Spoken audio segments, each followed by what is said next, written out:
Oh man, I don't normally jump to TV screen this soon, but you just broke my brain.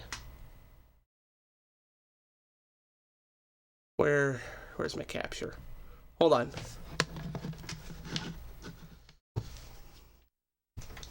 Okay, so Billy, this is my library of PC Engine and TurboGrafx 16 CD games.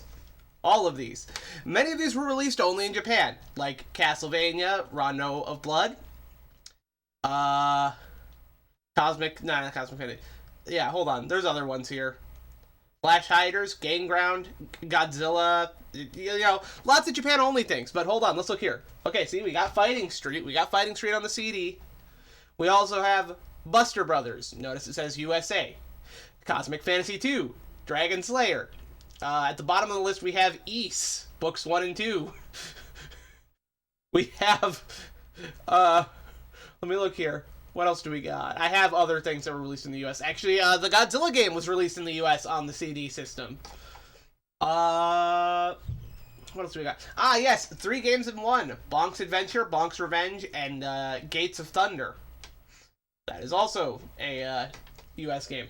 Valis 2 and 3 got US releases on this. Riot Zone. We just played this. That was a CD game released on this. And over here, finally, here's the other thing. 2 of the games we're playing tonight. I gotta get back to doing dishes so we can actually play. 2 of the games we're playing tonight: Monster Lair and Dynastic Hero. These are CD games released in the US for the TurboGrafx 16. So, Billy, I ask you, and I am asking you to engage with me here. Why did you think Street Fighter was the only CD game on the TurboGrafx 16? Is it because it's the only TurboGrafx CD game the Angry Video Game Nerd has ever shown? Answer me truthfully. Is that the reason?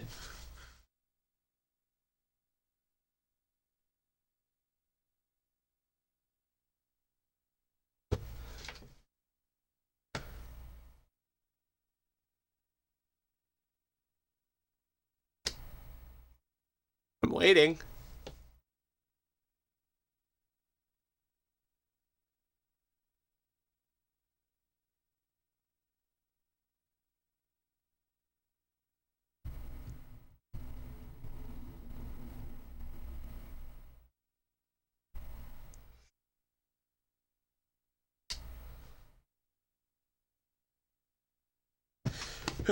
Once again, you have been deceived into assuming that what people say on the internet is true.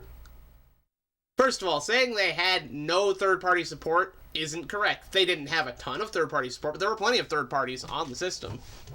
More in Japan than here. But yeah, no, look here. Buster Brothers, that's a Capcom game. Fighting Street is a Capcom game. Let's see here. Dragon Slayer and Ys were Falcom. That Godzilla game was US. Like, yeah, dude, there were plenty of US releases on the CD. I really don't know why you would assume that Fighting Street was the only one on there. Heck, just for an example, real quick. This is a Japanese game, not the American one. Bravo Man was Namco, but it wasn't. That's not a CD game. Hold on here. Just for the fun of it. Because not only that, but if you're assuming that Fighting Street was the only game on there, you're probably assuming it was a terrible platform too, like a terrible system. Well, hang out here for a second. I'm about to blow your mind. And then I gotta get back to doing the dishes.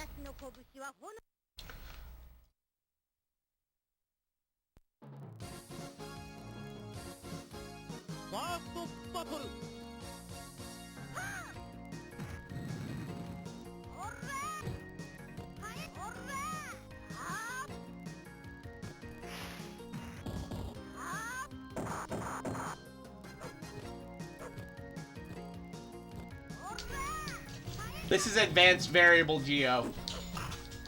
It's a fighting game on the PC-Engine CD system.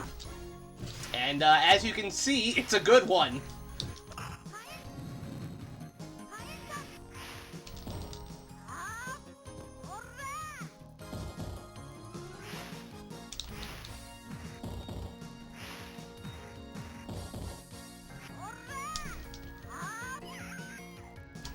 Ta-da! So, not only were there many CD releases for the TurboGrafx and PC Engine CD, several of them were actually really good. We'll be seeing a few more good ones later tonight. As much as I would like to continue playing this game, I have more to do. Although, if anybody in chat's interested in what the hell this is, basically it's a home console port of what started out as a computer game on the PC-98. It was originally a hentai game. The PC Engine version cuts out the hentai content. Also, the PC-88 version's kind of super janky as a fighting game, because the PC-88 is not a great platform for fighting games. Heck, how many good PC fighting games can you guys really name? Like what? One Must Fall? That's the one I would point at. I'm sure there's others. There have to be other good PC fighting games. I'm just not familiar enough with the platform. The only one I remember that's good is One Must Fall, and I haven't thought about that game in years. Anyway, back to the commercials real quick, because I do actually have to finish drying the dishes. I'm almost done, though. I might get a bowl of soup before we start, but yeah. Plenty of good stuff on here, and Billy, if you stick around, you'll see two good CD games tonight that were released in the US, because funny enough, 3 of the 4 WonderBoy games we're playing tonight got a Western release. Dragon's Curse got a Western release. Monster Lair got a Western release. The Dynastic Hero got a Western release, which really surprised me. I didn't think it got a Western release till I looked it up. But yeah, Dynastic Hero has a Western release. The only one that didn't get a Western release is Bikuri Man, and that's probably because Bikuri Man is based off of a show license. Anyway, let me hit some switches here to make sure we're prepared to actually go into the stream when...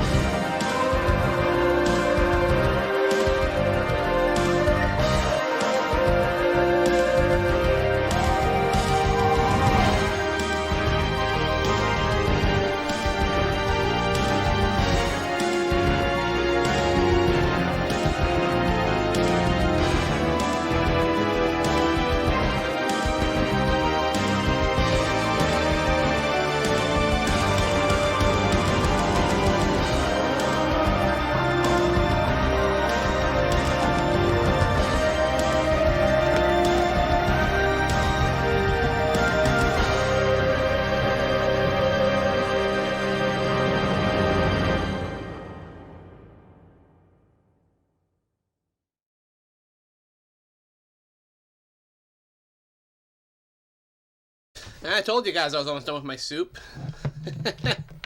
Hey everyone, Quinn Michael, Shaggy Turtle Studios, Channel 14, WNBI TV, where we're high on retro junk.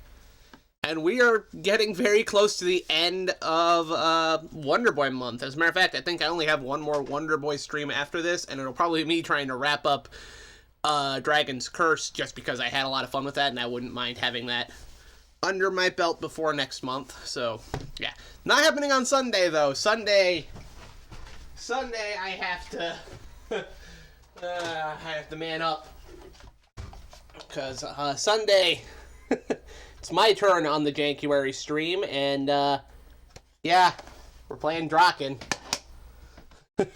That's what all the bad video game commercials that have been playing have been about. We've got I gotta get you guys into the right mindset for sucky video playing your games. Yeah, I'm actually looking to go into Draken and see if I can find some level of appreciation for it. I'm going into Draken with the mindset of I'm going to try and find a reason to like this game. Right? That's my plan. I'm going to be getting the instruction manual, reading it. I'm going to be taking notes. I don't think I need to make a map necessarily because the game has an in-game map, but I will be giving the game every single chance it can to be enjoyable for me, which isn't as hard as you would think, given that I am, I'm way more acclimatized to jank than people might think. No jank tonight, though, if you ask me, anyway. Because tonight, we're doing the WonderBoy games released on the PC Engine. There were 4 of these. We got, let me think. We got, well, right now we're on Monster Lair. And I'm picking to do this one first for a very specific reason, and it's because Monster Lair is kind of the odd one out for our game today. Because the other 3 play very similarly to each other. This one, on the other hand, doesn't. This is an arcade game. So I think it's best if we start off with this one, play it until we get that game over, and, you know, then we move on from there. Get the arcade game out of the way. Although there is another arcade game. We'll get to that. There's a specific reason I am doing these in the order I am, and this one is just the odd one out. So we're going to be playing this one first. So, interesting story with this one. This was released in 1988 in arcades, or maybe before that. Actually, I'd have to go look it up. But yeah, so in arcades there were 3 WonderBoy games. There was the original one, which some of you might know as Adventure Island on NES, or maybe you had a Sega system and you played the WonderBoy version as a kid. Regardless, original game, platformer, you know, a fairly standard variety. A good platformer. I like WonderBoy a lot, but this is it's an 80s arcade platformer. What do you want from it, right? The sequel, WonderBoy and Monsterland, went in an interesting direction by changing the game into an action RPG. We'll be looking at that one later tonight. After this, actually. After this one. And then finally, WonderBoy 3, Monster Lair. We did not get Monsterland or Monster Lair in arcades in America. Except for maybe some bootleg releases that were very rare. But in general, Monster Lair was not officially released in the US until this port on the PC Engine, because this actually got a TurboGrafx release. 3 of our 4 games today got TurboGrafx releases, if you can believe it. The only one that didn't make it over was one that had an anime license, which we're going to be playing next. But for now, this is what we're starting with. But because we didn't get this in America, very confusingly, the 4th WonderBoy game, Monster World 2, the 4th WonderBoy game was named WonderBoy 3 The Dragon's Trap here in America, because we didn't have a WonderBoy 3 yet. So as a result, there is no WonderBoy 4, and the series jumps right to WonderBoy 5. And to make it even more confusing, this is the only one of the 3 games, only one of the 4 games tonight that kept its WonderBoy title in any release. Because in Japan, this is WonderBoy 3 Monster Lair. Here, the WonderBoy 3 part's been stripped out, and it's just Monster Lair. Just Monster Lair here in the Western release. But yeah, let's play this. This is on the TurboGrafx CD, so I am assuming we're going to be getting some very nice music, because that's usually what happens. So let's jump right in and find out. 1 or 2 players. I'm the only person here, so we're going to do 1 player. Yep, that is some 90s CD music, alright.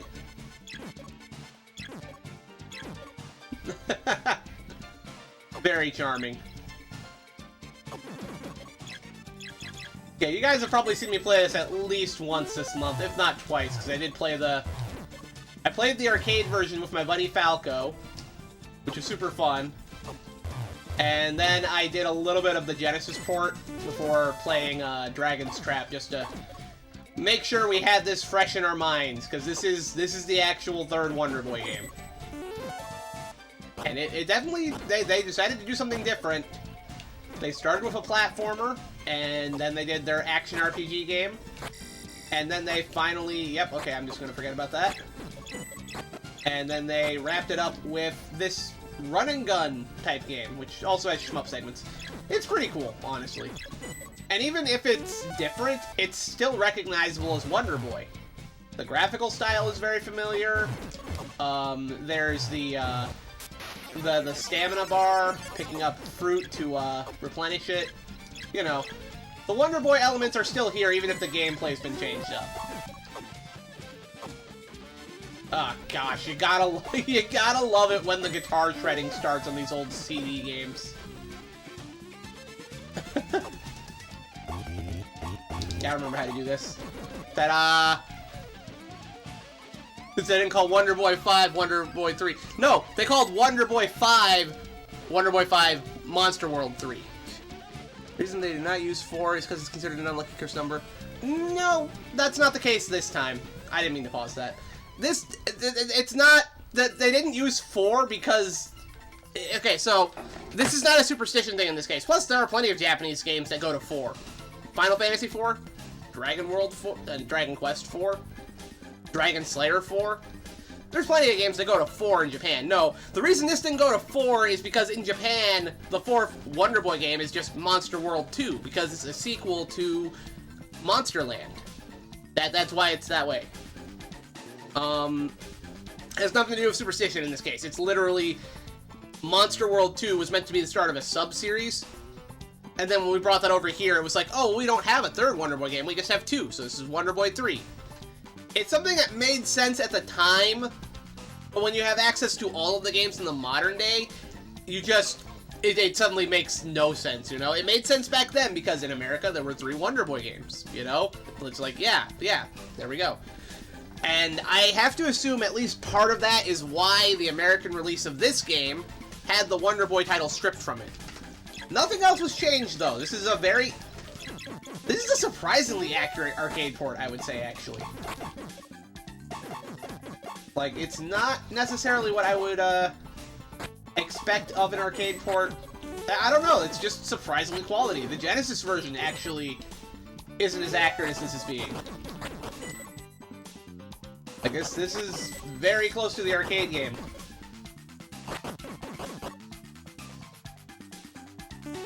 Alright, gonna pick up that ammo, and here comes our first boss.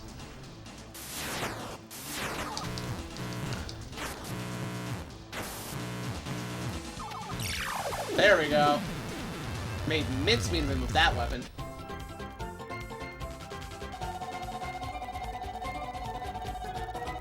Gotta love those tin drums.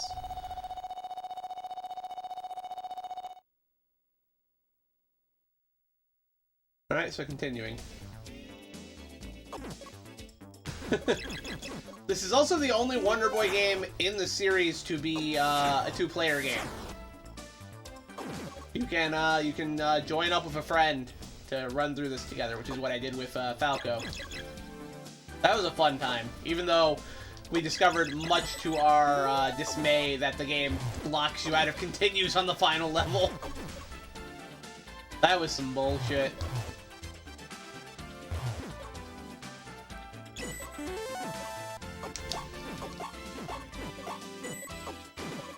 Gotta watch out for those rocks.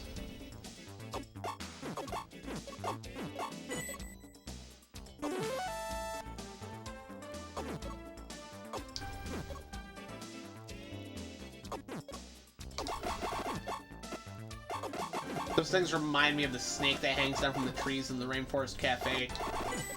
That thing freaked me the hell out as a kid. Although not as badly as the crocodile did. I used to be genuinely afraid of the animatronic crocodile at Rainforest Cafe when I was a kid. Nowadays I think animatronics are like super cool, but they freaked me out when I was a kid. I half saved the fairy. Oh! Speaking of crocodiles, what a little bastard. This is a pretty good game. Got some RPG elements, shmups, and side-scrolling adventure elements too. Side Dragon's game's pretty fire. I'm not seeing any real RPG elements in this one.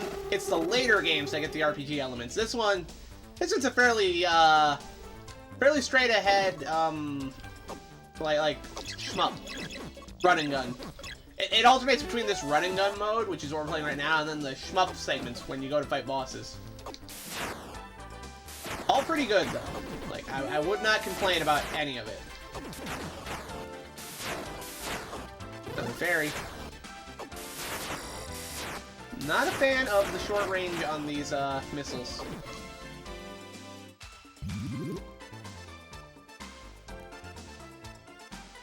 go.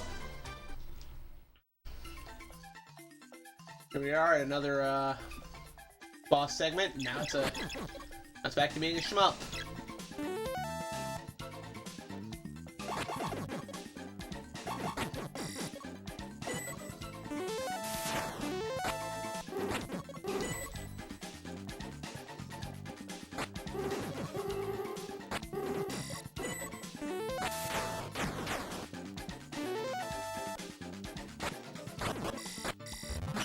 Oof. Well, there goes one of our lives. Oh, awesome. Never mind, I thought I was going to get a power-up out of that. It's okay, this boss isn't too difficult without power-ups. You basically just have to shoot all the segments till they turn red.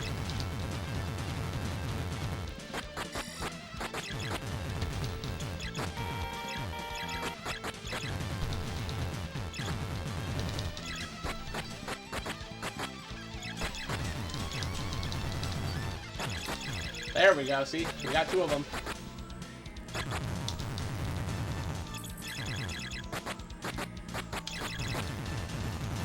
Yeah, there's some pretty cool bosses in this one. I'm a fan.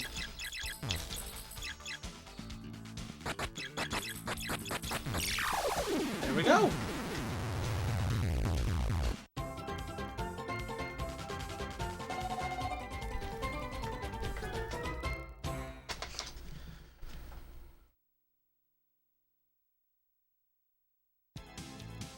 Now we're in a cave. This is another,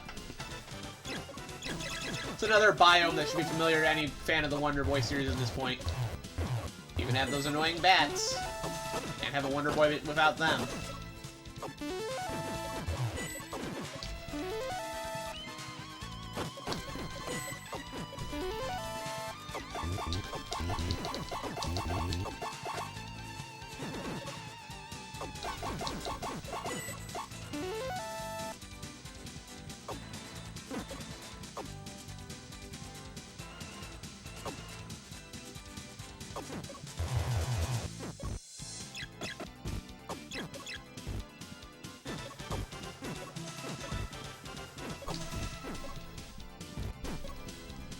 Oh. Ah! Darn it. Well, there goes our first continue.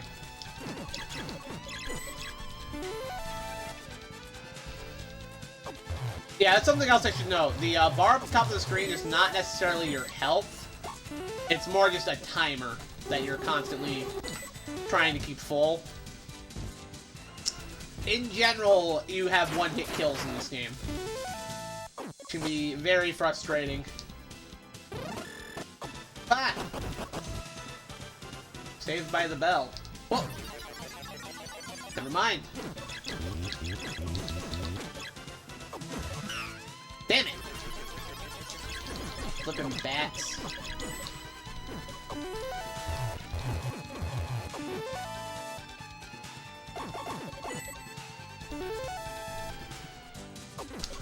Whew. Well, that was close.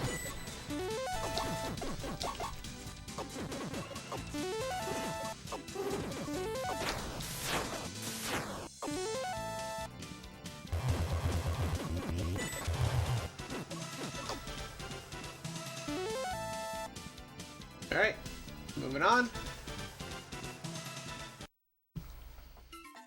Head to another monster lair.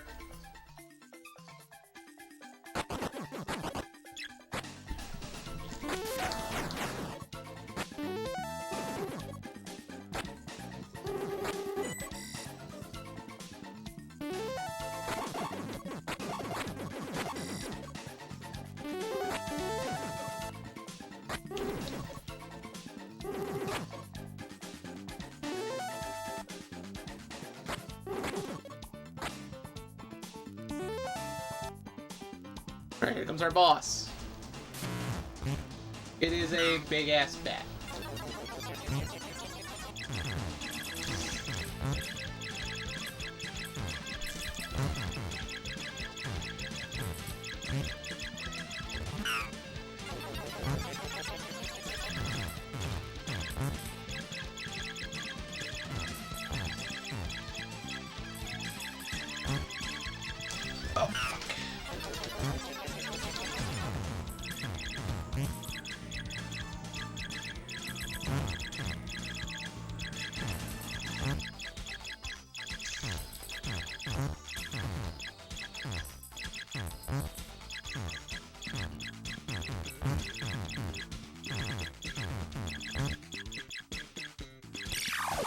we go.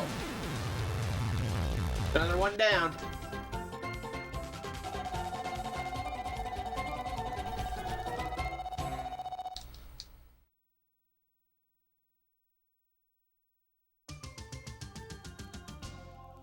Oh, is this the... This might be the stage that calls back to Monsterland here. Which I'm all for.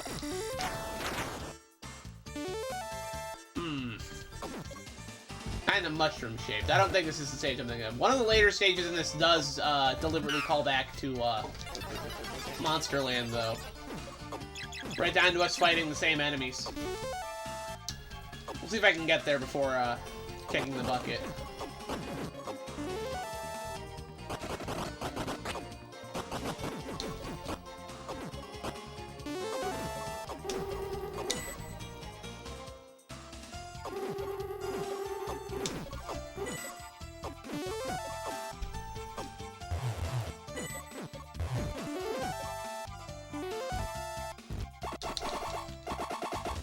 Damn it. Nope.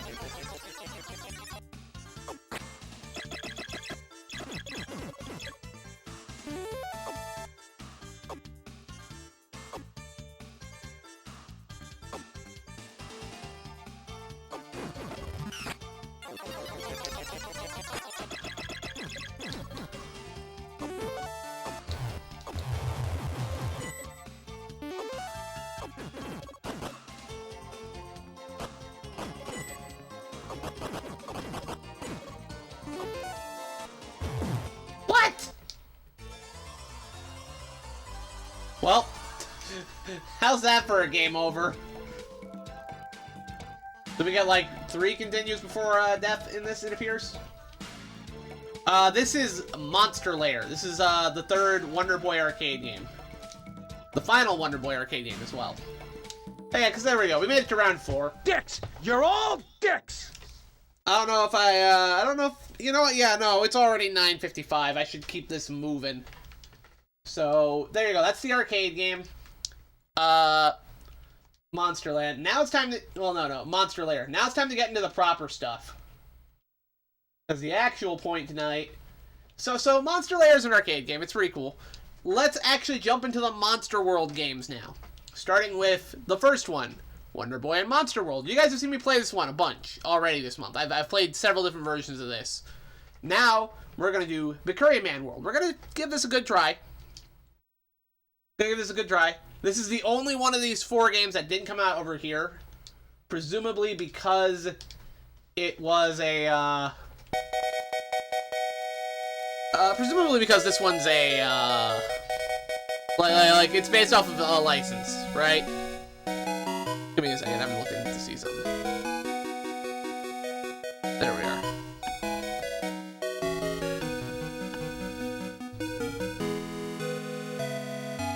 Anyway, yeah. Based off of the Bikuri Man license, which is weird. I believe it started as, like, a series of, like, stamps. But it also got, like, anime tie-ins, action figures. More video game tie-ins than this, by the way. There was also a Famicom RPG based off of Bikuri Man. But yeah. It is just Monster World. Like, just take a look at this. You guys have seen me play this already a few times this month. Monsterland. We're playing this with an English translation patch, in case that wasn't obvious. There's the gold. It is cool to be playing this again, though, because, yeah, I do really like this game. Ah, Rakoko, listen carefully. Oh, whoops, okay, sure. Please, defeat the fearful Jura for us. Take this. Yeah, he gave me medicine. So don't push any buttons while they're talking or you skip the scene. Good to know. There we go.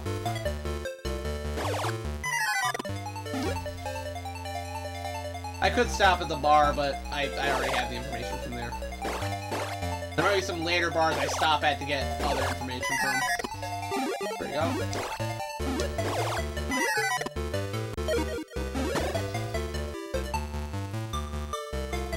Go ahead and kill this snake over here too. Yeah. Talk about the previous game gave you Sonic vibes. I heard ya. I can kind of see why. I think Monster Lair predates Sonic though. So first we kill, this character. Yeah, all the bosses and the, NPCs have been replaced with, the Curryman characters.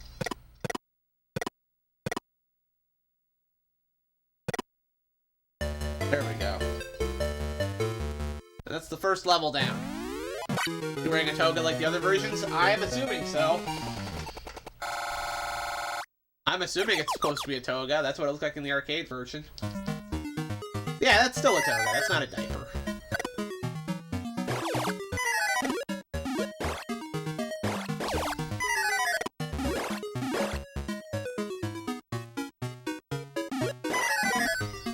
Can't jump on enemies. You're not Mario. No, give me the coin. There we go. I need that money.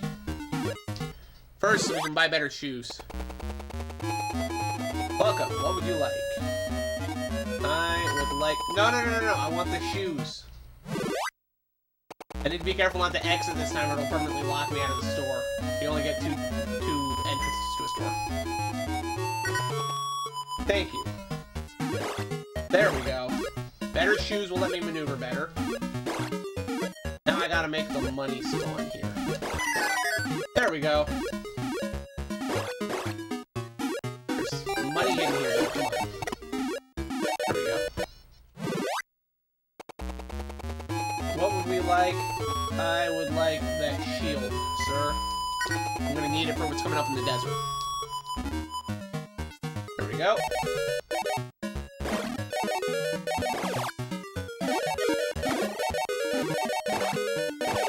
I am dying. Ah, I used the potion this early?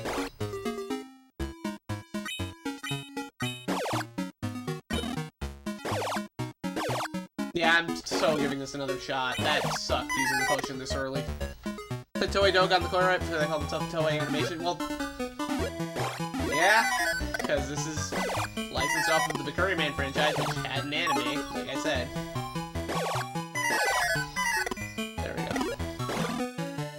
Beyond switching out the characters, though, this is just WonderBoy and Monsterland.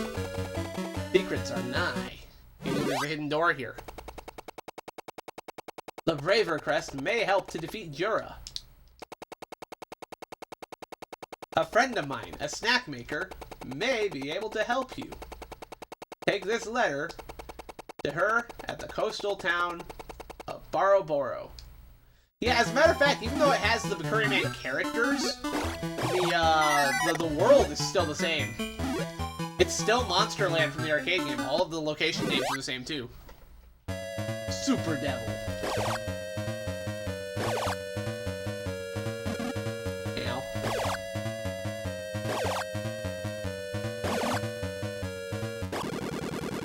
That was easy.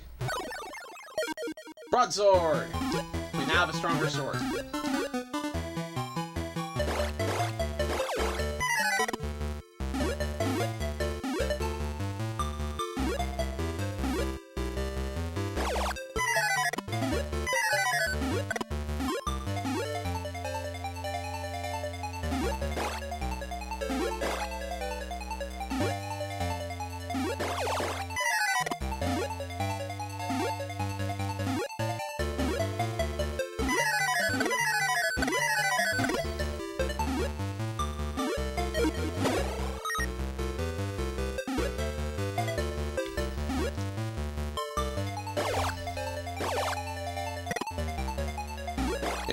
They just rebranded Monsterland like they did with 5. Oh yeah, no, all the games we're playing tonight are rebranded, Billy. They're all ports of, well, with the exception of Monster Lair. Monster Lair wasn't rebranded, but all of the PC Engine ports are rebranded. They are not called WonderBoy. Although the other ones do change a little bit more than this one does. Well, nah. This one changes more than Dragon's Curse does. We'll talk about that. I'm about to die. Yep, okay. I don't think we have a... yeah, very similar to Crazy Castle, actually. That's not off point. I don't think there's a continue system in this one. I think you get, like, exactly one chance to go through this. Which is pretty brutal, but... I'll give it another shot, because I used my continue potion way too early. First things first, go in here, get my sword. Thank you. Gotta remember, well, this is an action RPG, it's an arcade game first and foremost. Alright.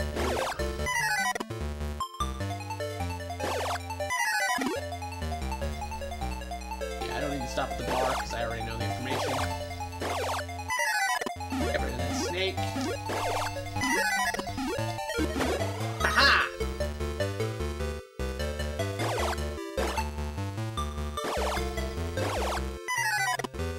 Now I gotta kill the boss.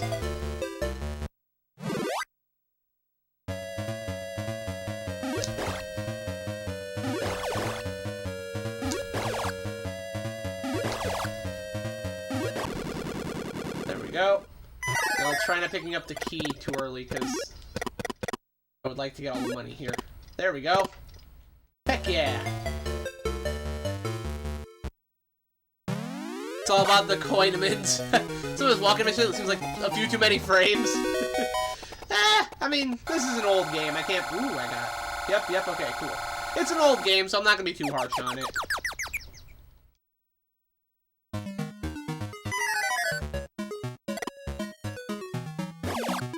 It's a very goofy looking walk cycle. I won't argue that, but given that this was an 80s arcade game, I can cut it some slack.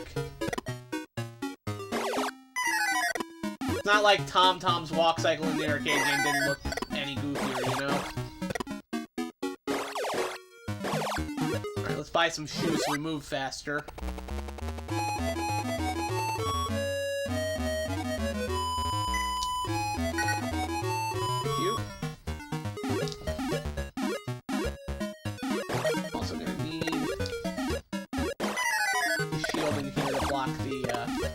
Goblins' arrows out in the desert.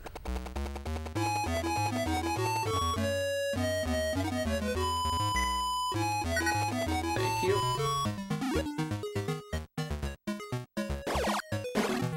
Damn it. I was hoping I'd be able to get to the... If I hadn't run into that mushroom, I would have been able to get that before I lost a heart there. Oh well. Just gotta keep moving. There we go. Into the cave. It's funny because the only two WonderBoy games that don't have a PC-Engine port are Monster World 4 and the original WonderBoy. The original WonderBoy does not have a PC-Engine port. But since all of these were done by Hudson, you could just look at Adventure Island, because Adventure Island is their WonderBoy port. I'll need help finding the name of all the various ports. There's so many of them. It's very similar to some of the Adventure Island animations, had kind of fast-like animation too. Yeah, no, well, Adventure Island is, it is WonderBoy. It's all the same thing, technically. Oh, fuck.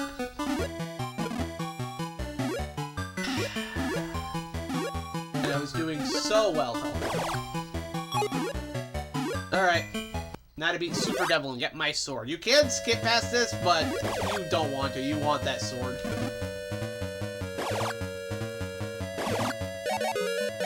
Fuck.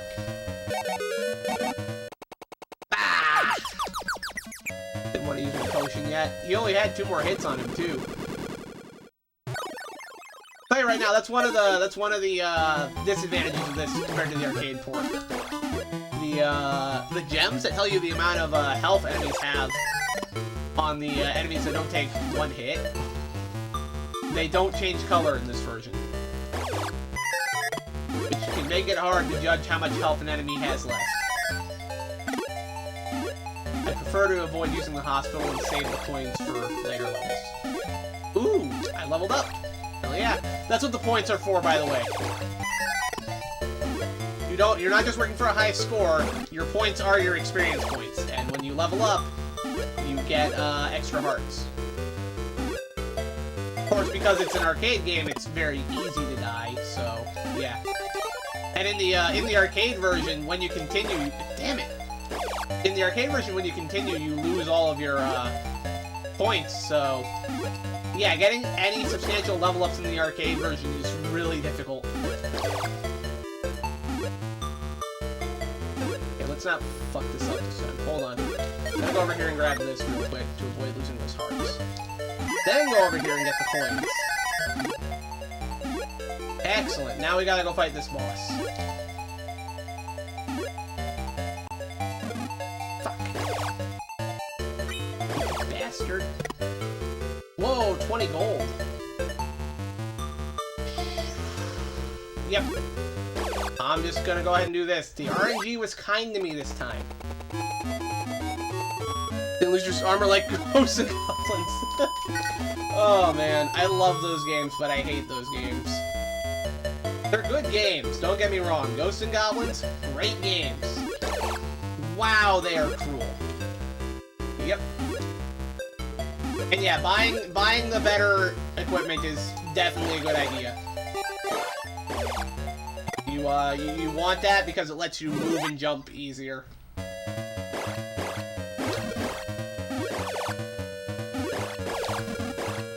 This guy is an annoying asshole to fight.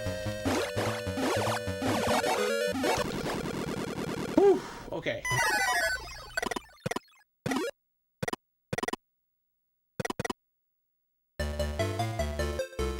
I'm just gonna rush to the next stage and hope we can get enough. We actually have enough.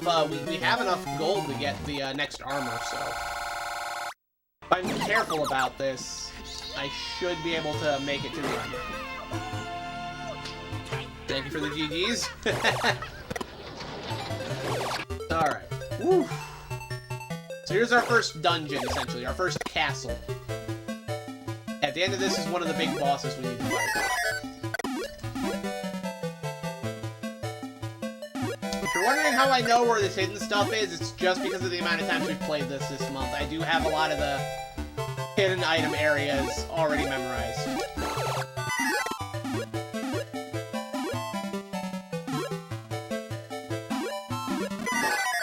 You bastard.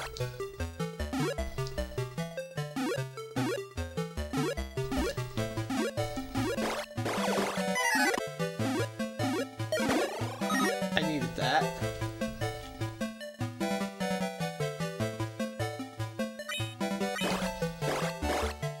Wait a second, that right there?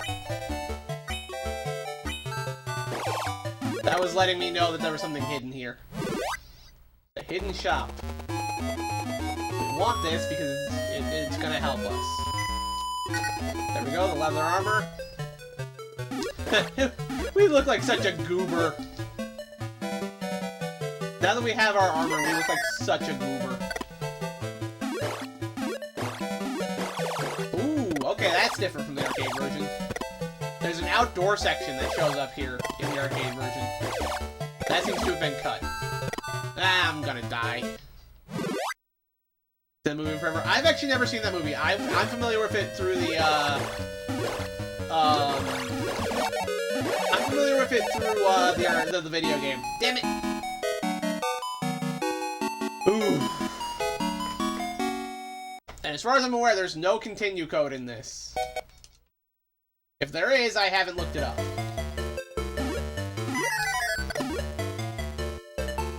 There has to be like some sort of continue code, honestly. I don't know what it is, though.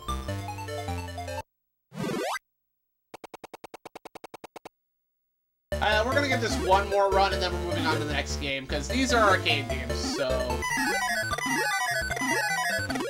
I feel like you guys are getting kind of the gist of them just by playing it. Plus, you guys have seen me play this already a few times, I'm pretty sure. I have definitely streamed Monsterland a couple times this month. Partially because I actually really like these games. I think they're really fun. I think this one's cool. Yeah, at least 4, I think. Yeah. Some sort of controller code. Yeah. Yeah. So yeah, I don't need to spend too much time on this one. So we'll do one more run, and then move on to the next games, because the next games are far more substantial, and we're going to spend more time with them. Even though, again, there's still things you've seen me play this month. There we go.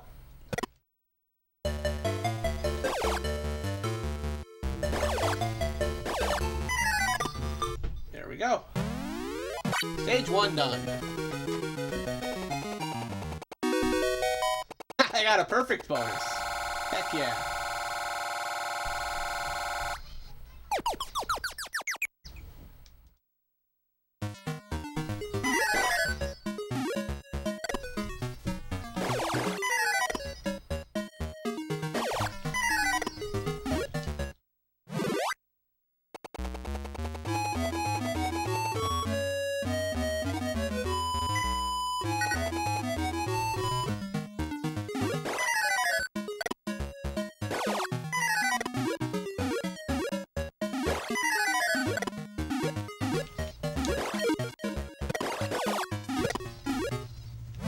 Here we go. This is another good thing about the more you play this one in particular, the more efficiently you'll be able to play through the earlier levels. It is kind of like the original game in that respect, where it is actually very speedrun friendly. And speedrunning it is kind of the optimal way to play the game. Damn it! Ooh, they gave me a gauntlet. You don't always get that. That's a rare power-up. Probably gonna lose it before I get to the boss though, because everything in here dies with one hit anyway. Yep, there it goes. Gauntlet broke.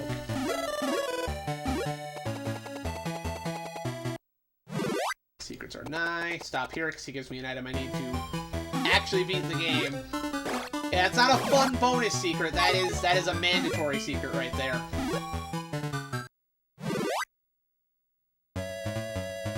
Alright, Super Devil.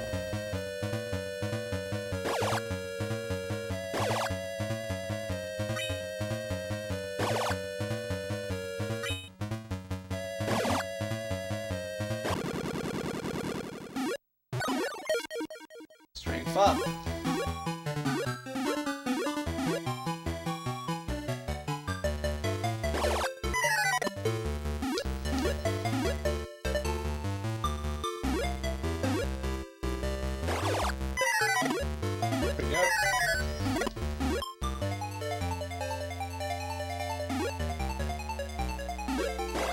Dang it.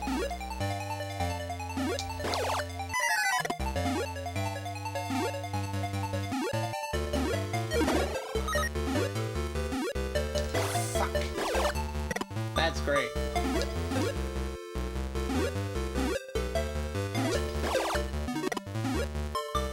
Just got that level up, that's something.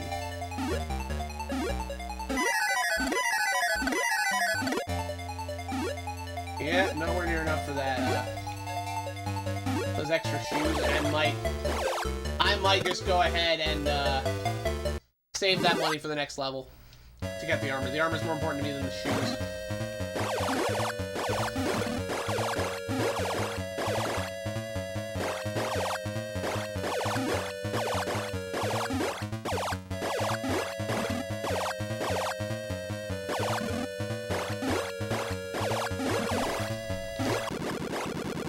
There we go.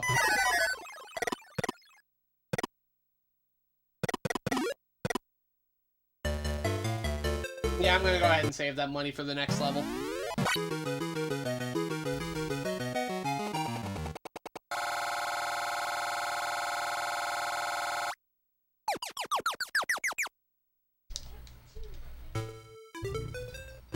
Alright.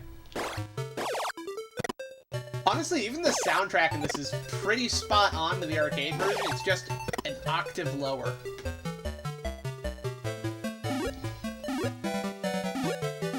Which is good, because this game has great music. Hey! Hey, Pete, welcome in. We're doing the PC-Engine WonderBoy Games. You missed the port of Monster Lair. Currently, we're playing the port of, Monsterland, which is the Curryman on the PC-Engine, because all these games got rebranded for these releases for some reason. You've seen me play this one already. Once I get a game over here, I will be moving on to the next game in our lineup. Ooh, okay, yeah, I want that. I'm probably gonna lose a heart for going after that, but...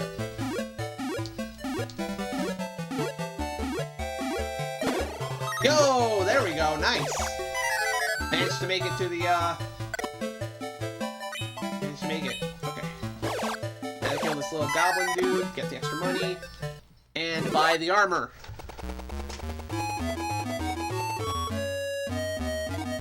Alright. There we go. Looks like such a goober in the armor. Let's see if we can get past the boss here this time. Make it a little further than we did in our last run.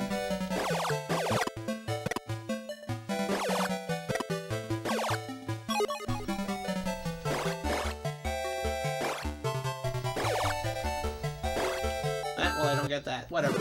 Let's go fight the boss. Wonder Maria! Maria, get this guy the hell out of here! I blabbed about Mars! Alright, there we go, we beat him.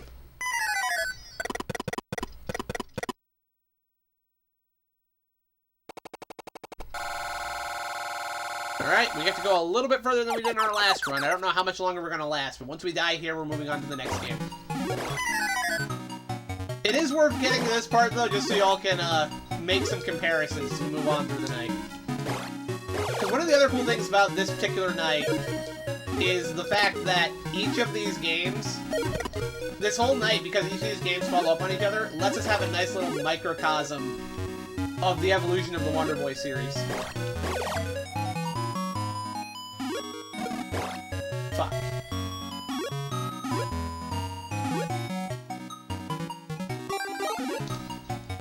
Uh-oh. Can I jump that high? No, I can't.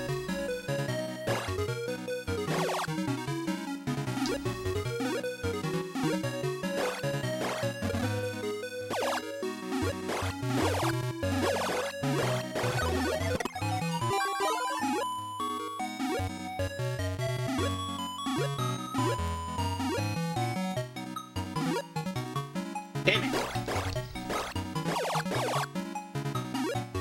Well, this one I have to go back for. I might get killed. Oh wait, no, I actually still have my... Well, damn, I still have my revival potion. Alright, we get to play this for a fair bit longer than I expected. Still, there goes my,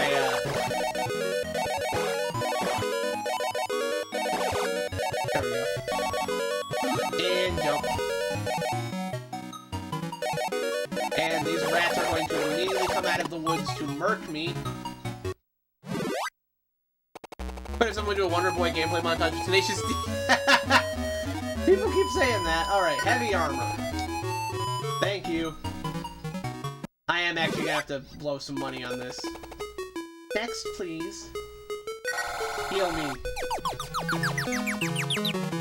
Be careful. Okay, do I have enough for the shield in here? How much do I need? Okay, yeah, not enough for an upgraded shield. That's fine. Gotta go into the hidden door up here. Oh, that letter. So you're looking for the crest? We'll take this flute to Pororo Island. The old man in the cabin will tell you more there.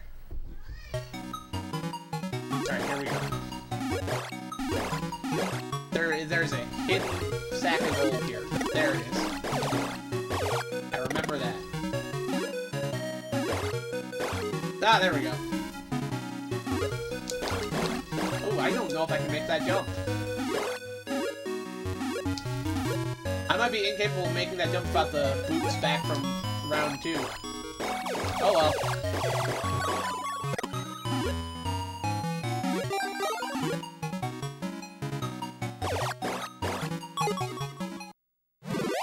Let's kill the Kraken. Dang inflation! Right, okay. This is the Kraken in the previous games. He's some sort of weird clown demon. The sprites in this version are freakishly big compared to the previous, like the arcade version. Probably because I wanted to pack as much character into the sprites as possible since this is a licensed game. I wanted to make sure you could recognize the merchandisable monstrosities that inhabit the world of the Curryman.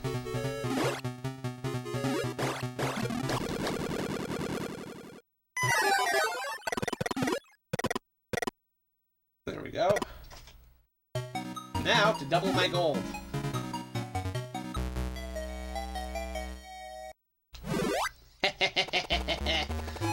Okay, what would you like? What's the mystery item for 50? Lightning bolt. Thank you. We have some magic. I'm going to use it here because I got hit. Die!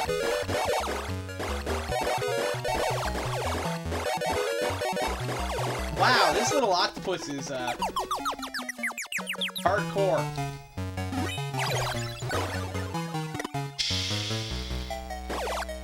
That was utterly ridiculous. That little jerk used up more hits than any other enemy I've fought so far in this game.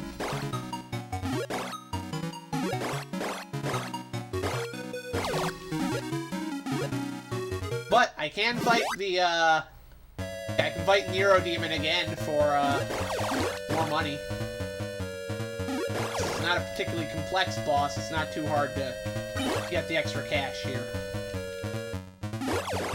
It's a smartly balanced game in that regard, actually. Because I don't think it was an accident that they let you fight this guy twice. And that they made sure it was a relatively easy boss to do so with. Because in this game, saving up enough money for the items is kind of the name of the game.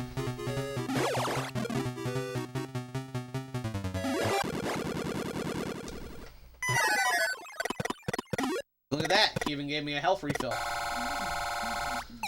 Mario Top Gun commercial, that's too funny. Yeah, it's a pretty good one. I believe that up there is a commercial for Final Fantasy Mystic Quest. Oh, I have the wing boots. That's cool.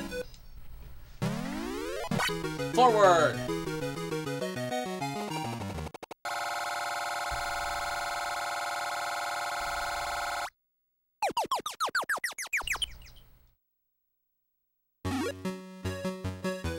And here we have what I like to refer to as the WonderBoy theme. Well, Monsterland theme.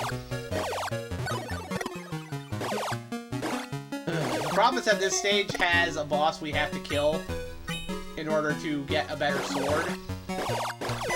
And it is not an easy boss, like, at all. I would actually argue it's one of the toughest bosses in the game.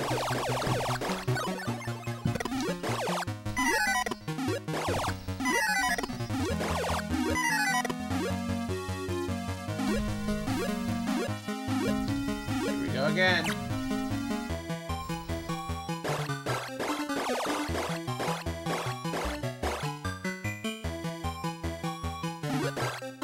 First we go in here and fight these bats. Just not a WonderBoy game without the bats, you know?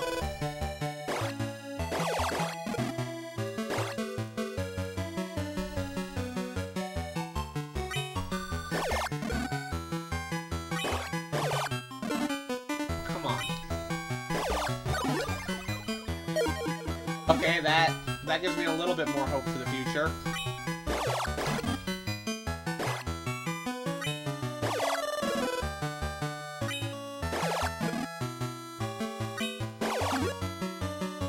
How am I supposed to avoid that?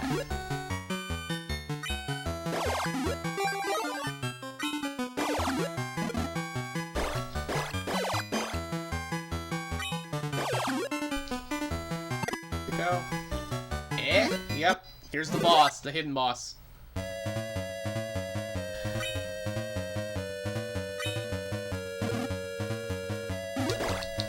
Okay, let's see if I remember how to do this.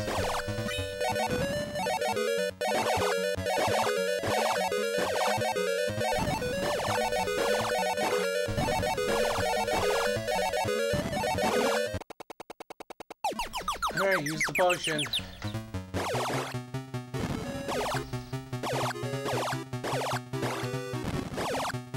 I remember this boss takes a ton of hits in the arcade version too.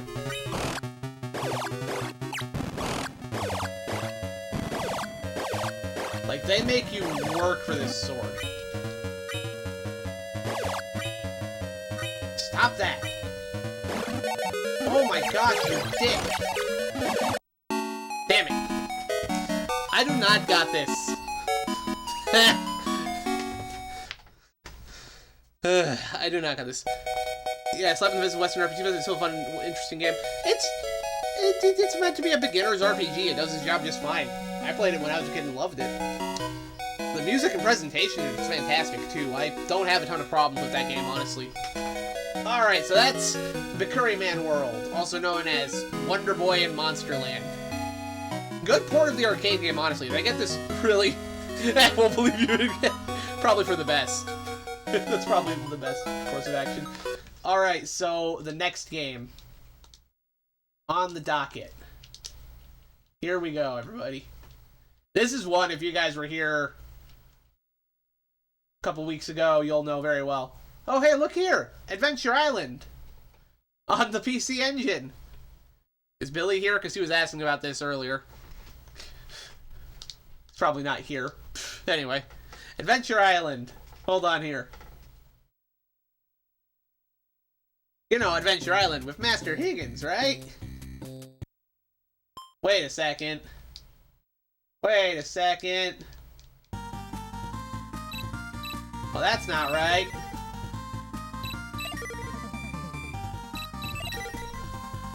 Anyway, yeah. I've mentioned it a few times this month, but I just wanted to show it off one more time. For whatever reason, the Japanese version of that game is Adventure Island. Anyway, that got released in the US too, as Dragon's Curse on the PC Engine. Check out this title screen. This is awesome.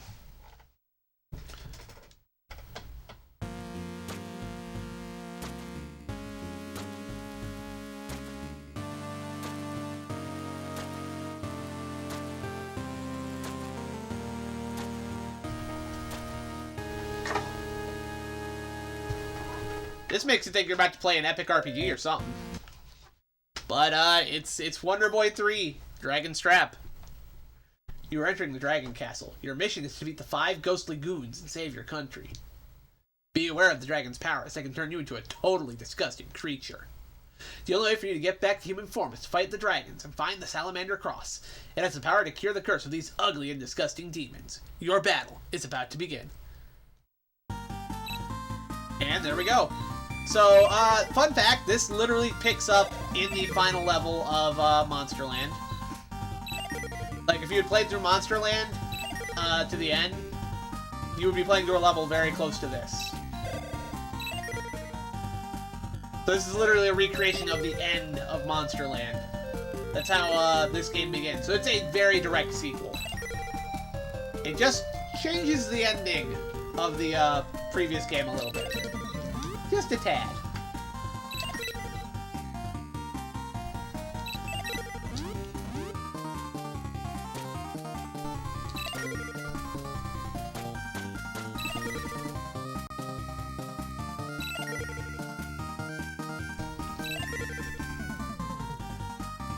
Alright, here we go.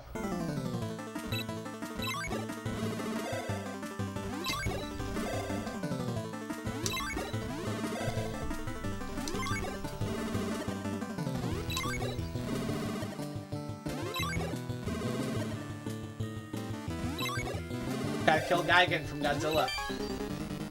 And boom! Him's dead. Fuck off, vile fiend!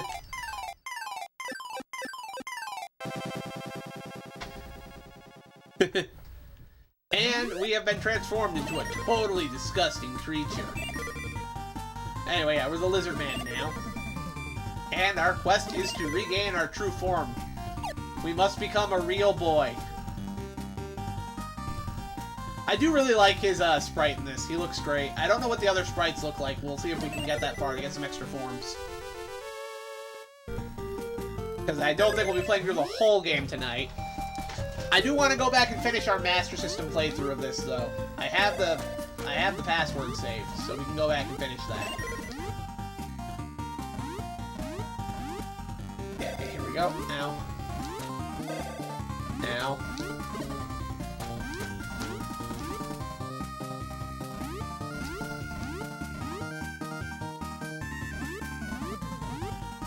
It is kind of a shame that these versions in particular can't get a re-release. Because Konami bought Hudson. And, well, Bakuri Man's also an anime license, so the chances of that getting any sort of re-release are slim. But it is kind of a shame because all the other versions of the Monster Boy games, or WonderBoy games, are available on like modern platforms. You can buy them in a collection. Dragon's more than real, boy. Here we go. Oh no, they got you. You've been cursed by the dragons, and now you're a gruesome creature. You have no choice but to search out the powerful antidote of the Salamander Cross. Your success depends on acquiring the legendary armor and arsenal to assist you in battle against the 5 beastly brutes. This is such a 90s localization. You are a desperado in your fight to return to your good looks and to save the world from the clutches of these dragons. It's morphin' time! Right? So I believe this is where you get your passcode to save the game. Do you wish to use the file cabinet? Oh, there's actual save files! Well, that's immediately an objective upgrade. Yeah, because the PC Engine and TurboGrafx had like a special add-on you could use to buy stuff. No, not buy stuff. To save stuff, like using the CD add-on. Anyway, I know where to go to get our first set of power-ups, so let's let's try to run through the game. Since I do technically know where we're supposed to go, since I've played through a large chunk of this quite recently. It's a good game. I really do like this one. This might be one of my favorites of everything we played this month. I actually totally get why people love Dragon's Trap so much now. I really want to play the remake too, now that I've done some of these originals. And if I ever do get around to starting that Master System collection, oh, you better believe I'm going to be picking up the WonderBoy games. I gotta. Ow.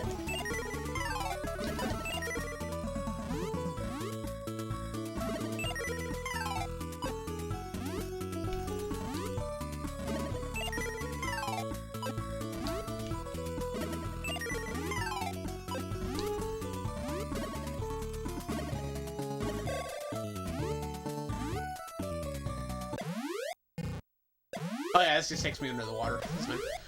The remakes are nice. I have heard that oh man.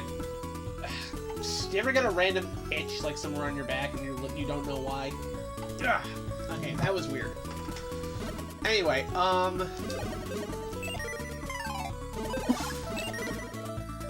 took a shower last night and everything. I don't know why. That's why my hair looks the way it does.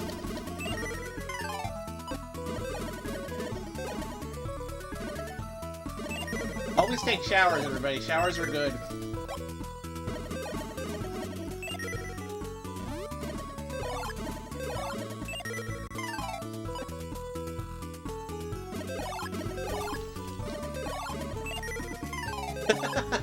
Man, you can tell I've played this one a lot by now. Here we go. I don't think we have enough of the charisma to do this yet. No. I think we just go through here and we get like our... Yeah, we got a key so we can access the other areas. Dark Crystal was such a trip of a movie. Don't know how to feel about the Netflix creation. Didn't feel as charming. I think I still need to watch the Dark Crystal. I have a copy. I just haven't gotten to sit down and watch it yet. I'll probably love it though, given all my interests. I'm a big fan of Jim Henson's work as well. I always kind of wish they'd gotten to do a few more traditional fantasy movies. It felt like after a while they just kind of pigeonholed him into being... I don't know. He was taken from us too soon, I'll say that for sure. Dude was a visionary. And you know, for a while after his passing, it felt like things were going to be in good hands. With, Christmas Carol and Treasure Island, but Yeah. And nowadays, Disney's made it quite clear they do not give a fuck about the Muppets.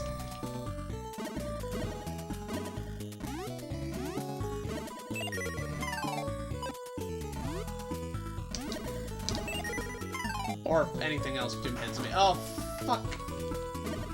Oh, that's a problem.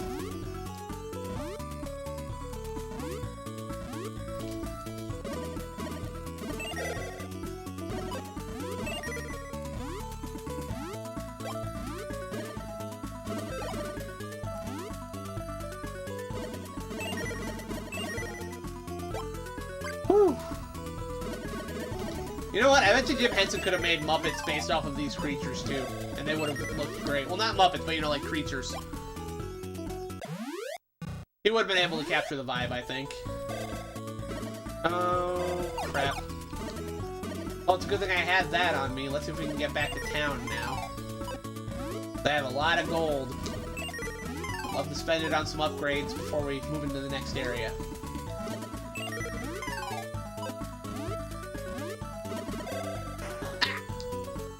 Bastards.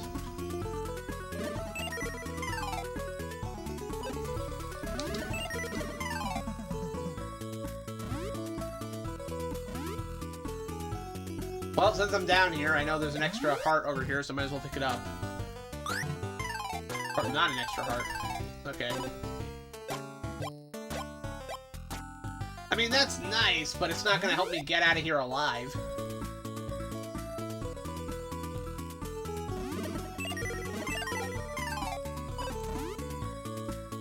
Play well. That's my solution to getting out of here alive.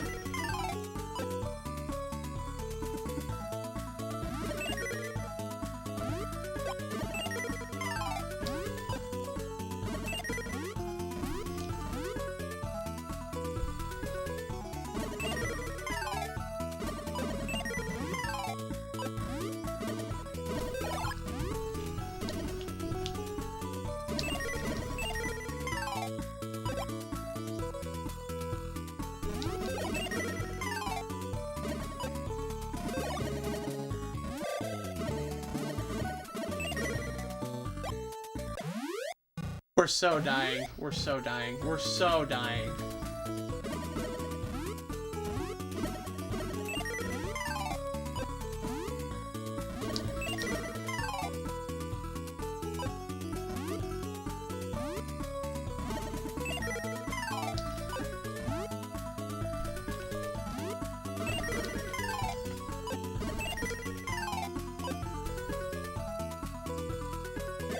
Ah, fuck.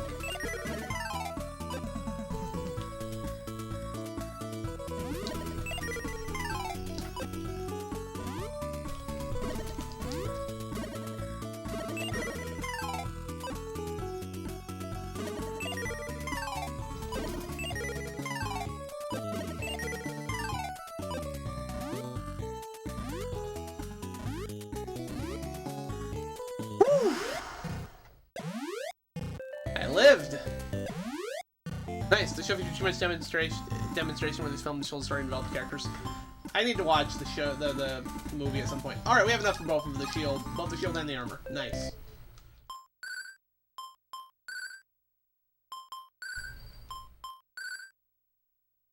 There we go.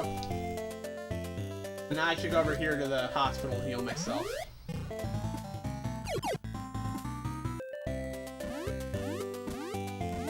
Now we can continue on with our quest.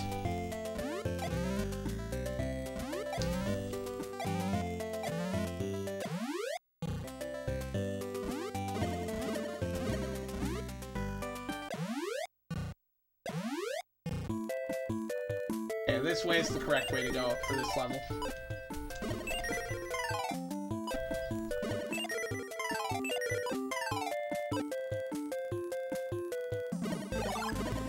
I know it's bizarre. This is the first for Japan. This was the first console release of Dragon's Curse they got. The only other way to play Monster World 2 back then was the Game Gear version, because the Master System release didn't get a Japanese release. By the time that game came out, the Master System was already done in Japan. They had moved on to the Mega Drive. Although, if you somehow manage to get the American cartridge into a Japanese Master System, you do get the Japanese title of Monster World 2 for whatever reason. The original Master System version of Dragon's Trap would not receive a release in its native Japan until the PS2 collection. Which I had to imagine made that purchase worth it to at least a few fans, you know? A few nostalgic fans who are like, oh yeah, I remember playing this on my Game Gear. I wonder what the lost Master System version's like, right?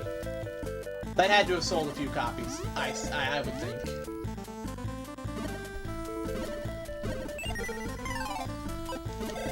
Oh, you bastards. Always with the cheap shots.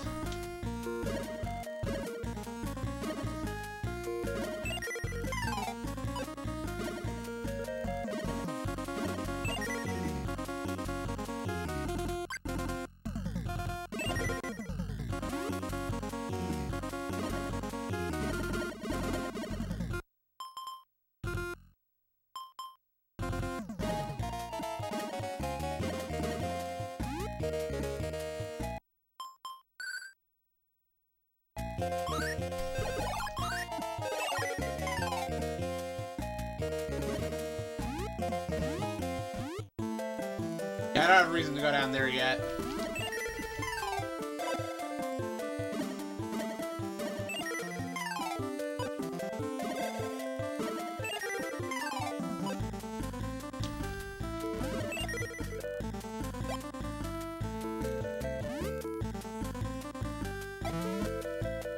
Not yet. Whoa! Stupid bastard. Yeah, before I go in there, I'm gonna go over the pyramid, because I distinctly remember a good reward here.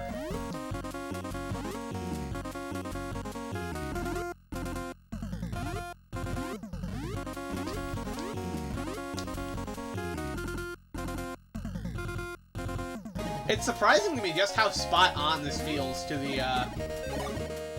Master System game. The physics are not that far removed at all. What?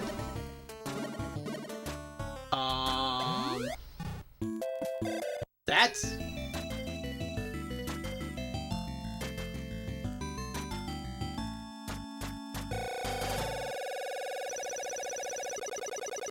That was fucking horse shit.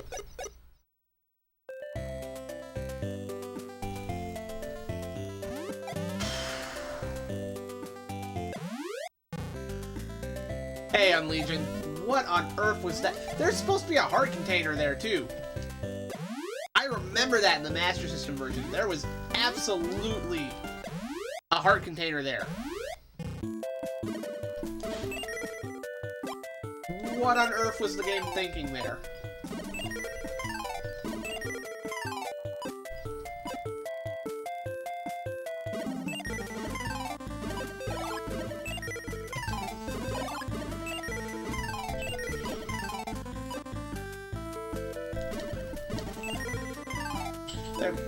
I'm actually genuinely confused. There is absolutely supposed to be a heart container there.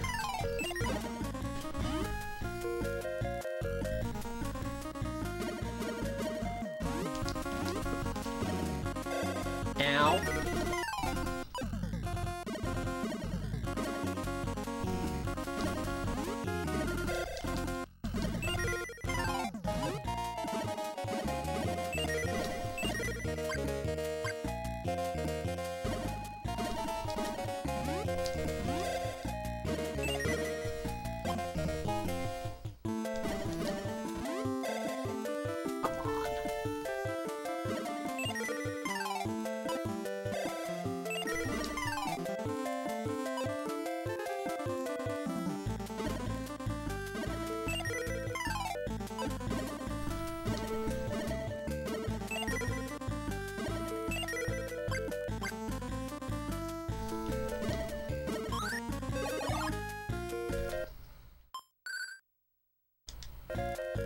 those will help me.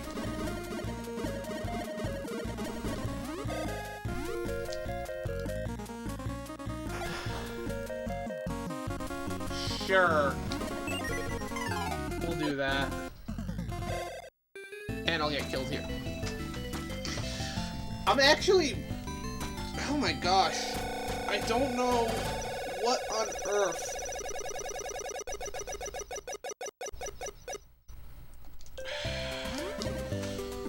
Why would the heart not show up there? It's absolutely supposed to be there.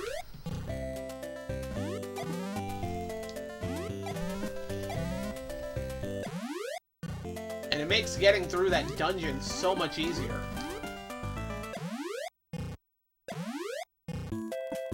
Let me tell you, that one heart does not last very long.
Not what I wanted to do, but whatever.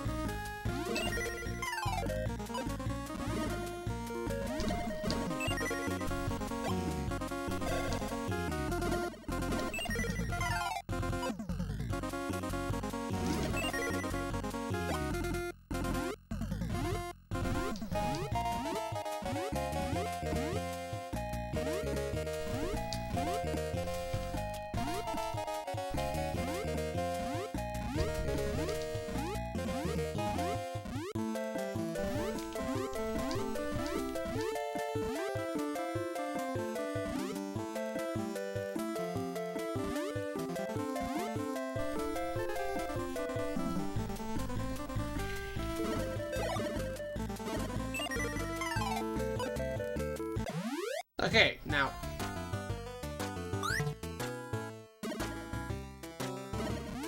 What the fuck?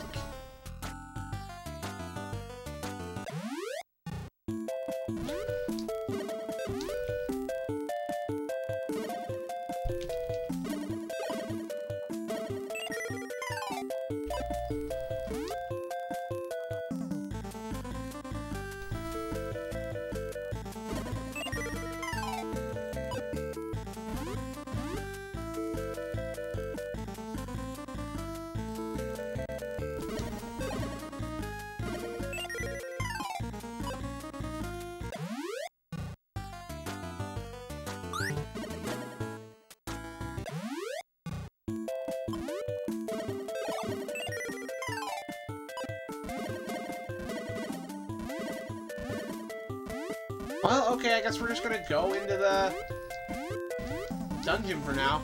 I know for a fact in the Master System version, I got that heart from that area before I went in here.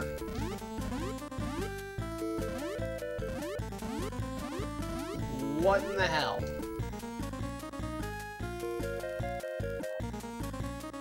Better be a good explanation for that, because that's a serious black mark against this version of the game, like, almost immediately.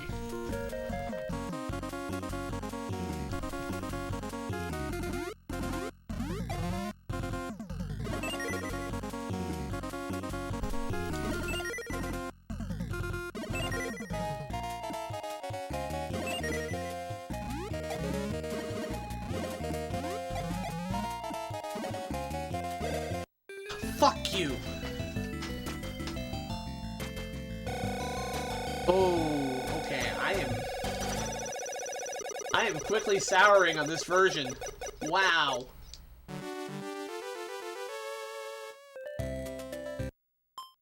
Like, I've got the better shield and armor. I've got that stuff.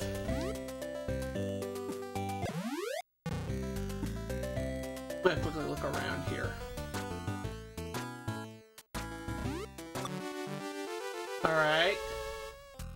So an extra heart here. I forgot to check for that at least, so that'll own up to, but... You are... Can you not get the heart from that unless you already have the other heart? What on earth? Hold on.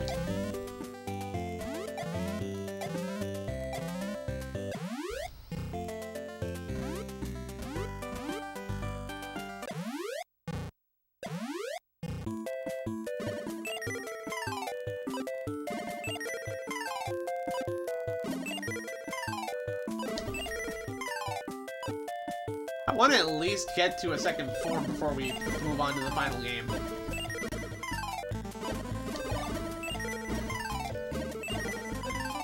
To be fair, I haven't been streaming that long either, so we've definitely got plenty of time to go through these, but yeah.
I swear if this thing fucking spawns because I have another heart now.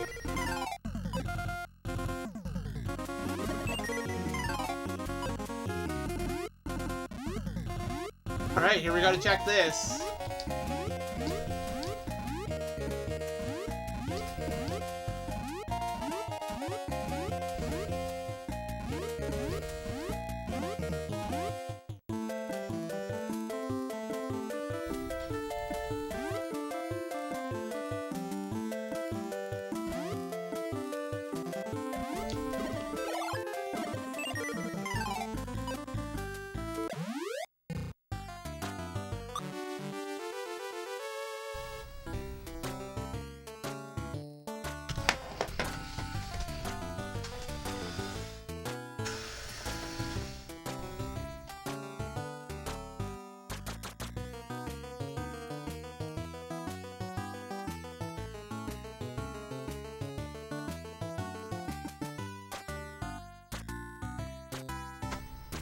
Flag not to appear until you have the mixture.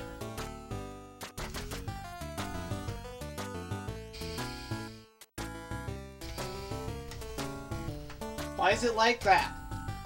Why would you program it that way? You have to literally put a flag there to make sure the game doesn't spawn the heart. What? Oh, that's fucking stupid. Oh, okay then.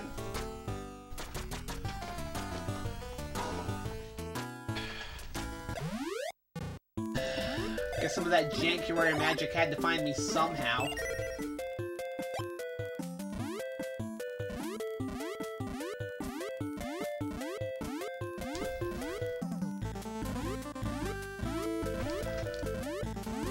Good lord, okay. Yeah, don't like that. really don't like that.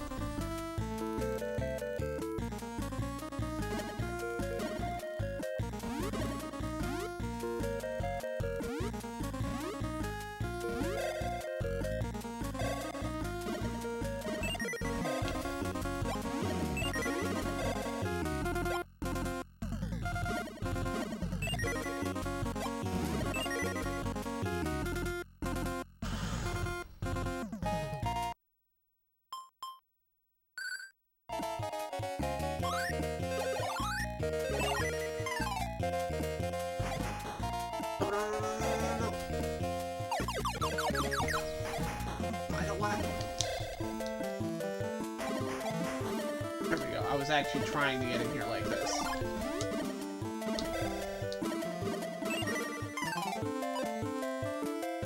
If I recall correctly, there's stuff down here that's worth picking up.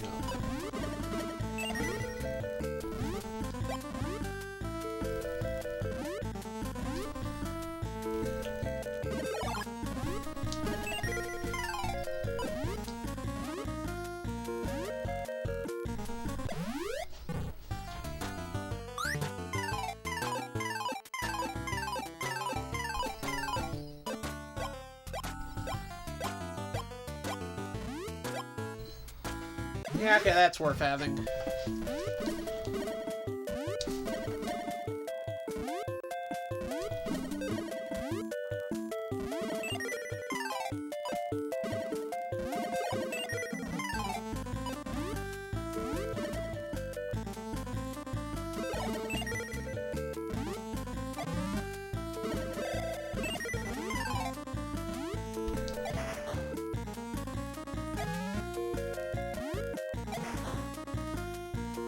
Alright, let's go take on the pyramid.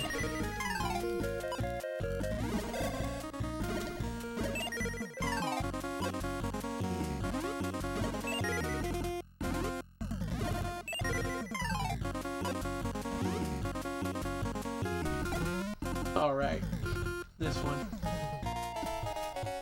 Alright, here we go.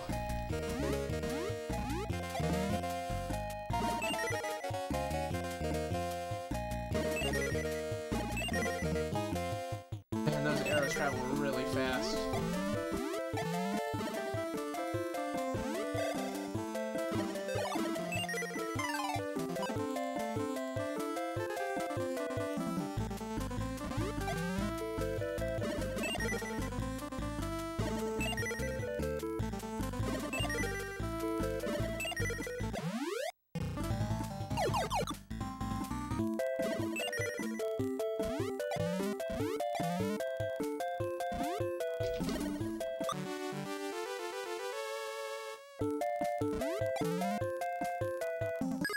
Alright, here's our first boss. Well, we have to go through the,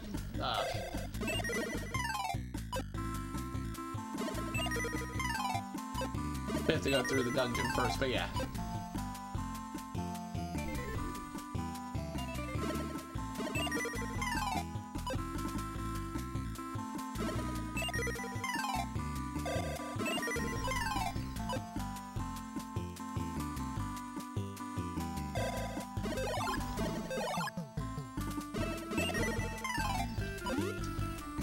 Go.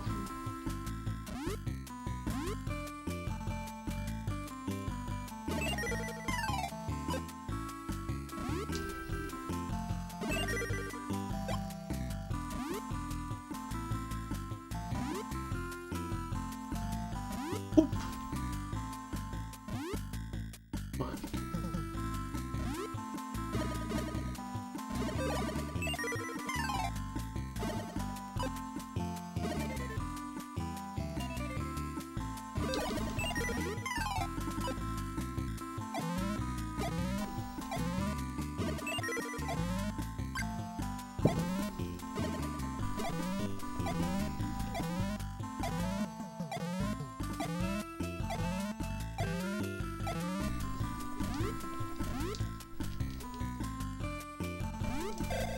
Fuck.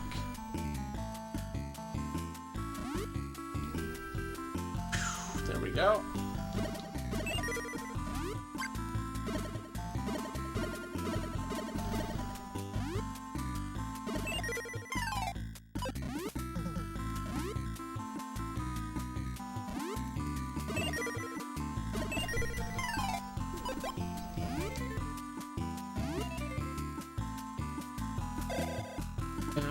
here's our boss. Here's our boss.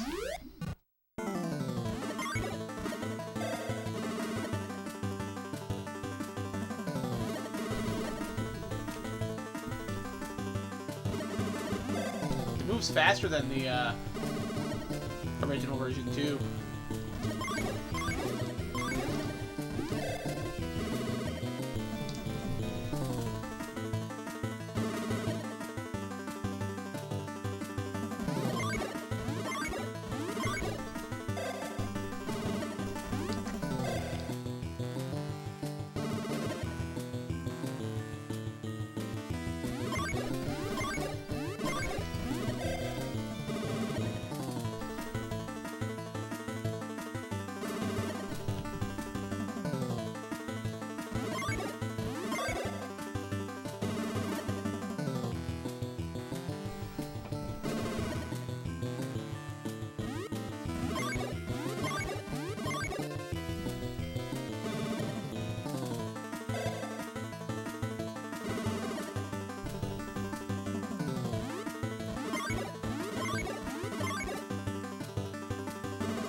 There we go.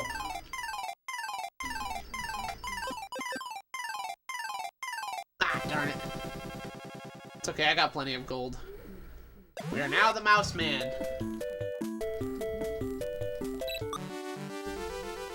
I am now Mickey Mouse, look at me.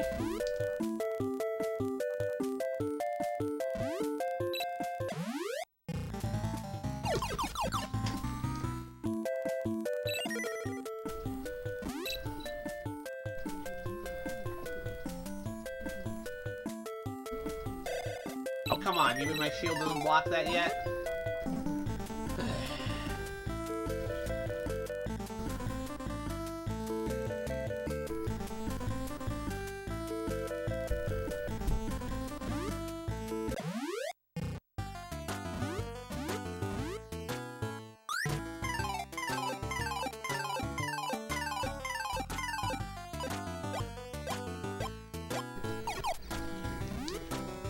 Alright.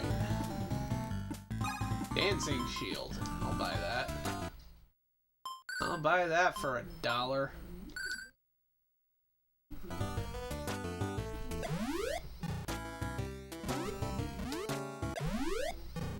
Alright. Mouseman, you earn your shield in this house. Hey, Jagos. Alright. Well, there we go. We did the first level.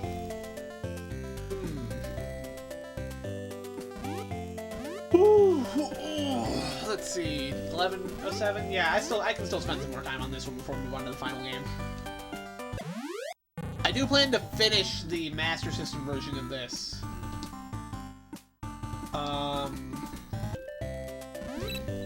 Either next Wednesday or next month sometime. We'll figure that out exactly when. I think it'll be next Wednesday. We'll try to finish that up. And as y'all already heard, Sunday we're doing Draken. Do not have the charisma to see those items yet. Okay.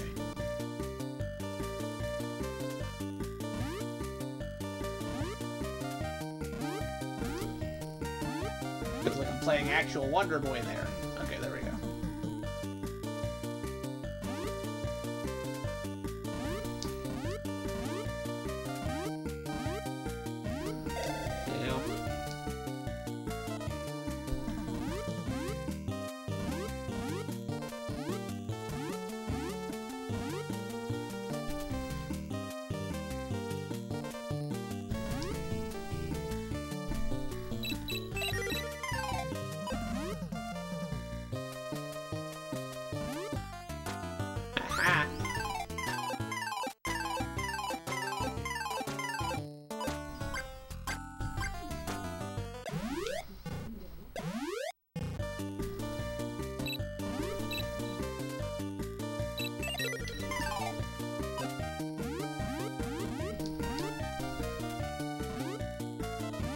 You know, I swear to you guys, I was trying to lessen the lag on the capture earlier to do, and I can already hear that it's like a full second behind now.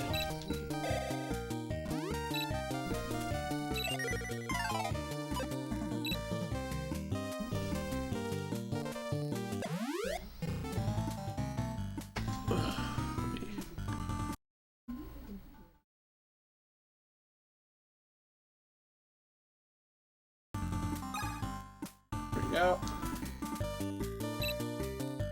Okay, no, it's the lag's even worse now.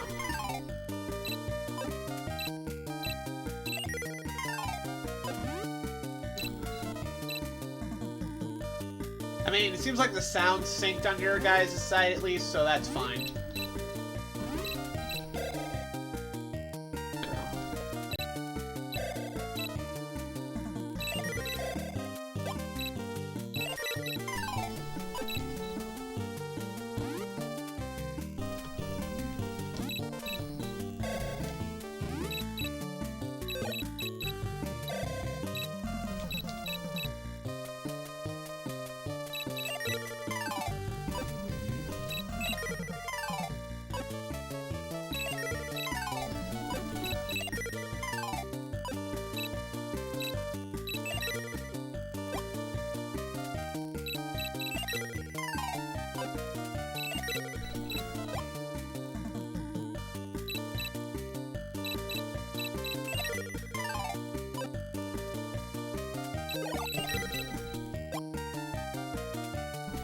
Ow. Come on.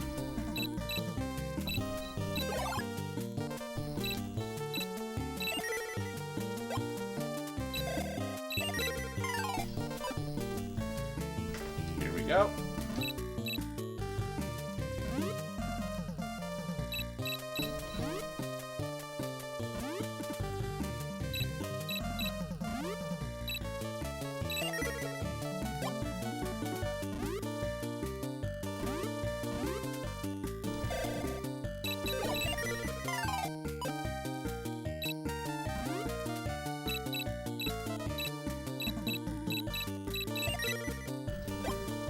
Oh, I got 3 revival potions now. That'll be helpful. Woo! Now.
Go.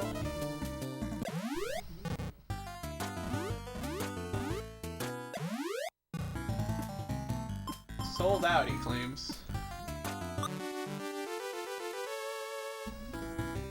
Alright, I'll take that extra heart, though.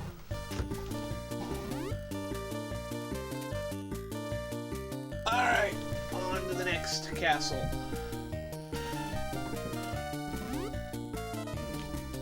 Ah, damn it.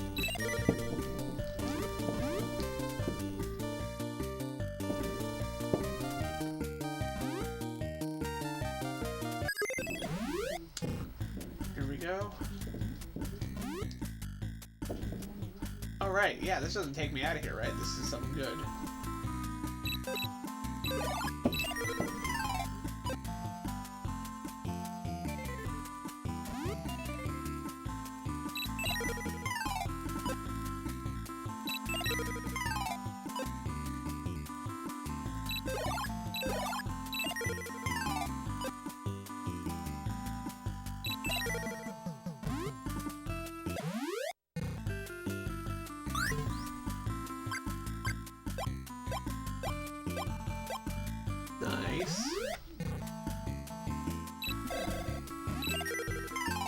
Alright, we're pretty well equipped to handle this. Traveling the Wonder Boy, running up the fucking y'all better get those Tenacious D references out and whatnot, because we're almost done with Wonder Boy. Month, anyway. I want to wrap up some of the games we started. Like, I want to go back and finish the Master System version of this. I want to do, I like to finish Monster World 4 as well. I don't know how quick that'll be, but I'd like to finish those up. But next month, my big project for next month is I'm starting to play through a Final Fantasy IV, because damn, I really want to play through that game right now. I just need one of those comfort RPGs, you know? Plus, I've been playing a lot of action games recently. It'd be nice to do something a little more chill. Ah, I love Shield. Shield make me happy.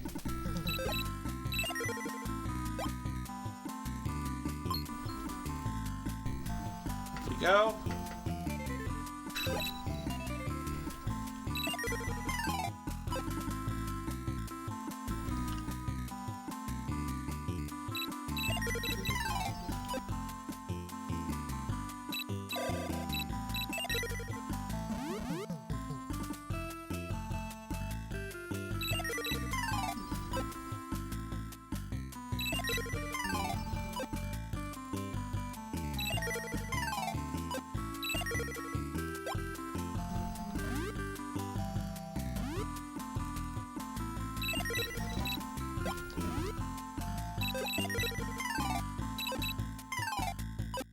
I have so much money. Did I not equip the Shogun Lamilar when I bought it? I did not. Hold on.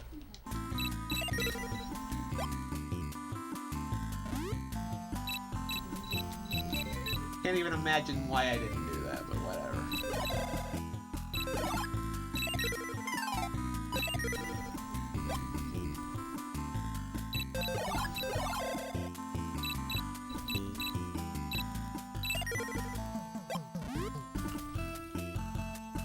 This reminds you, you gotta play Secret of Mana and beat that. Playing Metal Slug Attack. Yeah. More Wonder Boy? My tenacity is totally fucked up. Good lord, the Tenacious D references. I think that's the 4th one this night. Oh man. Yeah, we're almost done with Wonder Boy month. Mike, we've been getting through everything. We did Adventure Island on Sunday, because that's related to the series, so we did a bunch of Adventure Island games then. I'm checking out the PC-Engine versions of the games right now. We already did Bakuri Man World and Monster Lair.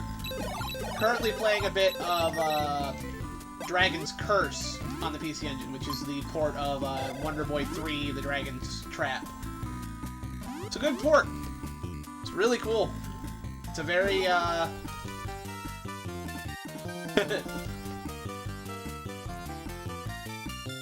it's a very cool port. The Master System version is it's an 8-bit game, but this is on the PC-Engine or TurboGrafx 16, so this is a 16-bit version of the game. Pretty good version, although I think I kind of prefer the Master System version just a little bit so far. That might just be because I had a bad instance with a heart earlier. I was trying to get a heart container, and it wouldn't spawn, and I went back and grabbed a different one I hadn't grabbed before, and then it spawned, which was really irritating, but it's been smooth sailing ever since then.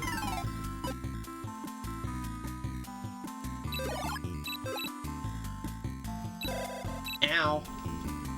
Bastard.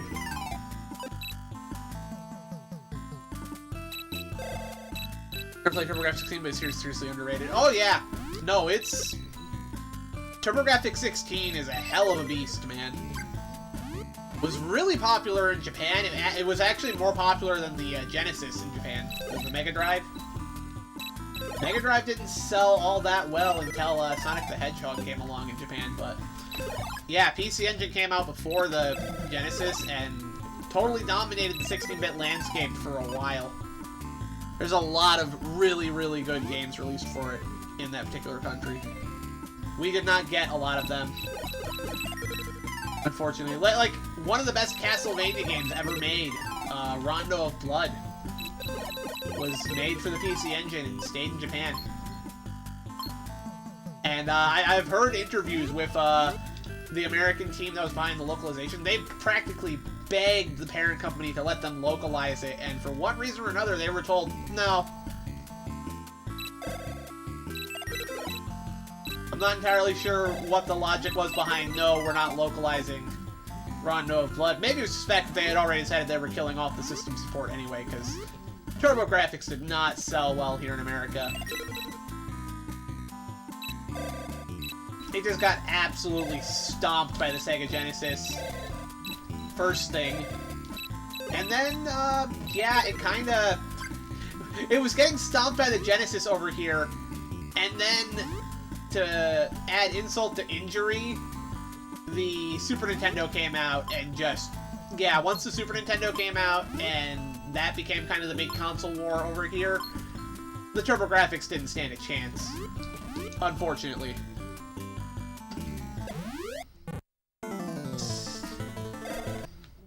Hold on, I'm trying to keep up with chat. Bonk's Adventure. Bonk's Adventure's a good series. Fighting Street. Okay, yeah. Double Dragon 2. Oh, that's actually a good version of the game. For the fact that I'm focusing specifically on, WonderBoy right now, I'd boot that right up. I think it's a fun version. It's specifically a port of the NES game. It changed all the music, which I'm not a big fan of, but, yeah. It's a good port, honestly. The, okay, what was the trick with this guy? It's when he surfaces, I can hit him, and I just have to make sure to hit him before he starts attacking, right? Yeah, I remember now. I can do this. I can do this. Yeah, kill the zombie dragon.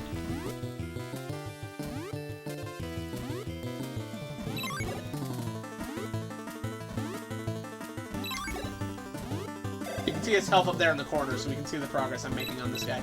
Oh, shoot. That was close. He nearly got his attack in.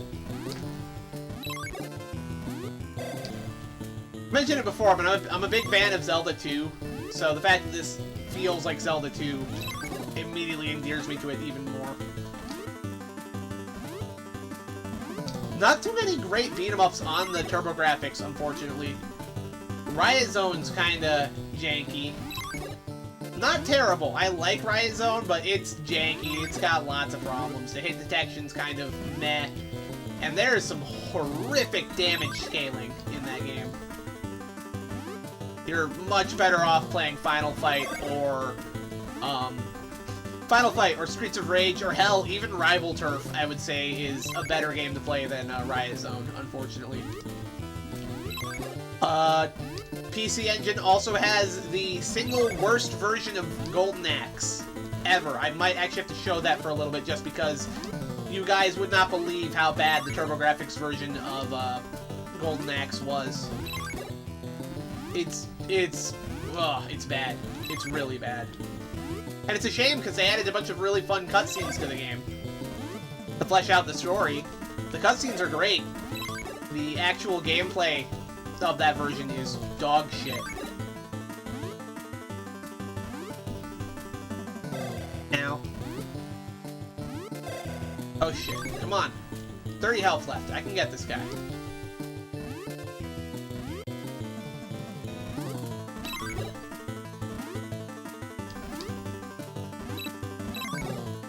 Four. 21.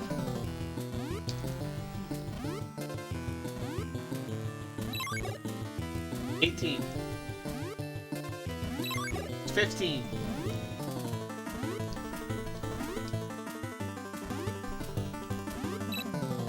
Oh shit. Ah!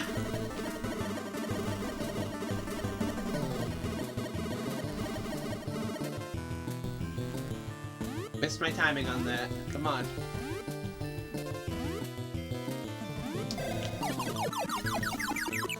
Fuck you. Oh, shit.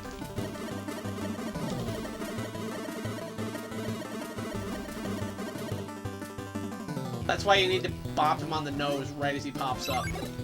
12. I'll be able to read chat as soon as I kill this bastard. Hold on. Okay, 9. 6. 3. He's so dead on the next hit. No! You bastard!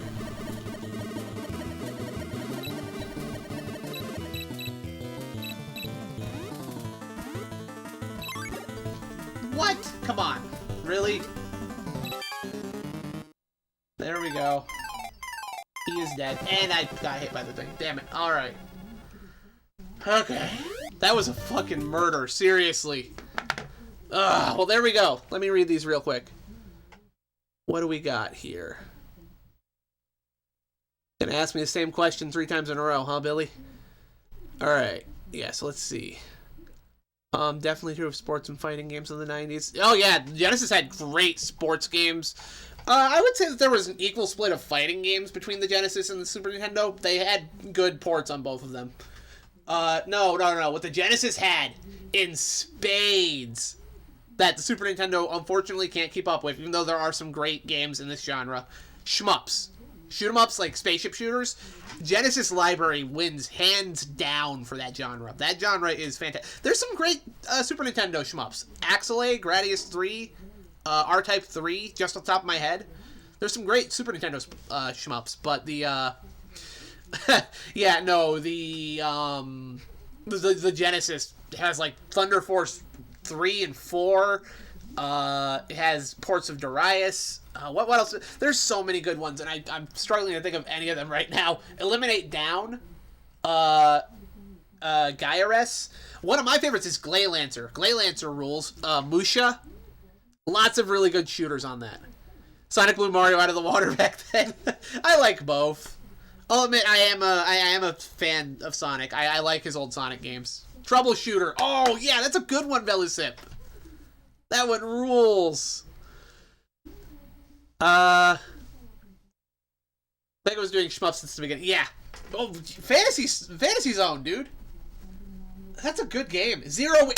Yes, thank you, Pete. I knew I was forgetting something. Zero Wing. There's a port of Zero Wing on the PC-Engine as well. We can check that out sometime as well. You went to Mario for fighting games, Sonic for shmups. Well, the other thing, and I'm not... First of all, I need to make this clear. I'm not partial to one console over the other. I'll admit that the Super Nintendo is my favorite. But when it comes to the library, I think they're all good. Like, you see the shelf over here. I have a lot of Super Nintendo games. I have a lot of Genesis games. I collect for both. Not only did Billy already ask that, I actually answered him earlier before he even asked the question. He just wasn't listening.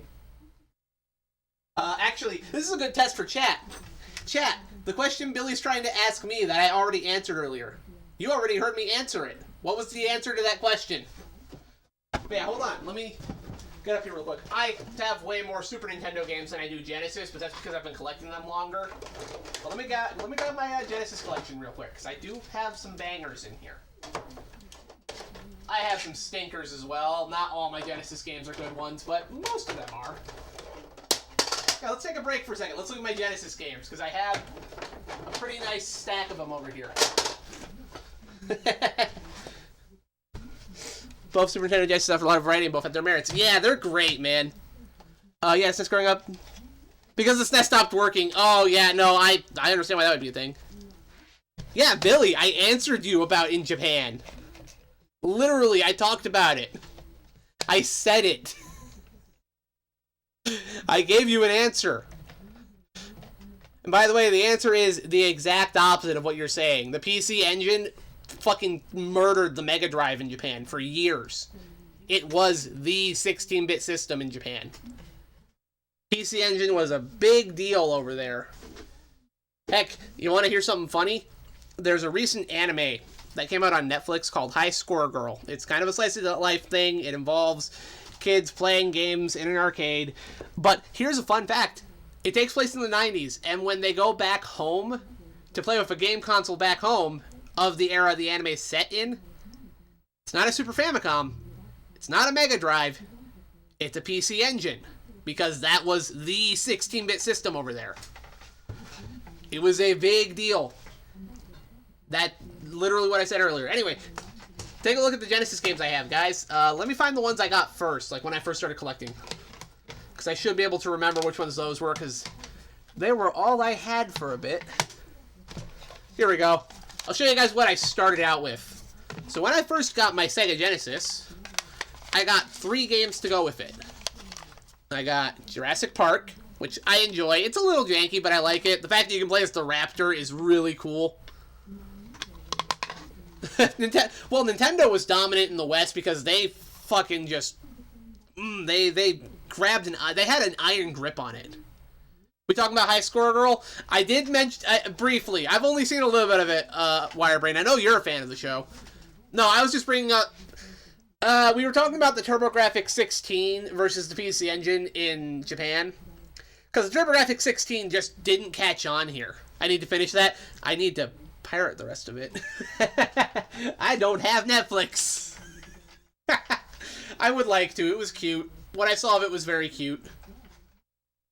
There's another one you keep bringing up, too, about the it's like a time travel story where the person in question goes back to, like, the 90s to work on, like, a hentai game on the PC-98 or something. I need to watch that. I do not have the Chaos Continues, Billy. Also, to start my Genesis collection, I got Forgotten Worlds. Is anybody here familiar with 16-Bit Sensation? Thank you. Yes, I need to watch that. Yes, because they all tanked. Yes, Jagos.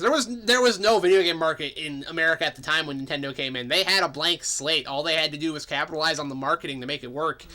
And they actually approached Atari first to try and help them get in, and Atari said, absolutely not. Video games are a dead industry over here in America. It's a fad.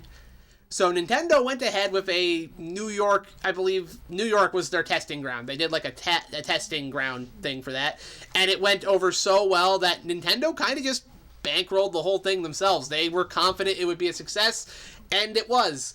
And then they proceeded to be absolutely tyrannical about it. I did not. 7anime.site, you're welcome. I do actually use that sometimes. Thank you for reminding me. I should actually watch... I should watch some of those, honestly, while I'm working. I've been thinking about what else I should watch, because I just watched Green Legend Ron the other day. The 3-episode OVA from the 90s, which was really good. I really loved Green Legend. That was a good show. Anyway, and then, I don't know how many people here remember... I don't know how many of you remember Forgotten Worlds. Fantastic shmup on the Genesis from Capcom, although the port's reprogrammed by Sega. Anyway, and of course, I had to get this. And if you're a Sega kid, you know that cartridge. Gotta have Street Fighter 2 on Genesis, you know? I'll talk about Variable Geo some other time, Billy. That's a special interest for me to talk there. Just listen to some of the games I had. Meh. Well, these 3 are what I started with when I first got my Genesis, which was, oh man, that was a good few more years ago than I'd like to think it was. I was not a kid. I forget if I was a teenager or a young adult, but it was something I just got for Christmas from... My parents must have found a Genesis for cheap or something. I don't know. But they found one, and they got me that, and these were the games I got to start, and then I started collecting the other games. And let's see, what else did I get here? Very quickly after I got my Genesis, we picked up the Genesis port of Double Dragon, which a lot of people don't like. I actually think this is a decent port. I can explain that some other time. Should really make that Double Dragon video at some point, but I'm probably not going to anytime soon because I'm working on my RPG now with my friends, and that takes top priority. Street Fighter 2 and MK and Streets of Rage, where there's a Genesis trifecta of fighting games. I love Streets of Rage. I do not have the Ghostbusters game, Billy. Hold on, we'll keep going with what I got here. I'm trying to go in semi-order of stuff I picked up because it was slow going picking up stuff for the Genesis at first. Pat Riley Basketball is one I got because it was super cheap. It's actually pretty fun. And the hard way, you can't kill the dinos until the population goes back up. Okay, let's see what else we got. This is good. I got the Genesis 6-pack eventually, which is a compilation cartridge that has Sonic the Hedgehog, Revenge of Shinobi, Golden Axe Columns, Streets of Rage, and Super Hang-On it. This is like an essential Genesis thing if you're buying games to play on that, because it's just a quick way to get, like, the essentials. Definitely one I'm a big fan of. I play that one fairly frequently. Genesis is also how I started getting the sports games, because I didn't play many sports games growing up. I already showed Pat Riley. My dad got me Sports Talk Football with Joe Montana. Not really my thing. I don't think this game's very good. But you want to know a football game that is fantastic? Actually, before I move to the obvious one, you want to know some football games that are fantastic? First of all, anybody here familiar with Super High Impact? It's like the football version of NBA Jam, but earlier. Came out before NBA Jam. I know everybody thinks of Blitz when they think of NBA Jam, but football. But Super High Impact is way better. Oh yeah, dude, I need to pick up Road Rash. That's on the list. The Genesis port of Pit Fighter is great, Mike. I have a soft spot for Pit Fighter. It's not a great game, I would say, but it's a fun one. It's a button masher is what it is. You know, it's a button masher, right? But it's a fun button masher, and the Genesis port's great. You know what sucks? You know what sucks? The Super Nintendo port of Pit Fighter is one of the worst pieces of shit I've ever played. SNES Pit Fighter is legitimately up there as one of the worst, like, things on the Super Nintendo. They botched that port in every way imaginable. It's really bad. Anyway, yeah, Super Tecmo Bowl, right here. Of course I got Super Tecmo Bowl. Love this game. This game's great. And of course I have NBA Jam Tournament Edition. Of course I got NBA Jam. I wouldn't even argue it looks better, Jagos. Compare them side by side, like in motion. I'd argue the Super Nintendo version even looks worse. It sounds worse for sure. It really doesn't sound good. Like it's the presentation's just terrible. I don't have Cyborg Justice. No, Wirebrain. I don't have Mutant League because that's actually a surprisingly expensive game. Like, the Mutant League games go for some cash. Mercs I picked up eventually because this is a great Capcom running gun. Mercs is great. This one I went on a limb with, and it became one of my favorite Genesis games. This is Mystic Defender. It's actually licensed off of an anime, Kujakuo, Peacock King, which also had a live-action movie directed by the same guy who made Rikio, had some anime adaptations. There was also a Master System game called, what was it? Spellcaster. But yeah, this is Mystic Defender. It's another run-and-gun type game, and it's actually one of my favorite Genesis games. I've streamed it a few times before. I haven't finished it yet. I've tried to. It's really hard, but I really love it. It's a great game. And going along very nicely with Mystic Defender is the other anime tie-in that got localized that Sega made. Last Battle. Yeah, I know Last Battle does not have a great reputation. I don't care. I love it. I love Last Battle. It's not good, okay? It's not a great game. It's very janky, but I love it. It's my son, okay? I love it like a mother who loves her son that he won't stop eating paint chips, you know? Mercs is interesting. Yeah, the arranged mode's really interesting. I need to stream Mercs on here at some point. It'd be fun. Oh, the main character in Last Battle? Oh man, he has a hilarious name. What was it? Oh, I haven't played it in long enough. I forgot what they named Kenshiro in Last Battle. He has a hilarious name. Oh no, why can't I remember that? Oh, we gotta play that game again at some point. Alright, getting down to the end of the collection here. Championship Pro-Am, which is a port of RC Pro-Am, if anybody knows that from the NES. It's a game by Rareware.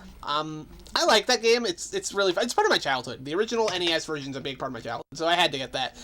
And it works. I'm not going to get the Home Alone Genesis game, Billy. I have no interest in it. I don't have any interest in it at all, dude. I'm sorry.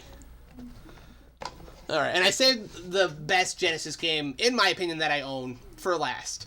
Because I actually spent... I didn't spend a ton on it. It was like a $20 game. So it's not the most expensive thing I've bought. I don't usually buy Look, I try to get things for under $40 where I can. It's rare I've gone over that. Combat Tribes was one of the games I spent a little bit more on because I really wanted it. Anyway, this was $20, and it was worth it because it's Target Earth, which is the first game in the Assault Suit series. As a matter of fact, those of you in chat probably know Target Earth better for its sequel, Cybernator on Super Nintendo. I know some of you in chat know Cybernator. I know some of you know this game. Yeah. These two, this is the same series. This was first game, second game. Third game and fourth game never came out over here, although there are other games that play like that. Metal Warriors, which is psychotically expensive to pick up on cart, but, you know, emulate Metal Warriors because it's great. Front Mission Gun Hazard. Oh my gosh, I love that game. That's one of the best things. Home Alone Genesis game isn't that bad. There's a strange but neat crafting system. It's okay, but so much better than the SNES version. Yeah, Assault Suit Lanos. That's correct, Draken. Yeah, that's probably my favorite thing I own on the Genesis. Not because I don't like the other things I have. It's just the one that appeals to me the most. Because you all know I'm a giant mecha head. That's like my thing. It's not that the Home Alone game is bad. That's not my assumption. I just don't care, if that makes sense. Like, I don't know, if I find it out there for, like, I don't know, $2, maybe. But it's not something I'm looking for. What are some Genesis games I'm looking for? I'd have to think about that. I kind of stopped looking for games just because things started getting stupid in terms of price. Like, even games that used to be super cheap and aren't even that good started going up, and I'm not a fan of it. But, I mean, my local game store has a... they have a copy of Castlevania Bloodlines in there for, like, $50, $60. I forget how much. And I love that game. It's one of my favorite Genesis games, so I want it. But I don't exactly have $60 to throw around in any video game I want. Music from kind of often. I remember, dude. I love it. When I heard you using music from that in your videos, dude, I was, like, super happy with that. It was so cool, because it was like, oh, he knows about that game. I love that game. No, Cybernator is so cool. I love the Assault Suit series. I love everything the Assault Suit series spawned. Like, again, Metal Warriors by LucasArts is a blatant ripoff of Cybernator, but it's so good. There's also Front Mission Gun Hazard, which is great. Ghostbusters, Billy? That game is up there in price sometimes. I've seen it around. I've never picked it up because it's always been a little out of my price range. It's a good game, though. Ghostbusters on Genesis is a surprisingly good game. Made by Compile, I believe. Which made some really good shmups.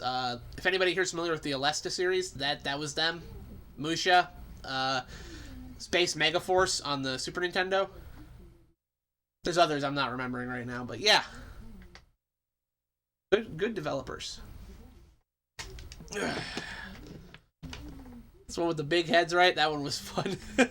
Yes, it is. That is the correct one.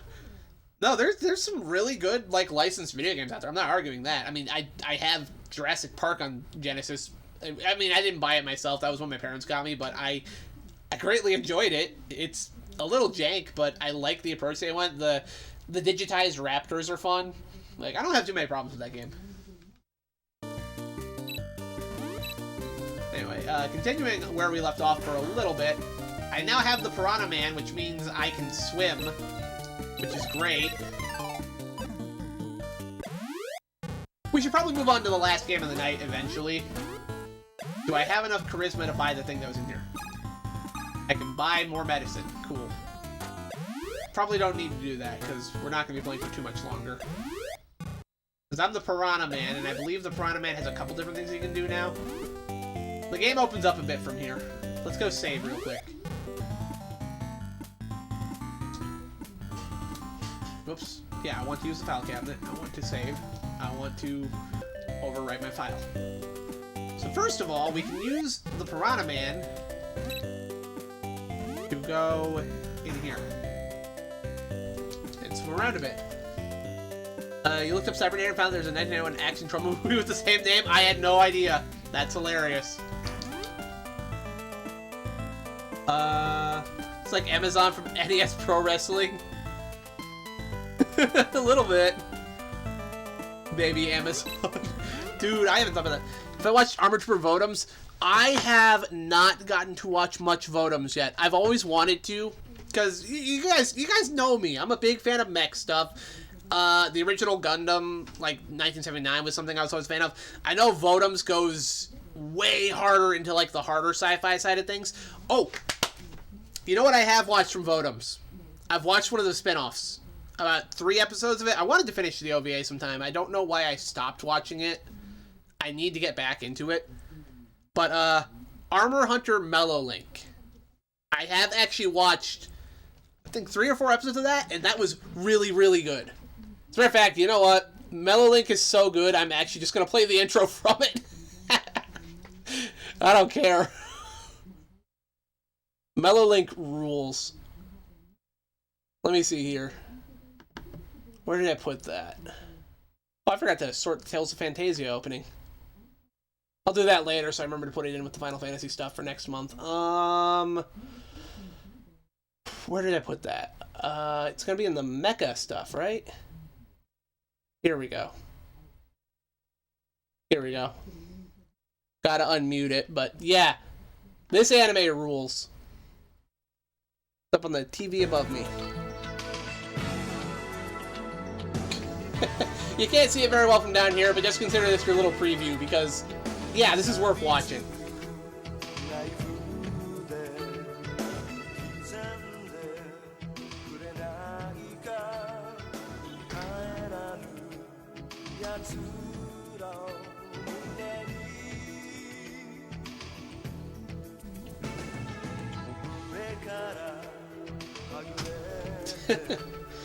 I love this era of anime. I have another show I actually really want to get back to watching. I just haven't yet because I don't have a Blu-ray player set up in my room currently. Aura Battler Dunbine. I've got through about half of that, and I really want to get back to it because it was good. I was watching it a couple of years ago because I got it on Blu-ray for really cheap, and I was enjoying it. And then my life got super busy for a couple of months, and I just didn't start it back up. And life's kind of shuffled me around from place to place a lot lately, so I haven't gotten to quite settle back in and continue it. That's just how life is sometimes.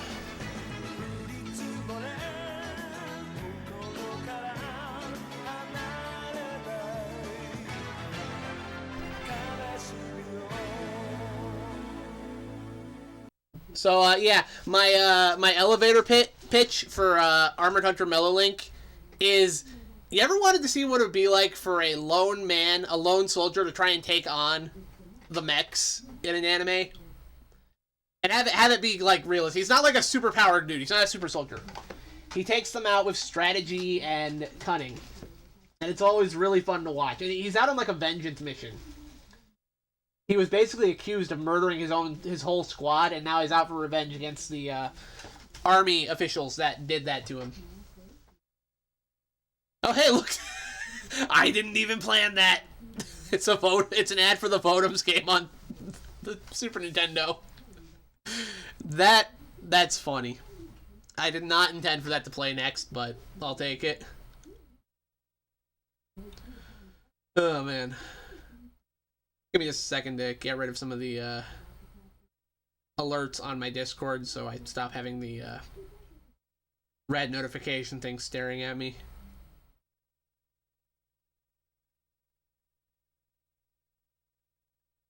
Alright, there we go. What show is that? Armored Hunter Mellow Link. It's a spin-off of Votoms. That's what I was showing up there.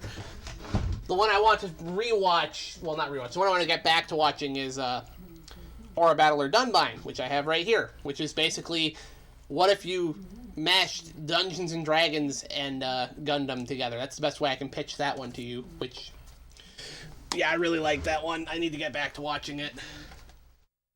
Anyway,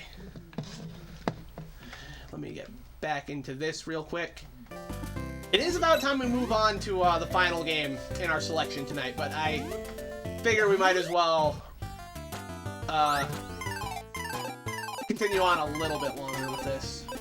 Because this one's really good. This is one of the best games in the series.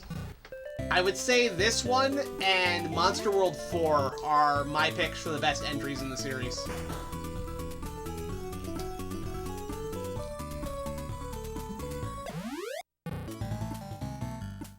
We'll talk about AVGN maybe later. I mean, depends on what you want to talk about with AVGN. I mean, here's the thing. I'm actually a fan of AVGN. I like the Angry Video Game Nerd. I like James Rolfe. I don't have a problem with either of them. My problems with the show have less to do with the actual show and more to do with people taking the show as, like, some serious critique. Because it's not. It's comedic satire. He reviews some genuinely bad games, that's true. But he's also definitely taken several games that aren't that bad and blown the flaws way out of proportion. Because that's what he does. It's supposed to be funny. He's supposed to be that person you might have known when you were younger who would get stupidly upset over minor nitpicks, you know? That's the whole idea of the character. Because he's getting upset over video games, you know? Oh, hi, Echo the Dolphin! Oh my gosh, that game... Ooh, it's a good game, but that game drives me insane to actually play. Variable Geo. Advanced Vegetation. Do I have any of the AVGN? I do not, and I think they just announced a new one, like an actual NES game. Like something that you can actually buy and play on an NES. I think they just announced that. I would like to play those. Those would be fun. I definitely get a kick out of them.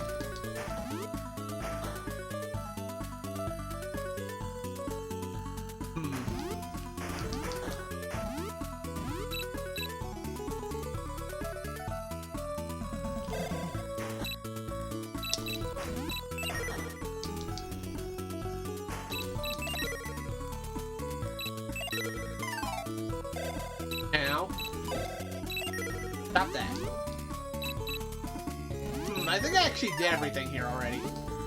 I think the only thing I had left to get was the, yeah, the Aqua Shield. I can probably move on to the next area. I really should just move on to the next game.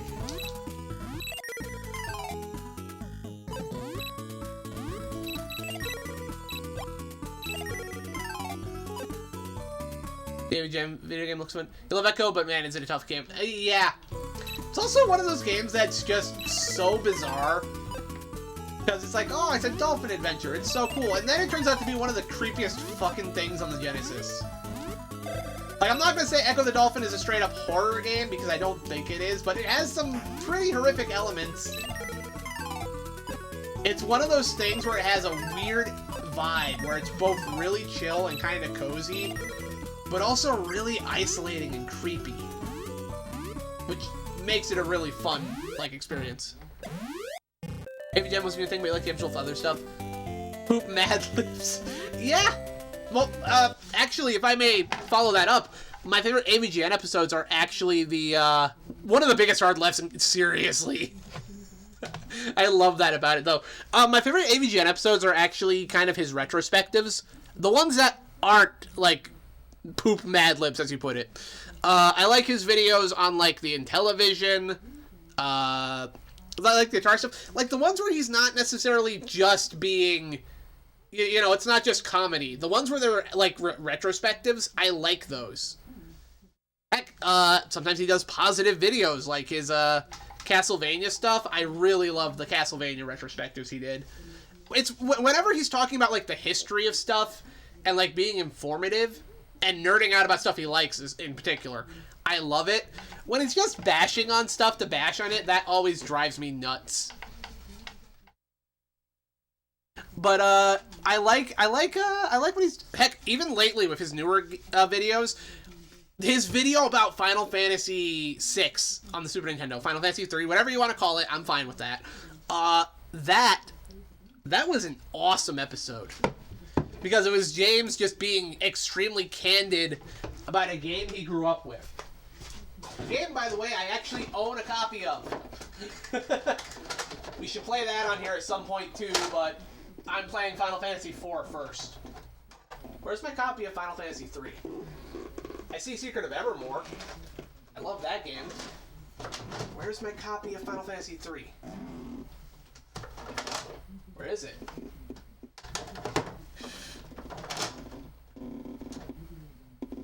See X-Men, Mario All-Stars.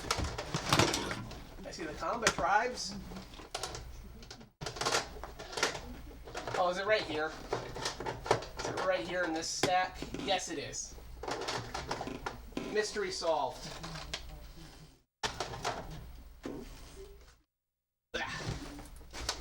Also, my non-functioning copy of Star Fox. I would like to fix that.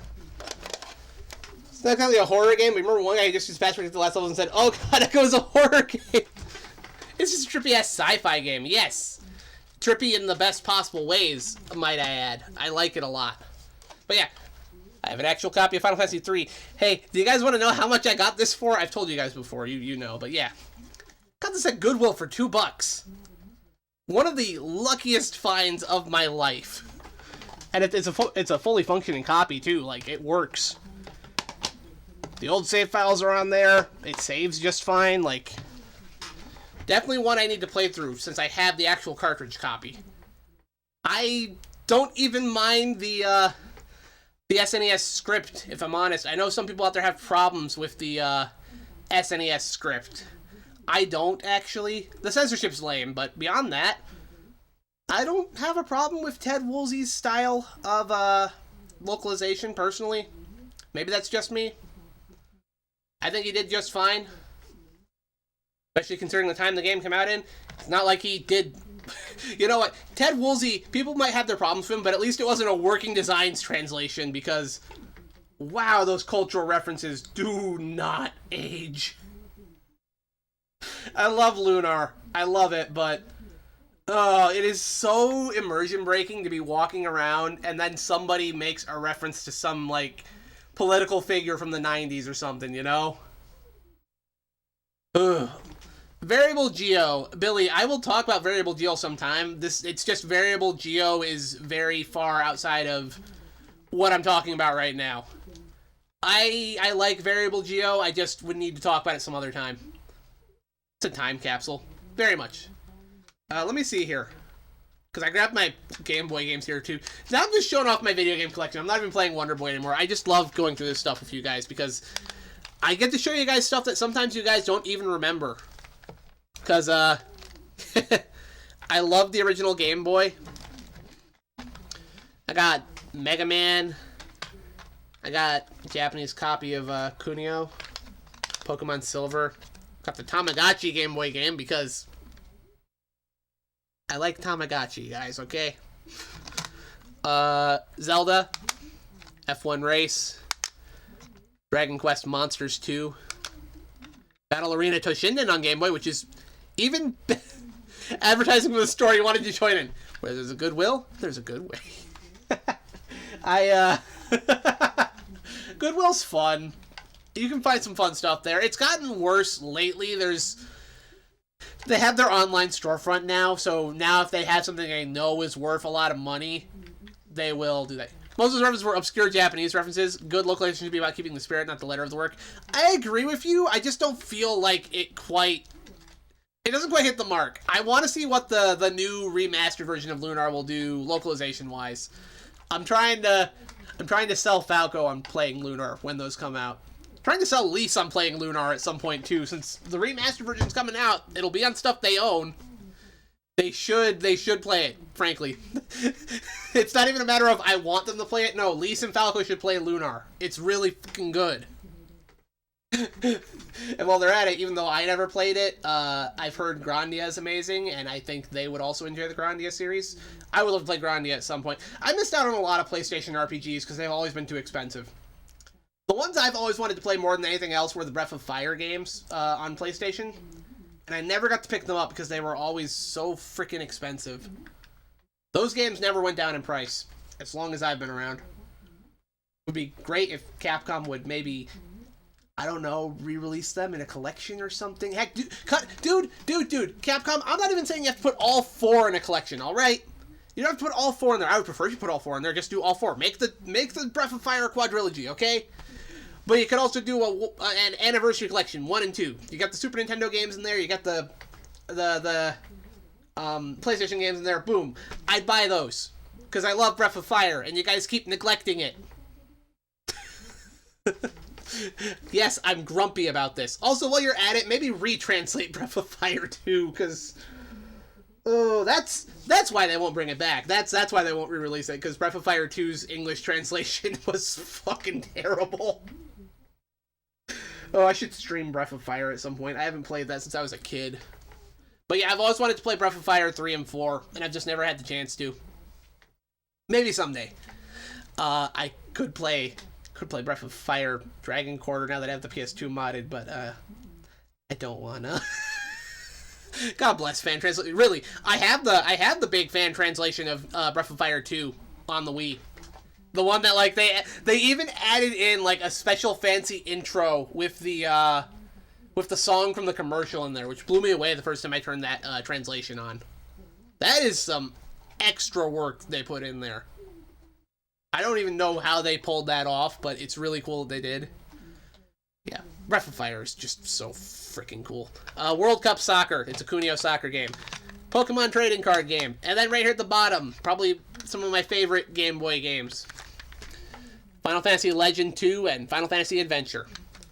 Final Fantasy Adventure is probably my favorite Game Boy game. I've streamed that on here a couple times. It's a good one. Alright. I really gotta get back to this. It's better than Mega Man Soccer? Yeah, by a wide margin. It's a Kunio sports game. It's gonna be good. You love Dragon Quarter? It was really good game. It was like I knew the game was made to be constantly replayed. Ah! Well, I mean, it's cool to see somebody who liked it, because everyone I've ever talked to about that game hated it. To be fair, I was growing up on the internet in the time of everybody being super hyperbolic about the stuff they loved and hated, so when it comes to something like Dragon Quarter, I'd never heard a good thing about it, so it's cool to hear somebody say something nice about it. I still think I probably would want to play it after I've played the other ones, because I know it's not that I want to say it's a bad game, I just know that it's one of those things where you have to adjust to its rules.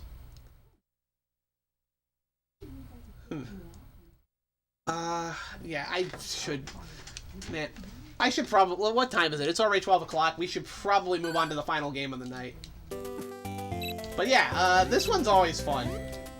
There's definitely more of this game we're gonna have to do. Oh, I forgot to get the... Whatever. I don't need to worry about that right now. Should have done that while I was the mouse man, but I'm stupid.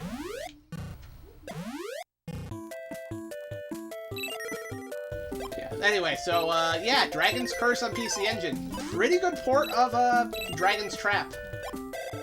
Definitely one I would say give a try if you like the original one. Alright. Final game of this. Before I do that, I did mention this earlier. And I know Mike will have to leave soon, so... Do y'all want to see a Sega classic absolutely trashed by the PC-ENGI? What's this guy headed to work? Oh man, Pete, you're about to miss me ruining your night. Oh no. Here we go. Golden Axe on the PC-ENGI, because I mentioned this earlier. Renovation. Also known as Let me ruin your evening.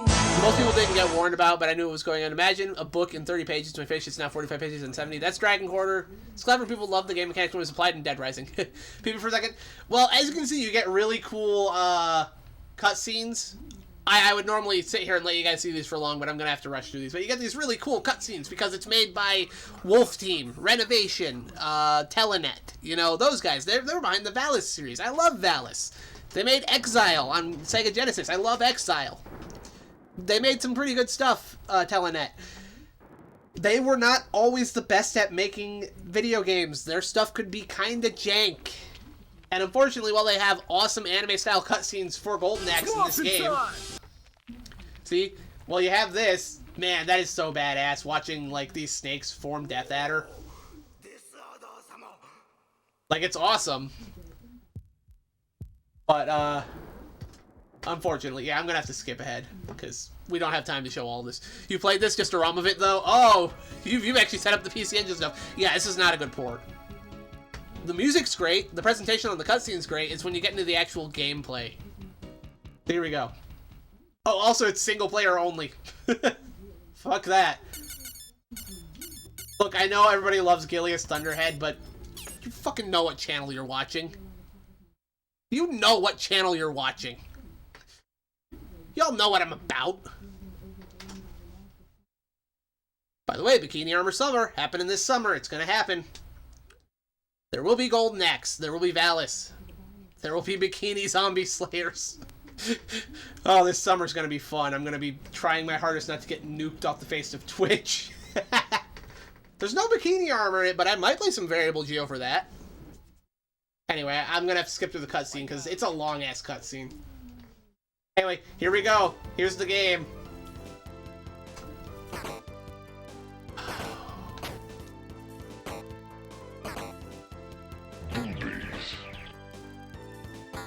Warrior babe, I must bounce through, peace. Yeah, okay, yeah. Good luck at work, Pete. But yeah, yeah. I was not exaggerating when I said this was one of the worst, port jobs I've ever seen. Trust me, guys, if this looks bad to play, it feels even worse. I did discover one... That was fucking stupid. I did discover one piece of really goofy tech you can do in this. When you jump, you can actually hold down the attack button, and you'll just keep swinging your sword like crazy.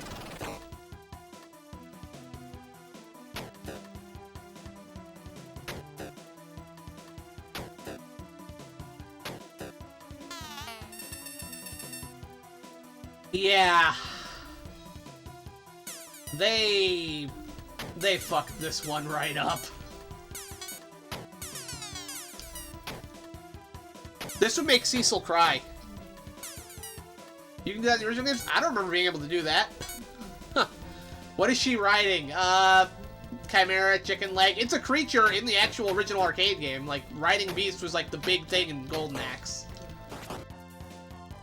The being able to ride like all the different monsters was one of the cool standout features. Not that you can tell what anything's supposed to look like because the graphics are tiny and muddy. Ah, fuck. Chicken leg, it's a cameo from Altered Beast. Yes! Same director, I believe, for both games. Although I've always liked how the chicken leg looks like in Golden Axe Warrior, the Zelda clone. Of course, this version of the game recommending an adult series based on the game. That doesn't exist, Billy. I refuse to give it the honor of existing. I literally refuse to acknowledge that game's existing. No. I will not give it the fucking pleasure. Here we go, let's use our... Yeah, magic.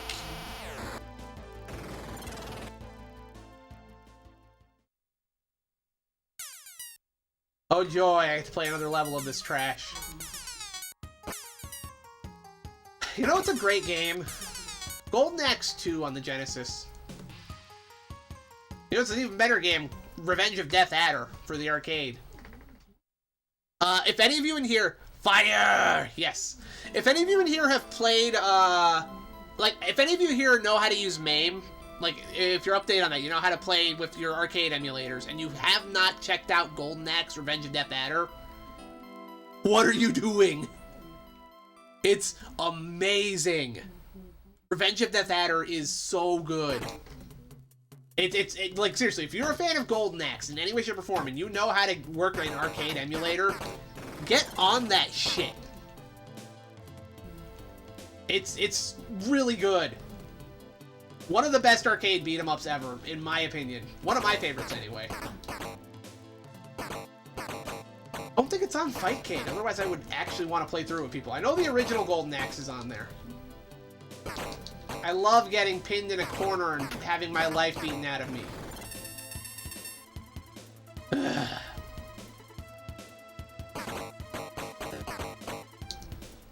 Fuck you. You got a Sega Astro Mini to play? Dude, why is that the only way to officially play that right now? That's the one with the Mantis mounts? Yes, Velusip. And yeah, I'm not surprised. It's crap. Wirebrain. It's not good. Again, I refuse to give it the pleasure of existing. Does that make sense? It won't happen. So yeah, there you go. A really bad version of Golden Axe with some great cutscenes and great art. The cutscenes are great because, yeah, Telenet knows how to do their presentation. They're the guys behind Valis. Come on. Find the arcade 1-up system. Oh, I forgot about that. Yeah, but not everyone has the money or the space for it. Do you see a space I could put a 1-up arcade cabinet in this room? Oh, man. But yeah, it's so weird that you can play it via the 1-up arcade. You can play it via the Sega Astro Mini. But there's no easy way to play it. You know what? It's gonna show up on Sega's fucking subscription service.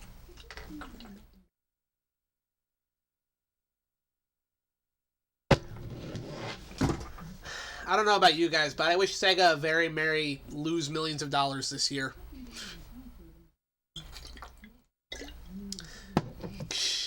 Anyway. One more game tonight. In the WonderBoy series, anyway. I don't know how long I'll stay on for, but yeah, one more game to check out.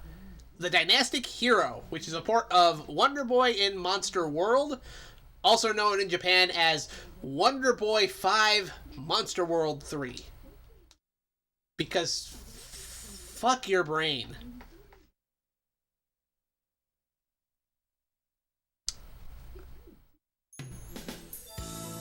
Ah, yes. The sort of music you'd hear for the opening of a really low-budget Saturday morning cartoon. Or not even a Saturday morning. This is something you'd find on the TV after school. Anyway, Terran, the breathtakingly beautiful woodland, was known far and wide as a peaceful paradise. But evil awoke in the darkness as the Drill Corps Empire launched an offensive that left the people of Terran utterly at their mercy. Yet, amidst the destruction and despair, one rose above all to challenge the cruel Drill Corps Empire. The Dynastic Hero. It is he who leads the battle for freedom, and if it is he who will stop at nothing to see his land restored to the quiet and pure country it once was. The tale of bravery and courage is told by Brenna the Fairy Maiden. This tale is told by. Good job, guys. Nice cutscene art, though.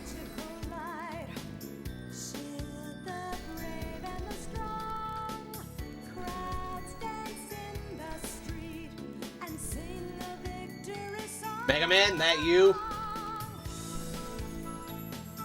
It's like medieval Mega Man with a beetle motif. He's like a Mega Man Kamen Rider.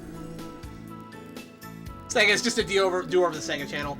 Yeah, I wouldn't have a problem with it, Mike. I would not have a problem with the Sega subscription service. I need to make this very clear to people. I wouldn't like it. I hate subscription services with all my everything. I do not like them. I hate them. I think subscription services are a scam designed to steal your money. And they keep getting more and more expensive if you haven't noticed. But I could live with Sega announcing they're doing a subscription service. My problem is the fact that they went out of their way to remove almost all of their classic video games from storefronts. You can't go out and buy most of their classic video games at the moment on like Steam or on Switch. They took them all off of those. They removed them. You don't have the option to buy most of them right now. There's a few that are still up there. But the vast majority they had up there are no longer available. And they took them all down specifically to lock behind this subscription service they're cooking up. And I remember back when they started removing these, they hadn't announced the subscription service yet.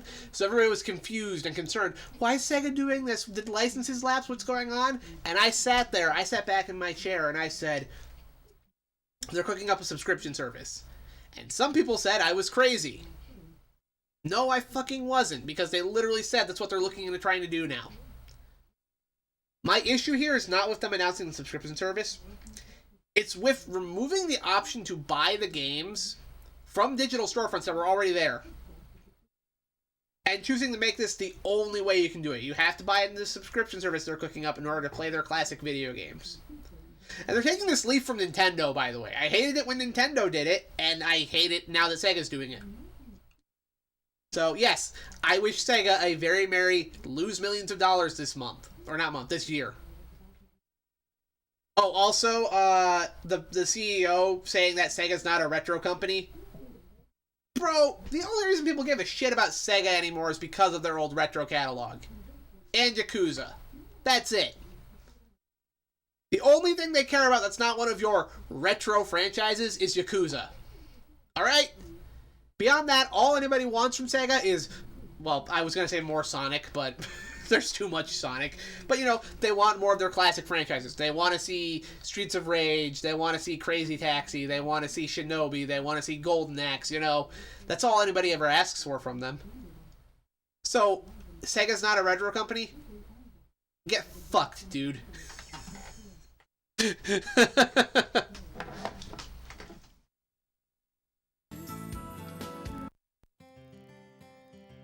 Alright, so we're just going to jump right into this.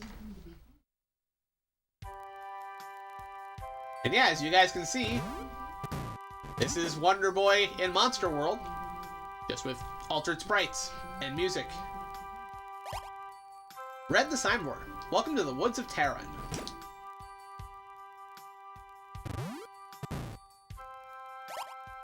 At long last, the Jokor Empire unleashes its forces upon this wooded country. Brenna, the fairy maiden, is unable to escape the marauding bands of evil beings in Terran Castle, and is taken prisoner. I'll hand over some reviving medicine and Firestorm. Prepare to use the magic immediately.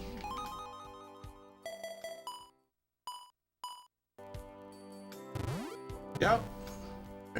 That's how you really feel. Oh, I never make a secret of how I feel. I hate subscription services. And I especially hate the... Guys, we are literally heading towards an era where physical media isn't a thing anymore. It's happening. It's happening, and not enough people care about it. It's been such a long time since I had any visitors. Your adventure has just begun. Take it easy. The jellyfish will lend a hand. I believe the boots in there are $30, so I'm gonna go ahead and get some cash.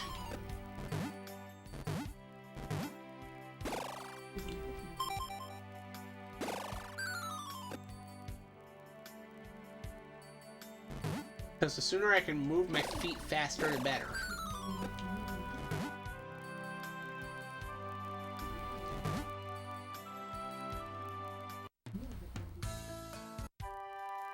Loading between sections on the disc is pretty nice for a CD game.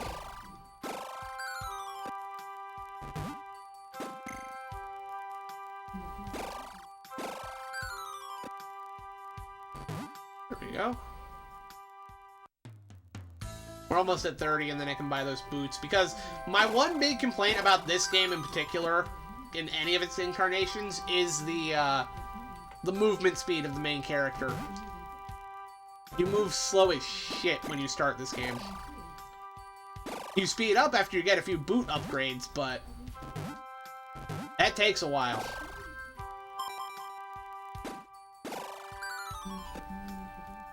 Oh, come on. I just need 2 more gold. Someone wants everybody's going all in for streaming instead of DVD or Blu-ray. What happens when, a lack of a better term, when the streaming bubble bursts? I don't even know. Because here's the thing. Streaming is not about being able to provide people what to watch. That's not what it's about. It's purely about having complete and total control over media. And I know I sound like a giant conspiracy theory not saying that, but that's what it's about. There we go. Now I got my boots.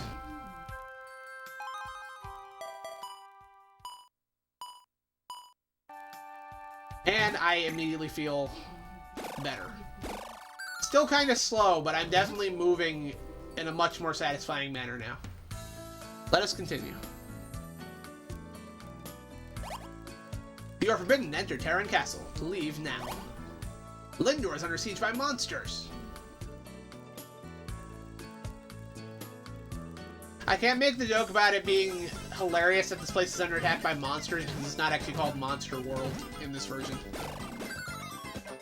Oh, hey guys, does this background look familiar? Not like we haven't been here a couple times tonight already, right? Like in every single video game we've played so far.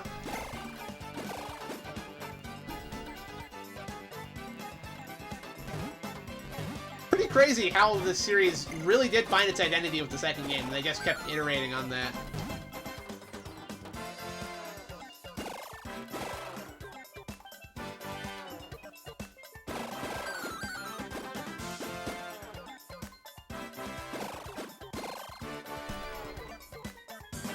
See, for example, people want to watch Trek, they have to have paramount. Do you ever like physical media?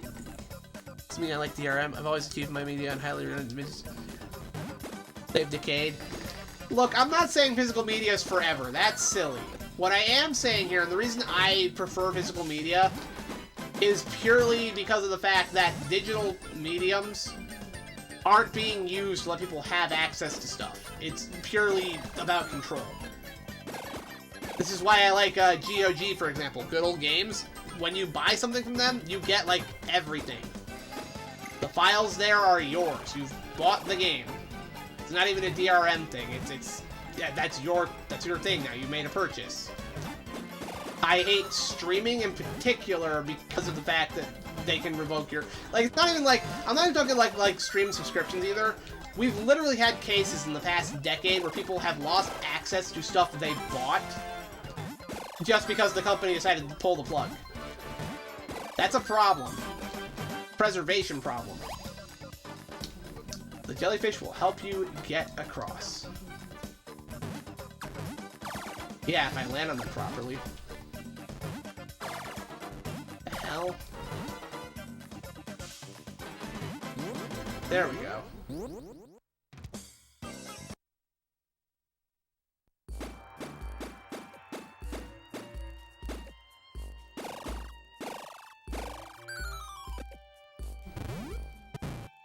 This will be something the only way to get stuff. Presumably movie will just get some VHS only due to copyright mess. Look, ultimately my argument is about making sure the power stays in the hands of the consumer and making sure that stuff gets preserved for future generations. It's not even, like, I've had this argument with people sometimes where they say that it's pointless to preserve things for future generations. I heavily disagree with that because video games and movies and whatnot are culture. It's part of culture, you know? Like, that's just, I don't even know how you can make that argument. What, you think future generations won't care? Because, like, I literally have several younger siblings who are into this stuff. I know other people who are into stuff who are younger than me. Like, it's not a case of them not caring. This stuff's important to somebody, so why should we just let it fade into obscurity? Welcome to my fine shop. Stand for the item you want and then press up on the direction key. The steel lance, 80 gold. But if you carry a spear, you can't equip a shield. Yes, I remember. Chainmail, 70 gold. Ooh, I just noticed something about this that's... Hold on. Oh, man, that's a...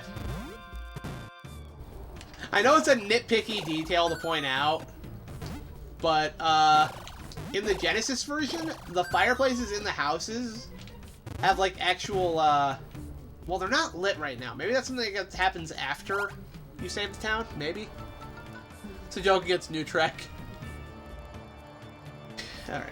Hi, my name is Sandy. We're in big trouble, you know. There's monsters everywhere. Talk to Nora if you want to find out more. Stand in between the two goddesses and press up on the direction key, then you can see Nora. Yes, I remember that. Ow! And of course, I immediately run into one of these stupid mushroom monsters.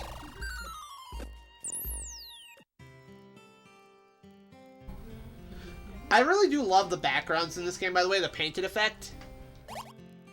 I'm called the Queen of the Heavens, Nora. Monsters come crawling out of the cave over there, infested the village. Save us. Take Sabrina with you. She's a great little helper. Just keep in mind she'll return to me if you leave my territory.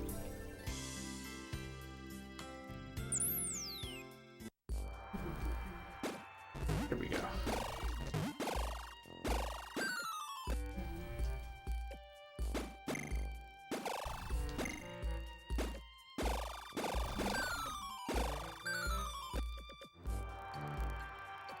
I should probably go ahead and heal myself at the end.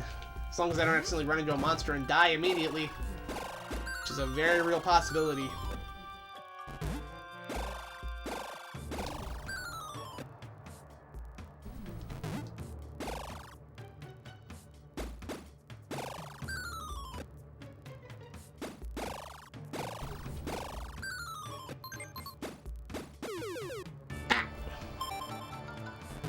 Dang it, Sabrina, you distracted me with your health power-up.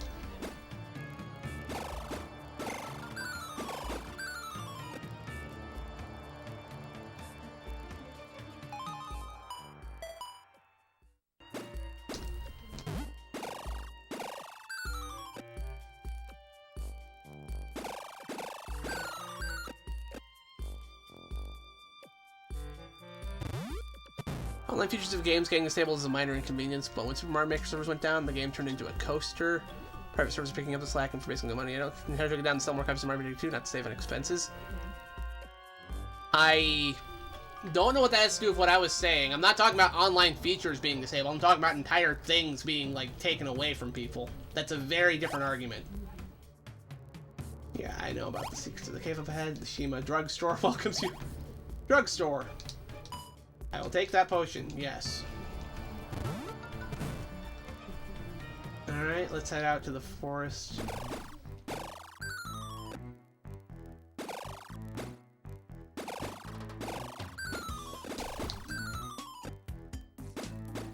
Bringing up the fact of access for Nintendo rent-seeking events. Oh, I have major problems with Nintendo and their subscription service was kind of the big thing. I really don't like the fact that everybody's just okay with Nintendo Online. Like, the Nintendo Switch Online service, I hate that with a passion, and everybody just accepted it as a thing. When the store on the Wii U, I know everybody likes to hate on the Wii U, but the store on the Wii U was an objectively better experience. You could just go on there, find the one game you wanted, and pay, like, a little bit of money for it. Like, you know, not even, like, $5 sometimes, you know? I know some people will argue that certain games, it was a blanket price for any game. So, like, if you wanted to buy an NES game, it was $5. Super Nintendo games were $7. I know some people will argue that you should not be paying $5 for Super Mario Brothers, okay? I understand that. That's a discussion I'm willing to have. But it was still objectively better than, oh, you pay this flat rate over the course of several months in order to have access to a selection of games where you're probably only going to play, like, 4 or 5 of them. Yeah, Cocoon. I am aware of Cocoon's problems. Time for going tonight. Yeah, it's getting late.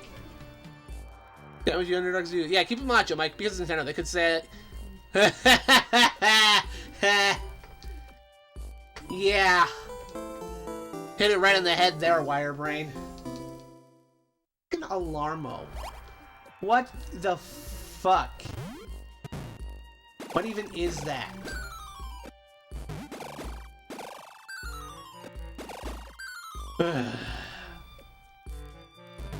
Feckin' Nintendo.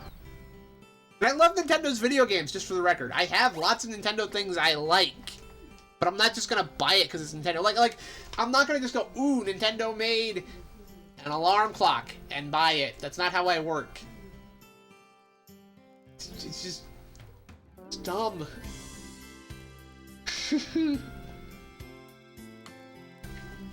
Like, I don't have a problem with the Switch. Can I make that clear? I don't have a problem with the Switch. The Switch is a great little piece of hardware. It's Nintendo's answer to Krusty's alarm clock. Fucking... ugh. But no, the Switch is a great piece of hardware. I'm not arguing with that. I like the Switch. It's great. And quite frankly, the actual online store is fantastic. I like that store. I like how many old school retro games are on there. The fact that I can buy, like, freaking PC-98 games on there, they're in Japanese, they're not translated, but it's the option for a very small amount of money. Alright? Hold on, I have to get my hands on the Magic Arena if I want to break the seal on the door, but I lost it in that stupid cave. Yeah, that'll make the thing spawn. I remember to do that. Okay. But, like, I like that stuff, okay? That's great. Why is Nintendo locking their stuff behind a subscription paywall? And roping other companies into doing the same? Like, it's not just Nintendo stuff on there either. There's other games on there that they approach other people to put on there. And I hate it because it's like, yeah, so if I want to play these games on the Switch, I gotta pay a monthly subscription. Fucking hate it. I don't wanna. If I want to play Super Metroid on the Switch, I'd like to just buy Super Metroid on the Switch and have it, you know? Be aware that anytime I turn on my Switch and I have Super Metroid downloaded onto it, I can just open it up and play Super Metroid, right? That's all I want. I don't want to have to pay a subscription for access to a couple of games that I'm not even going to play that much. It's probably yearly, but its point is, it's an annual subscription thing. Where you pay a fair bit of money for access to a ton of games that you're probably not going to play. Let's be real. But you play for it because, oh, it's a good deal. That many games altogether, that's a good deal, you know? That's how they get you with it. Like, here's the thing. Okay, you're paying, what is it, like $50 a year? Did they increase the price? I don't remember. But, you know, you're paying that rate, alright? Are you actually getting $50 worth of enjoyment out of the amount of games you play on NSO? As soon as you put out Switch 2, you have to buy them all over again. That doesn't seem to be the case, Draken. They announced the Switch 2, and they do laugh at Odin too. That's funny. No, they announced Switch 2. It's compatible with all, well, not all of them. It's compatible with the Switch 1 stuff, so I don't think you're going to lose access to your stuff with the Switch 2. They seem to be trying to avoid that because they remembered the shit fit people had over the Switch 1 not being backwards compatible. I don't know exactly what the Switch 2 is going to have going for it. It's going to be like $500, $700, so I'm not picking it up, obviously. Here's the thing, I don't go out of my way to mindlessly hate on things. So, it's bad to immediately support something just because it's Nintendo. It's equally bad to immediately hate something just because it's Nintendo. Hate things or like things on their own merit. Do not just blanket everything. Alright? That's the lesson I want to impart. Don't just blanket hate or blanket like everything somebody does. Take a look at each individual component and judge that on its own. That's how you make judgments. I think it's 400, maybe 300 might be a sweet spot. Well, 300 was about where the original Switch was. What if I'm a cold need a blanket? It has been fucking cold the last few. It's better than 900. Okay. What? That's the Lost Magic Ocarina. Great, but to bust open the seal, you gotta play a certain tune in it. Let's practice. First tune goes like this. Okay. 2R, 2R. Okay, I'm assuming that's run, so hold on, let me see. So. Okay, so 2's that button. Okay, I got it now, okay. Okay, so here we go.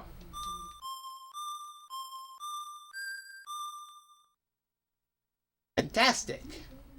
Next one.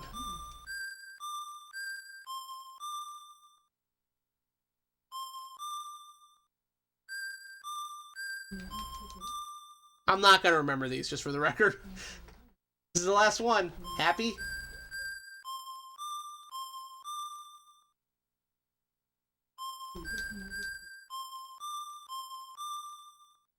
There we go. Play the tunes with the Magic Ocarina and a special place in the cave. You know they wanted you to write that down back in the day, right? That was how you're supposed to play the game, was you were supposed to write those down back then.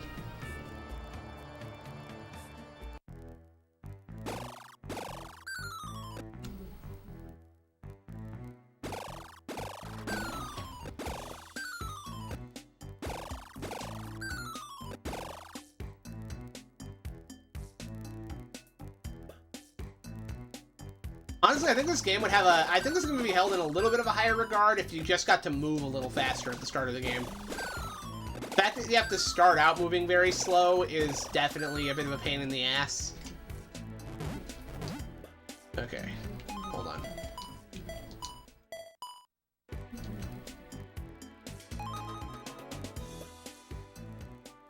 Okay, so...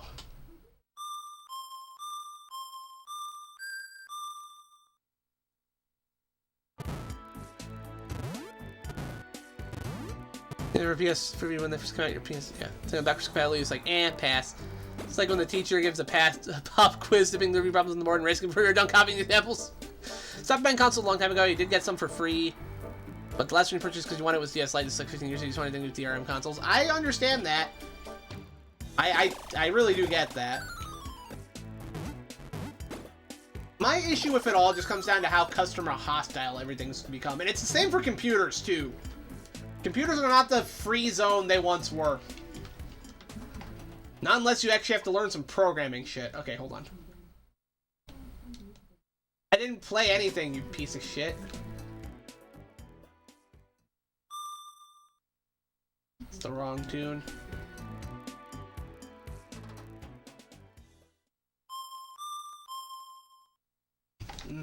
don't remember the tune. That's a problem.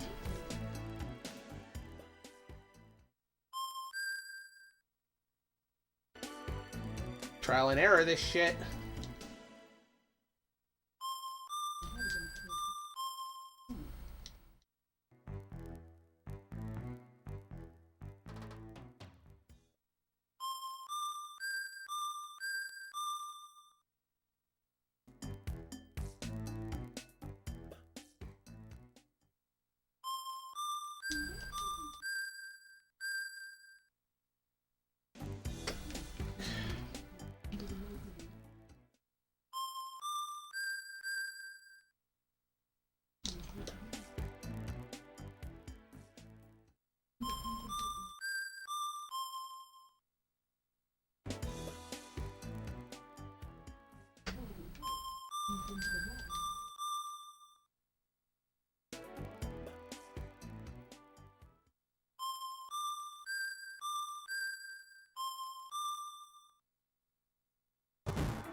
There we go.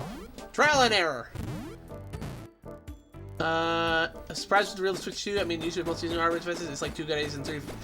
Switch 2 did everything I'd want. Yeah, it's looking pretty good. I'm still waiting to hear more details on it and see what else they're gonna do with it, but not a bad reveal, all things considered. What I have to see though is I have to see some hardware, not hardware. I have to see some software. A new Mario Kart is not going to sell me on a new Switch. I'm sorry. I have all the Mario Kart I could ever want. I have Mario Kart 64 and Super Mario Kart. That's all I need. I don't need anything else at that point, frankly. Which you bought a couple of years ago. It was the first new console you bought in over a decade. Yeah, it was a really successful console. Like, a lot of people were buying it. Your mother plays more games than I do. She was one of the people in Canada to get a PS5. I like the same as what Apple does with iPhone. Slap a new color and slightly upgraded camera, custom new. But it's the same shit with a little change each time. I don't know about that. There's some features about the Switch 2 that interest me. I'm hearing people say they might include like a mouse mode or something with the controller because of the way it looks. And I'll say this. I actually want to go on record with this. People are claiming that the controller ports on the Switch 2 are going to be a major problem. I disagree. Because the connector port there is no different from literally any fucking console. Like with their cartridges. Like, I'm going to tell you right now, guys. The way those things are set up, I looked at the way they were done in the commercial. Or trailer. The way those things plug in is no different from this. Which is going to have way less of a chance to fail compared to this shit. Yeah, that is a common failure point on Switches because people are fucking apes with their consoles. Well, you know, they're monk. They're not fucking apes. They are fucking apes. There's no way to make that sound good. Never mind. I abort on that statement. I can't make that one sound good. When you got Social Security, you had to pay back by a certain date, so you thought this person could get switching Breath of the Wild. I see no problem with that. USB connect. Yeah. Damn dirty apes. I do like larger controllers. Yeah, no, I don't have a huge issue with the Switch 2. It seems fine. Hold on.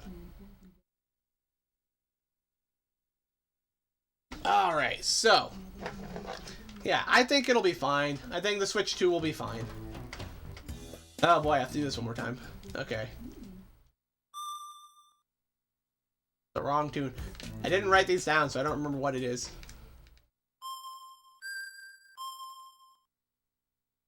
That's not it.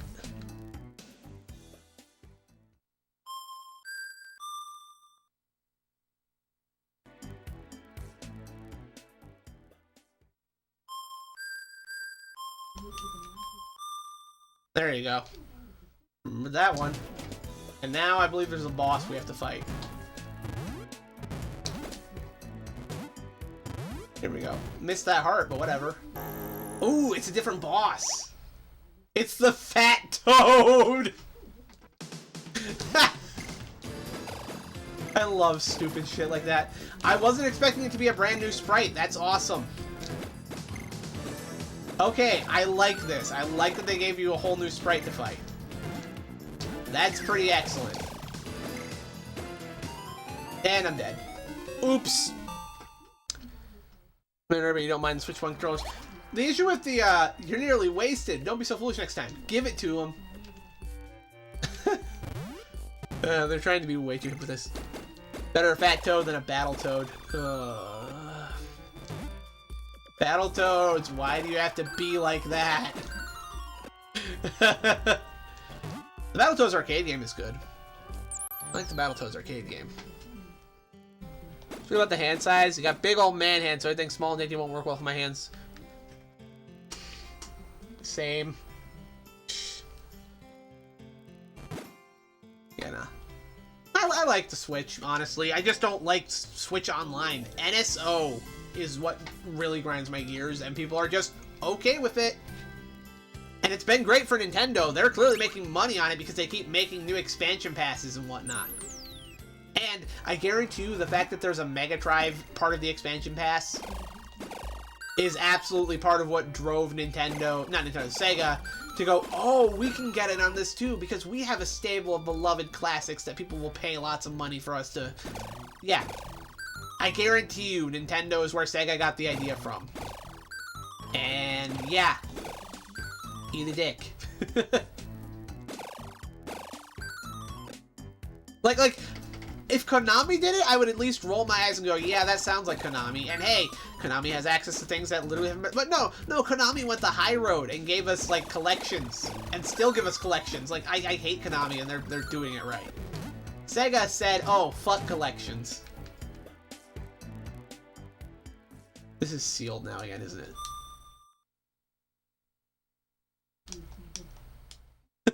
I love that the game's, like, critical of YouTube when you do it, so...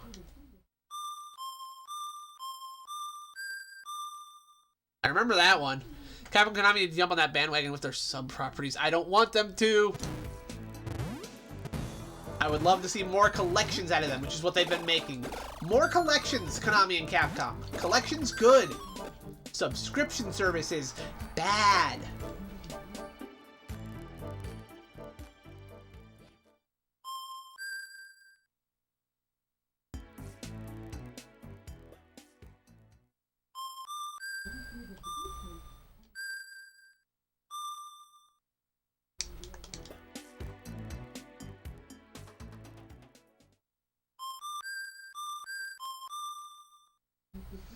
There we go.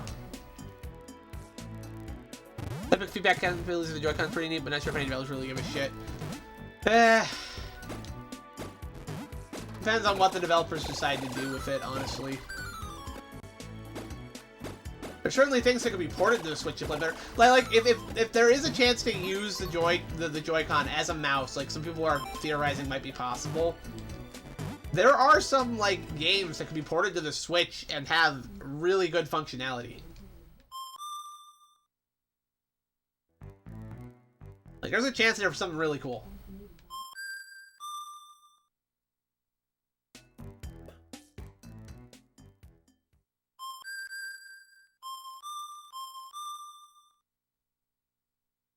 People are not fond of NSO, and you can forget, but I appreciate it because you access games that never got to play together. See, it's a soft collection release on... dude, I would love to see the Hudson collection, because the only real way to play a lot of Hudson games in the modern day is to buy the mini console they made.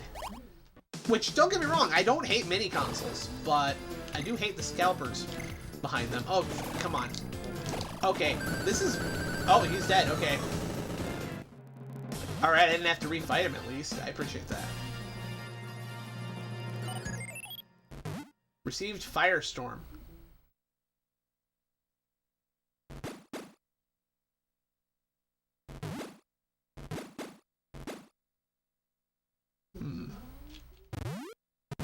It's 12:44 already.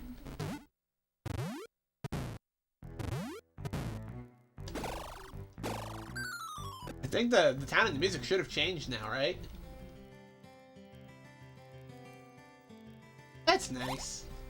News is that Nora wants to talk to you. Better go check it out, huh? Nope, no fires lit here. So yeah, that's That was a fun detail in the Genesis version, is that the fireplaces actually had like a heat haze effect around them. This is which Square will pull the trigger and put it on the store. Okay, so thank you from the bottom of my heart. You released the village from the terror of the beast. Keep the magic ocarina with you for good luck. Probably have to learn to play more stupid songs on it. Did Nintendo rip this off for Ocarina of Time? You be the judge. I've been outside a really long time, not because of you. I'm free to wander anywhere. You're welcome. I'm here to buy your armor and your shield.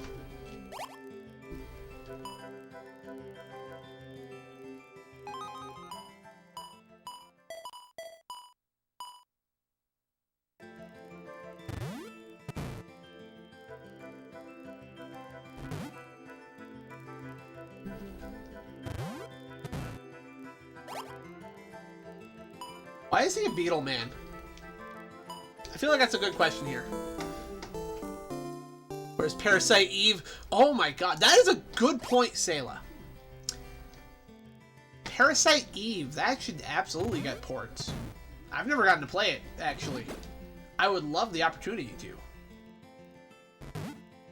Here's the thing. I would absolutely pay to play a lot of these games I haven't played before. Like, let me put this very clearly, guys. I don't pirate things necessarily because I want to. Is it convenient? Is it easier? Absolutely. Like, for sure, there's a conveniency factor there. But if you are giving me the option to pay for something I want in a convenient manner, I'll do that. As long as the price is right, I'll do that. Like I was just saying earlier, if Capcom puts out a Breath of Fire collection, I'm there. I'll buy that. I will absolutely buy it. Heck, actually, on the subject of collections, Arc System Works just announced a new Kunio collection coming out that has all the Super Nintendo games on it, plus several arcade games of theirs. Stuff I have played before. I'll pay for it. I'm going to buy it. I'm going to buy that collection because I love the Kunio series. I think these are things that I want to send the message that I want more of this. I don't want subscription stuff. I just want, like, a nice one-and-done deal. You know? And then also, I would like the guarantee that when I buy something off of a console, this is something that we need to, like, get put in the law. And I know companies hate this idea and will fight against it. But when you buy something off of a store, when you have had that transaction of money, there is not, under any circumstance, a reason you should lose access to that title that you have paid for, unless they pay you back the money you paid for it. Because as far as I'm concerned, otherwise is theft, and I've been ripped off a couple times that way already. There's a reason I don't play things on my phone anymore. It's because I learned as a teenager, oh, things on my phone I can lose access to because they stop updating them. Yeah, no thanks. I'm probably never going to get to play that awesome Double Dragon remake ever again. And I paid money for that. Also, why do I not feel guilty about playing Shin Megami Tensei 1? Because the one time Atlas ever put it up for sale in English in the US on the App Store, I paid for that shit. I bought it. I own Shin Megami Tensei on my iPhone. I played it on there. Yeah, as far as I'm concerned, yeah, I have the right to play Shin Megami Tensei. I paid for it.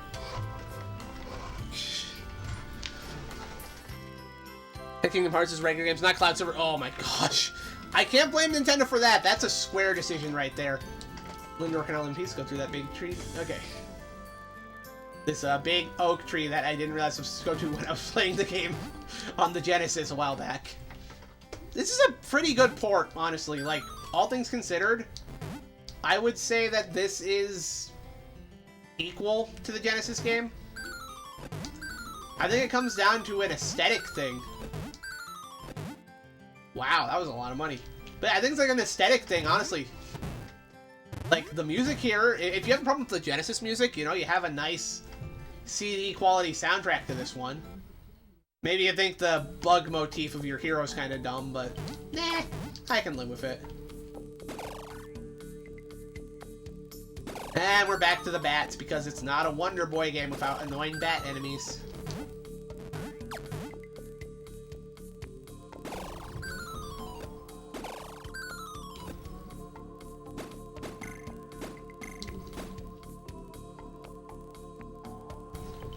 Deja vu, I've been this way before.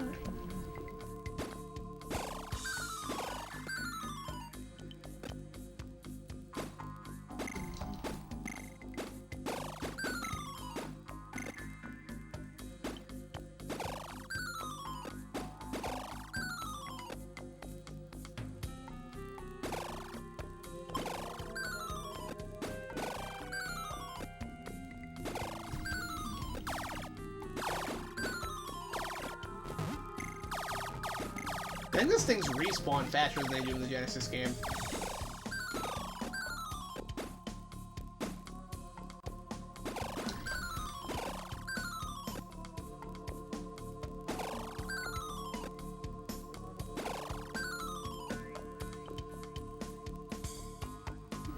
Apple is so damn evil. In my iTunes library, even with... Yep, I can't stand Apple. Got that for free, but the good news is that thanks to the SME1, lots of people have penetrated other versions using the files. Yes, and that is really good. The PS1 version is available now. I'd love to play that at some point. I love SMT1, by the way. That game is...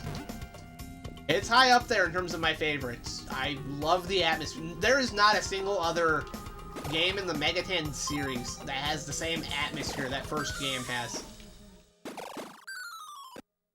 Like, it's... There's just something magical about that first game. Haunting, I think, is a better term for it.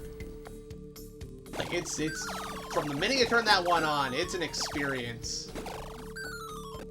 Even if SMT2 is the better game with a more in-depth story, yeah, the atmosphere is not there in SMT2.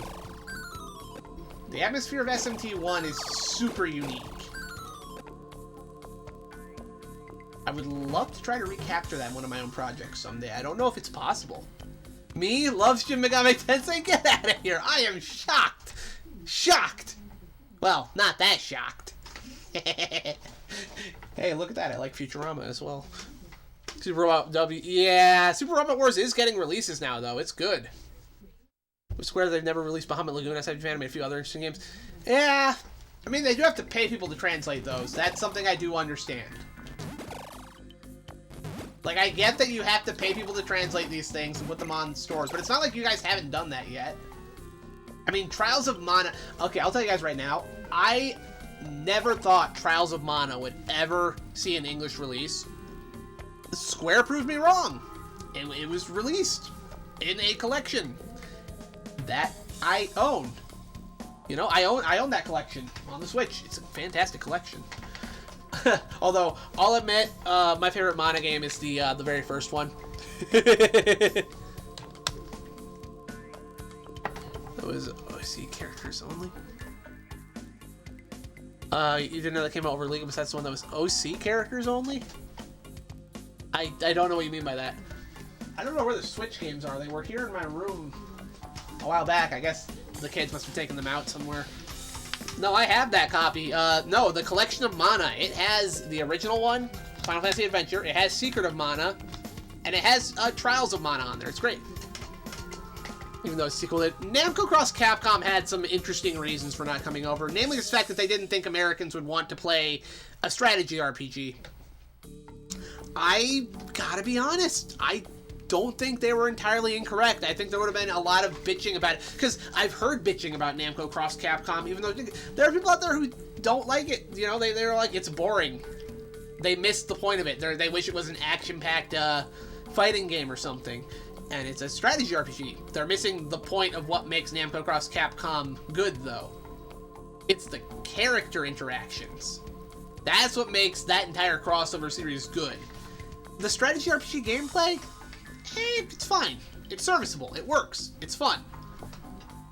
But the character interactions between all these different franchises, it's written with a level of love and respect for each franchise that you don't see in a lot of franchises, you know? So it's really cool to see these characters bouncing off of each other and feeling like the characters from each game. Like, they don't feel flanderized, you know? They feel like the characters from each game, which is really crazy. Yeah, no, I love that series. I'd be all for another entry in that, by the way. Capcom and Namco crossing over has only produced one disappointment. Looking at you, Cross Tekken. Looking at you, Capcom, for fucking up Cross Tekken. The other SRW hero was legal release was the only one that had original kit. No, Sayla. As a matter of fact, I have the Switch right here. Hold on a second. I don't know if you can buy it on the online stuff. I'll check if it's on online or if you have to buy it, but you can buy Super Robot Wars games on the Switch in English. I'll check real quick and see if they're on the app, but I know for a fact you can buy them in English. I want to say Super Robot Wars 5 was brought over. Let me see here. Most of these companies were eaten by that monster. That is Bandai. Well, I know that Bandai did that, but I'm not talking about, like, all the games that cross, all the stuff that crosses over in Namco Cross Capcom are Namco properties. Tails, that was Namco. Valkyrie, that was Namco.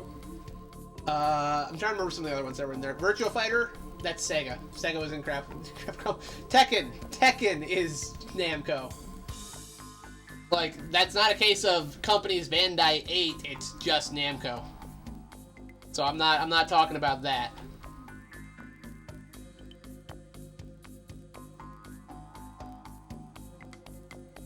Let me see here. Maybe I'm misunderstanding what you're saying. You want to see release of the old Super Robot games up through T? Well, not all of those have been translated, but several of the newer ones have English translations, official English translations, which is crazy. What was my... Yeah, that's it. Unless that's not it, and it's the other password. I can never remember with this fucking thing.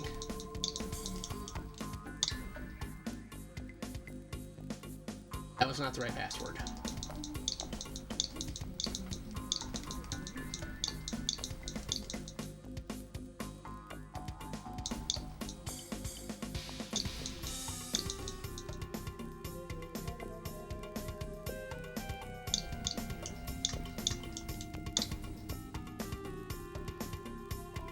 Yeah, Super Robot Wars 30 came over. I think Super Robot Wars 5 also came up. Let me check this real quick.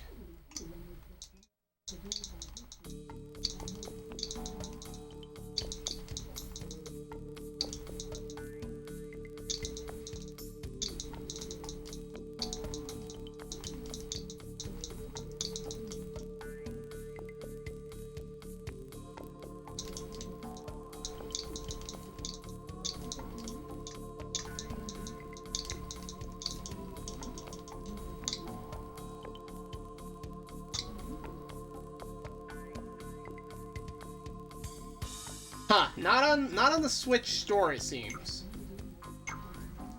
But I know for a fact the Switch copies, you can buy physical copies, I believe, on online storefronts. And even though they're imported, they'll work on your American Switch, and they include it in English translation. That was their workaround.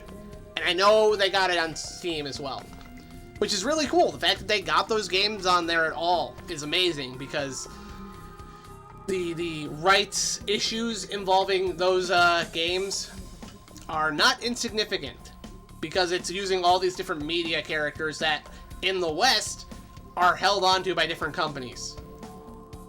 There were definitely a lot of issues with getting this localized.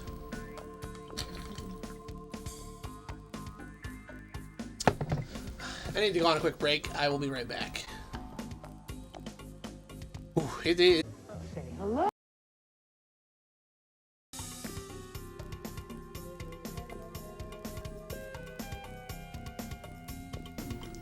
Seems like people are starting to head for bed now, so seems like I should probably wrap up soon. We got anybody still here? Sign off in chat if you're still here. I get lonely, you know. There's dialogue for me to read. Hold on. The monster took me prisoner. You know what I mean? Okay, why are you talking like that? Stop by sometime and I'll thank you. Okay.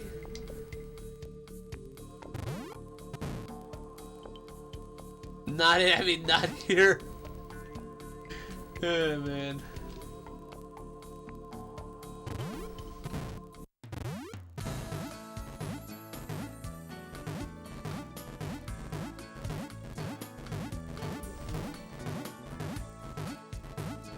They didn't have to make this tower so damn large.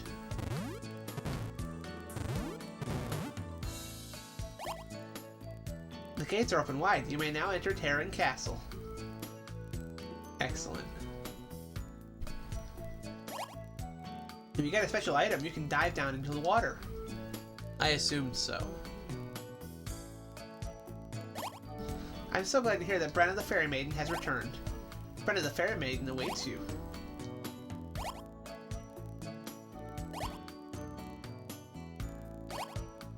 I am Brenna. How can I ever repay you for helping me? How about this hot tip? Visit the ruins of Atla near Manta. You may get lucky.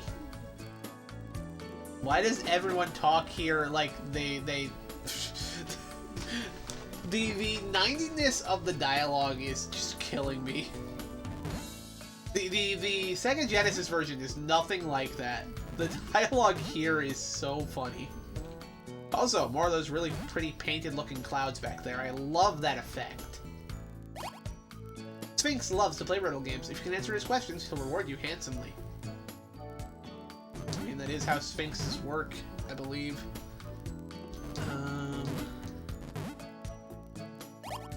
The Star Emblem is found on temples and legendary items. So, like this, huh? Said Nintendo. Amicon Trimming is a new console manufacturer in town. Oh gosh. Yeah, y'all want to talk about Tommy Tallarico and how many video game soundtracks he didn't make? I'm sure his mom is still proud of him, though.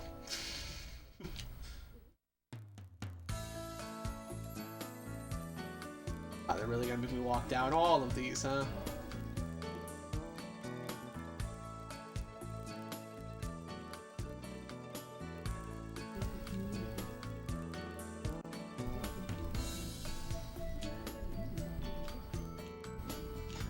Poor Tommy.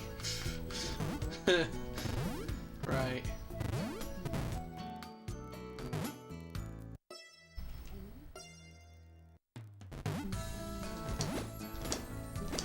This is about where I had to leave off with the actual Genesis game, too.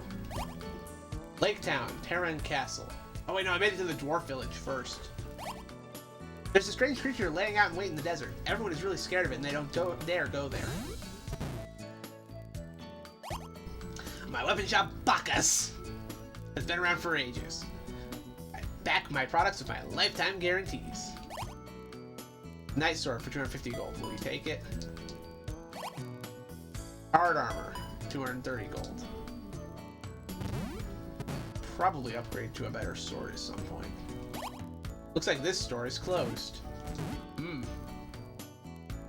So many bully fact checkers.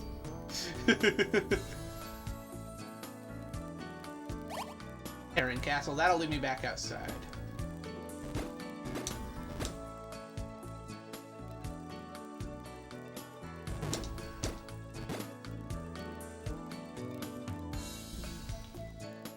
Would really like something to... Boy, you're strong. I have the utmost respect for you.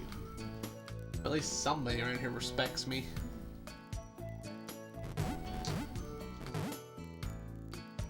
I would like some new shoes, please. That's it. Ladder boots, 50 gold. Those should allow me to go up ladders quicker, I believe. I don't know if they're gonna let me move any faster. It doesn't feel like it, but it's fine. I got a little secret for you. There's a village of stag beetles deep in the forest. It's called Manta. Is that what they replaced the dwarf village with? Am I gonna go there and find a bunch of beetle people? Okay. I mean, I'm down for that. Oh, okay, yeah. Ladders don't mean shit anymore. I'm gonna get that new sword.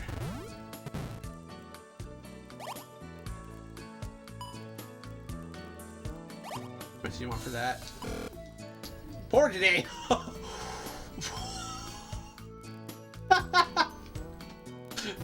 Excuse you, sir.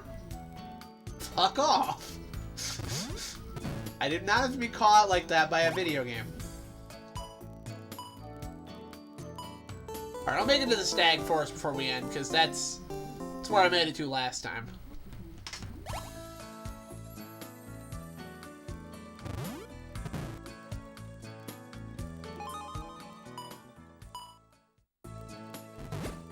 Oh, I never equipped the new shield I got either. There we go. Now I have the look of a hero about me. A Saturday morning cartoon hero, but a hero, nonetheless.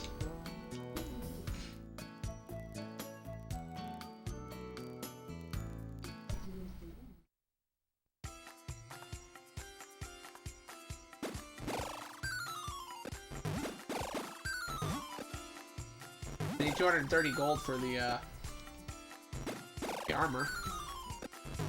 I think I can make that work.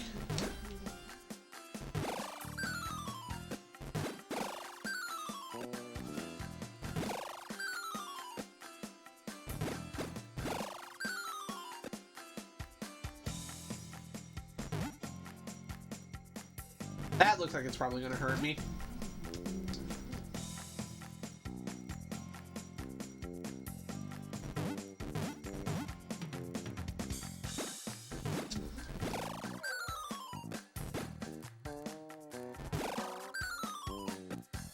Ah, there we go, 230. I am going to run back in town and buy that armor now. Because I am an obsessive RPG player.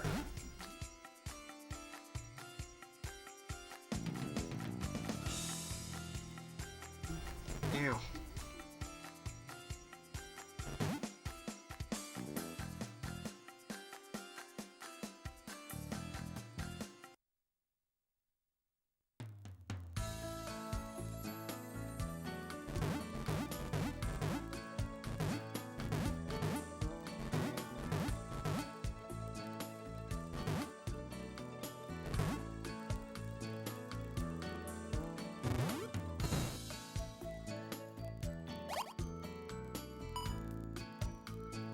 There we go. New armor obtained.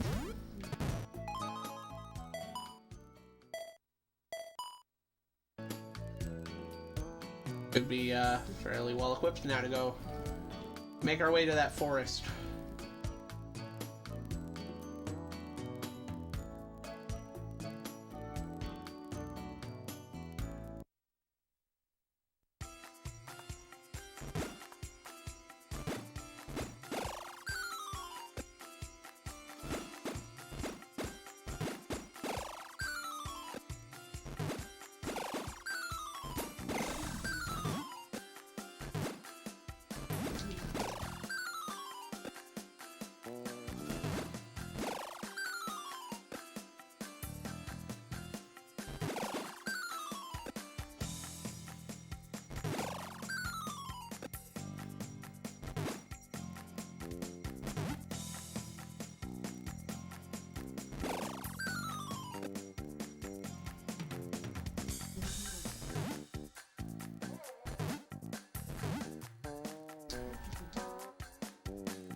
Why did they make him a beetle? That's the one thing I can't figure out.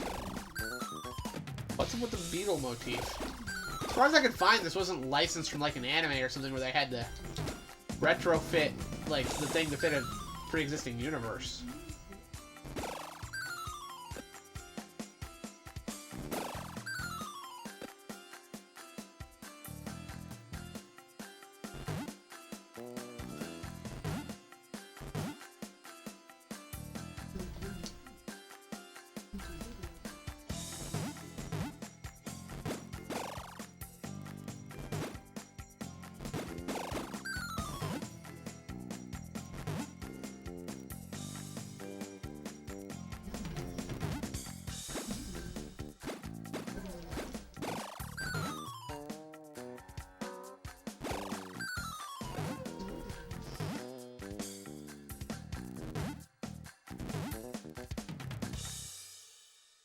the name of this one, this is the Dynastic Hero on TurboGrafx 16. I don't actually remember what the Japanese title is, but as far as my research indicated, this was not an anime tie-in. If it is, I didn't research hard enough. Because I know Bakuri Man World, one we played earlier tonight, that was an anime tie-in, which is actually why it didn't come out over here.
Turbo Duo, yes.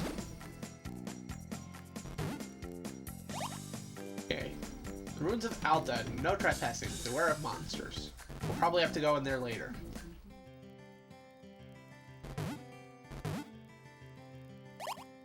I'm so upset. My brother's been captured by an evil beast. What am I supposed to do? Well, don't you worry, little lady. I'll rescue him. The Gumbo General Store appreciates its fine customers. Welcome. Marine boots. I don't have enough for those. The shield. Don't have enough for that. Cool. You have this one in the list. Yep.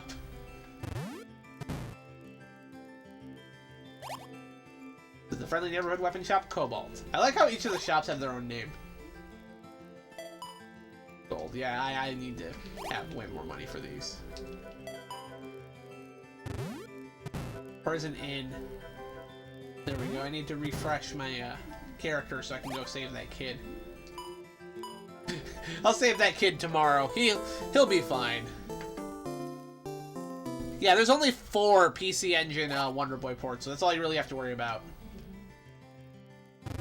Again, I have my chart. I've posted it on my server before. Probably try to make sure to have it up for next Wednesday, because in addition to trying to finish up WonderBoy, I wanted to do a ranking. I think that'll be fun. You know we should speak anyway today because the child from the village has gone missing. Please go away. You know, I was told there'd be stag beetles here. These are just regular dwarves. And those are potentially offensive.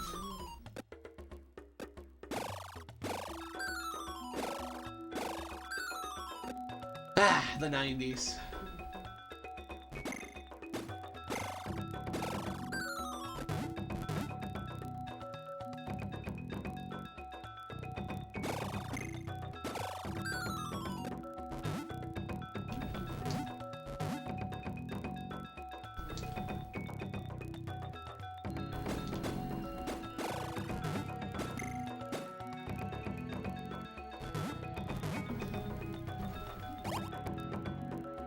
The boy from Manta is in grave danger.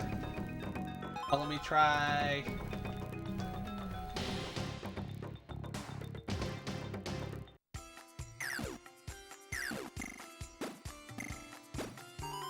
What? Well, that didn't work at all. Phew, that was close. Relax. Catch you later. Alright then. So as part of the Mega Drive version, WonderBoy 5? Yes! This is the port of WonderBoy 5 Monster World 3, known in America as WonderBoy and Monster World.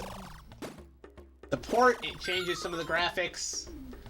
This is the last game of the night as far as WonderBoy goes, Billy. But the final WonderBoy game was Monster World 4 on Mega Drive, which I played a little while ago. You were here for that one. That was the one you were calling Wonder Girl, because You played as a girl in it. That was the final WonderBoy game, but this is the final WonderBoy game of tonight. Because there were only 4 of these. There was no PC Engine port of Monster World 4.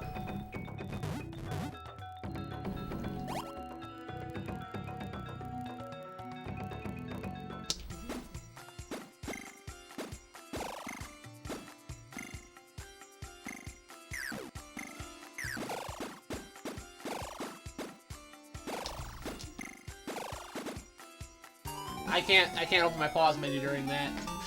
I was trying to open my pause menu to get out a healing item. Okay, I should probably equip that here first.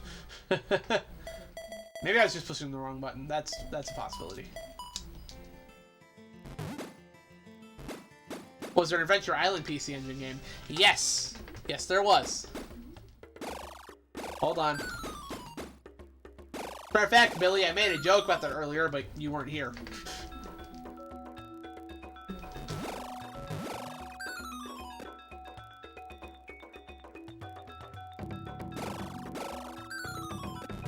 So yeah, hold on. I wanna save this kid, and then we'll be done with this for the night.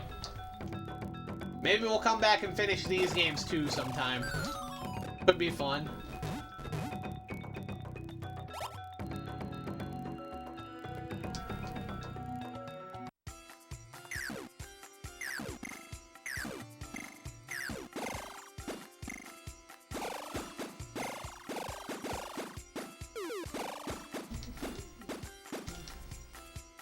Oh, they escaped. Okay. As did the kid. The kid just ran away. Alright then. We've saved the kid.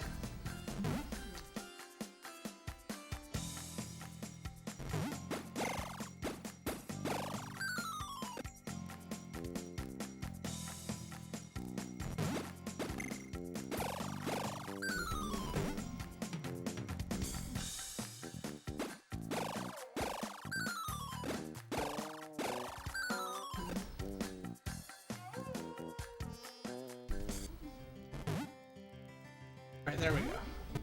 Hey, I saved your kid. Nothing is safe and sound now. Thanks for your brilliant work. You must be the one the legends speak of. If so, would you speak with Poseidon? The story goes that he is in deep slumber and at a shrine at the bottom of the sea. However, doesn't see you need the trident. Okay, where do I get the trident? Let me save here. Alright. Yeah, I'll wrap up here for now. Alright, so Billy. Hold on, you want Adventure Island on PC Engine, right? You want Adventure Island on PC Engine. Hold on here. Hold on here. Second.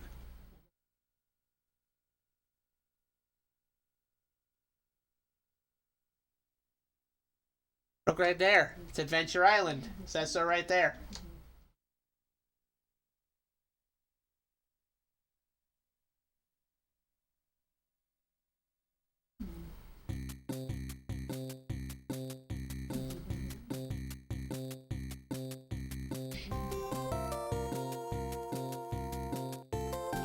See? See? It says so.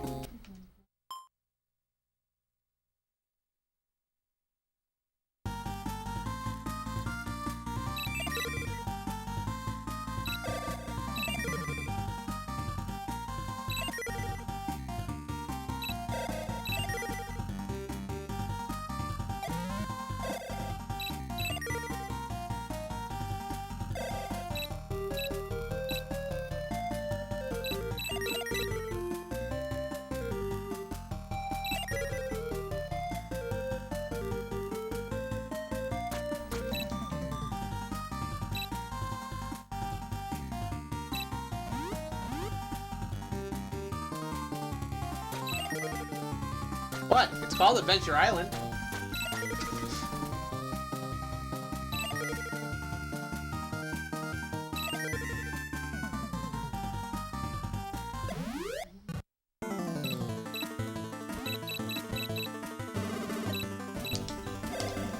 So, Billy, this is not an Adventure Island game. This is the Japanese version of the game we were playing earlier called Dragon's Curse. Because in Japan, There is no Adventure Island series. Hold on, wait for it. No. Again, so in Japan, it's Master Takahashi's Bulkinjima, alright? Master Takahashi's Adventure Island, whatever. It's not called Adventure Island in Japan. This game, on the other hand, is called Adventure Island. No, I know what you're asking for. It's on a different memory card. Hold on. I don't have it on this memory card. Give me just a second. I gotta switch cards. It's actually not a bad idea to end this with Adventure Island, because this is kind of part of the meta series. I played this on Sunday. You weren't here for it, Billy. But I did actually play the PC Engine Adventure Island game. So, here we go.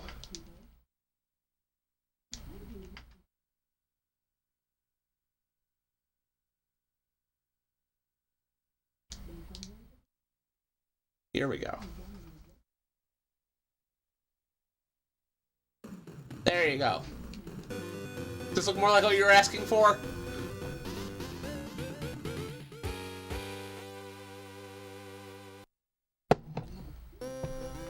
So yeah, I trolled you. I trolled you earlier.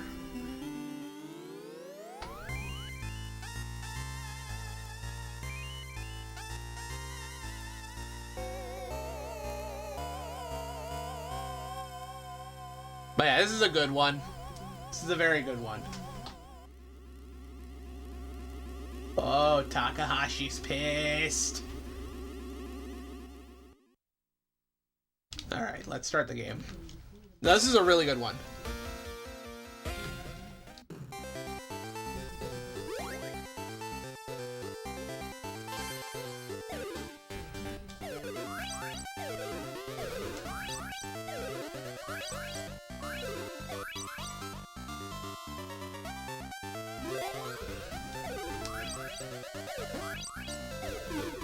Oops.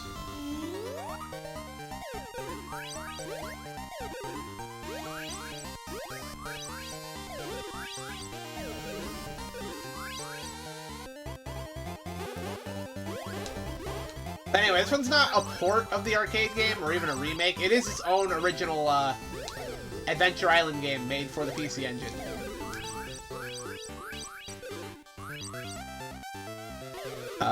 No, I'd say this is actually one of the best ones in the series, frankly.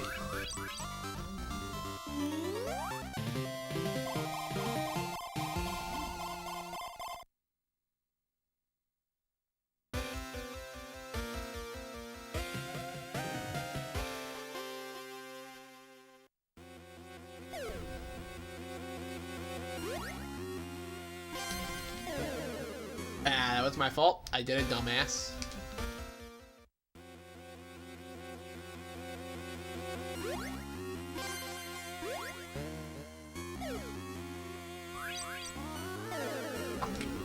Stupid frogs.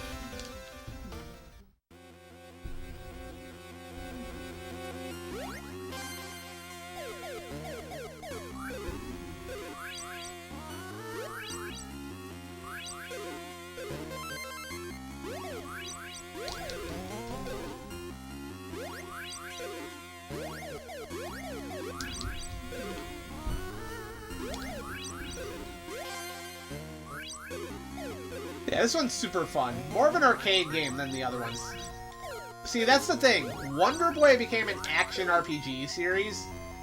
Adventure Island stayed a very arcadey series of action platformers.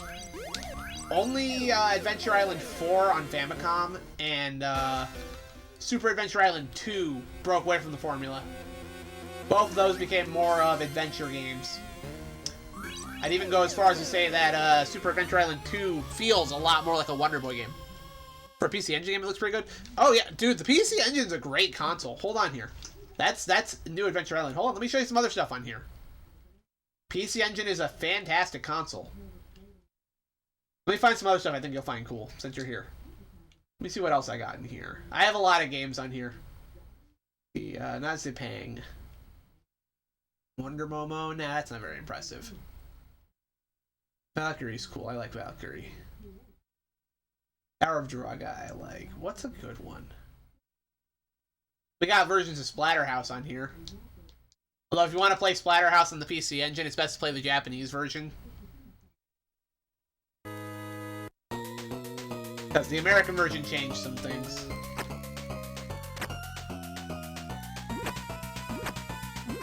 It's not as gory as the arcade version, but it's still good. Like, it plays just as good as the arcade version, it's just not quite as gory.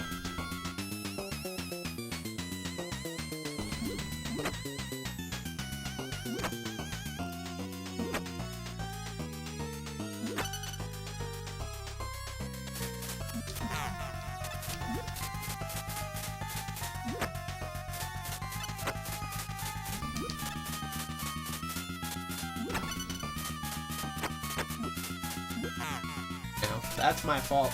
I haven't played this in a while.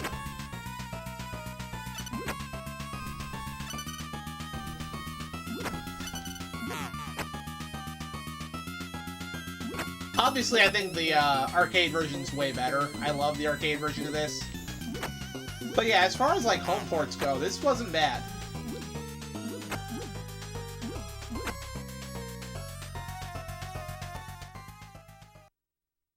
Not much about the TurboGrafx doing. We just found an error in your audio tips graphs pertaining to it. It's just a PSG. Yeah, it is a PSG. Yes. The mask's purple and they censor the blood. Honestly, the censorship applies to both versions. I would say it's just not it's not as gory as the arcade version in either version. But yeah, it's still a good port. It plays just fine. But yeah, no, it is just PSG. Still good PSG. Like, they made some great music for this. What else do I got on here? Obviously, there's the Batman PC Engine port. That's a good one. Look for something that's, like, really awesome, though. Because Kadash is fun. Not China Warriors. City Hunter on PC Engine. I love this one. I've actually played through this on here before.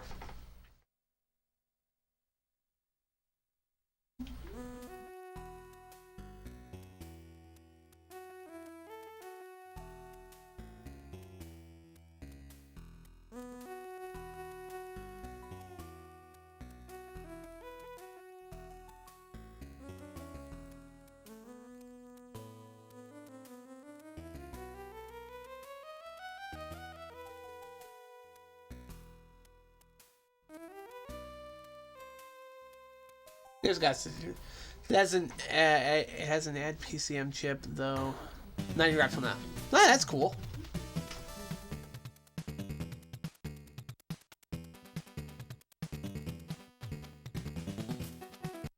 All right, here we go. Let me just get into the game. I'd normally read through that, but I know what I'm doing. But here we go. Yeah.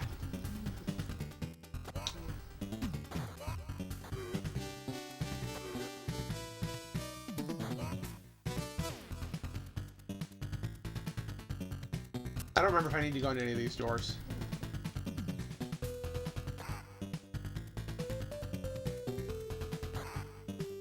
I know one of these has the nurse in it. Yeah, because that's the nurse that I returned to Infinite. Makers of Batman and Gremlins 2. Yeah, it's not as good as either of those, but it's still a pretty good game. Very Rolling Thunder-esque. I like this one a lot.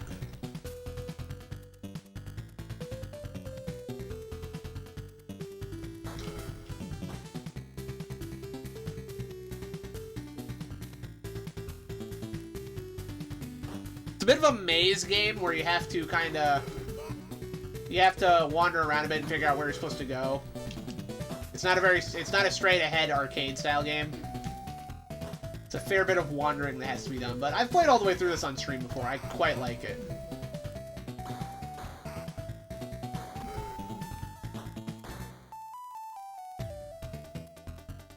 Here we go. Who are you? Wait. Okay, so he doesn't say it yet. Gotta do something later first.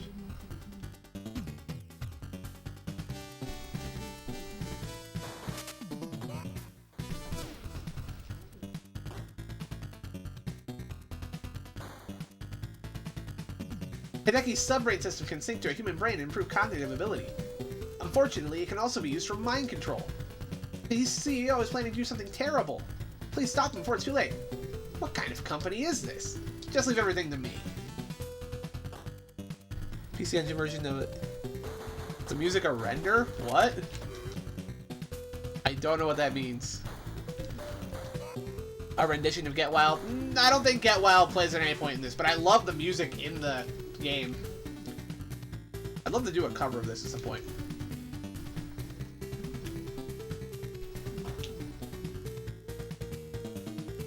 I missed something here.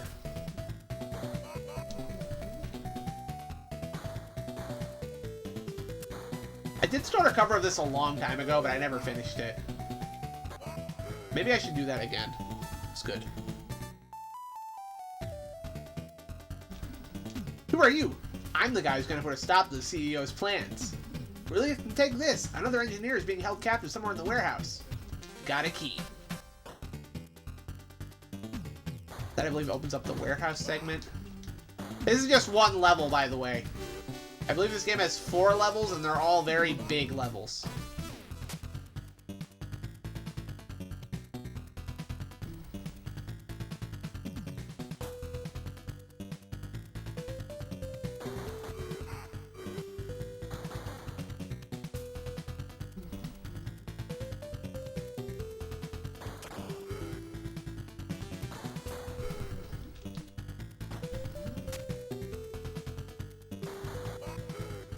I don't know if we should go this direction yet. Maybe? I'll check. Besides, there's a fun little Easter egg here, if we can call it that. Yeah, the hit detection in this game's not great. That's my one gripe with this one, is that the hit detection in it's not great. Other than that, I've always thought this one was a good game.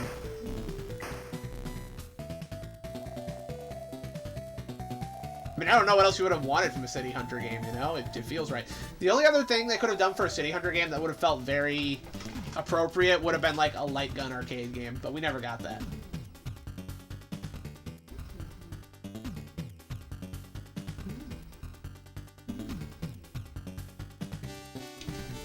Who are you? I'm the guy who's gonna put a stop to the CEO's plans. Hideki is alive! He escaped with the system plans. I'm a goner. Take this. I'm sure it'll be helpful. Save your strength. Hang on till my partner gets here. Got the ID card. Yeah. The missus got sick a few hours ago. You're on lurk mode for the night. Aw. Man, you and your family take care, okay, Jagos? It is getting late. I need to wrap up pretty soon here. Right now, I'm just kind of screwing around showing off awesome PC Engine games. It's a good console. What's funny is that last night on Grant's stream, Billy, you should have been there for that. Because Grant showed off the worst of the worst with the system, because Jankuary is going on right now. And Jankuary is a fun time to show off all sorts of terrible stuff.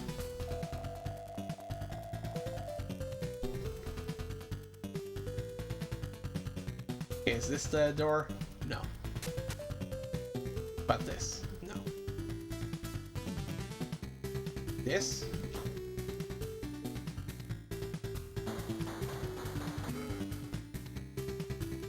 First thing to check to see if there's anything off that way.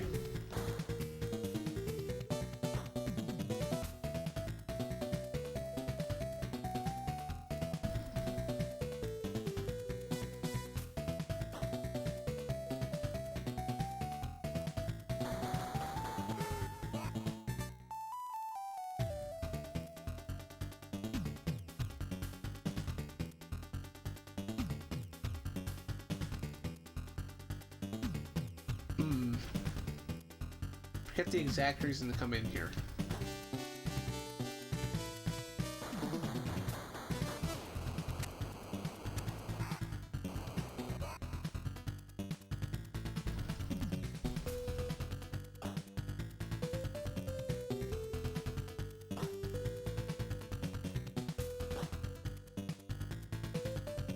I don't remember where I'm going either. Way back in school, a group of friends would share and trade games all the time, but women always wanted the alt consoles. All of a sudden, you had both TurboGrafx and 3DO on launch. That is pretty cool, actually.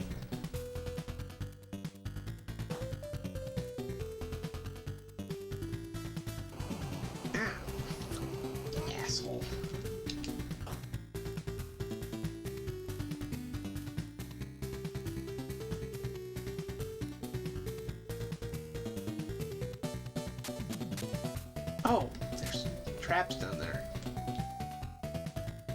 Gotta find that health somewhere. Ow.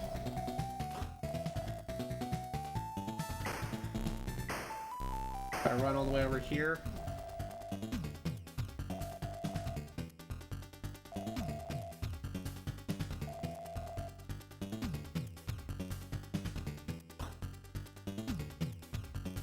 That's just the warehouse. Okay. Thank you very much for going to get into 3DO. Yeah, I can imagine why. Not a ton on that that's worth playing. It's not all garbage, but yeah. Not like it had a ton of support. Ow.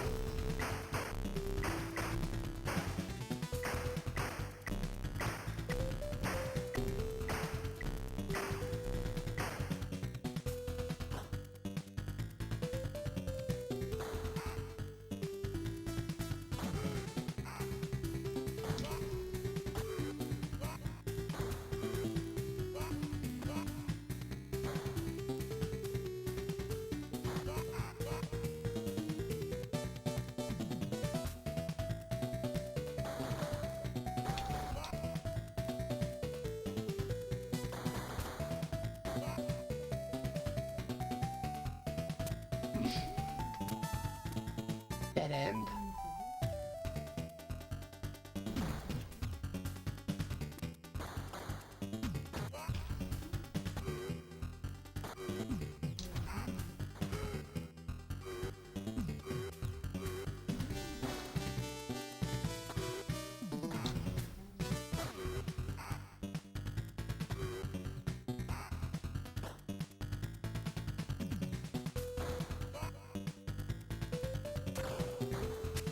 Fuck.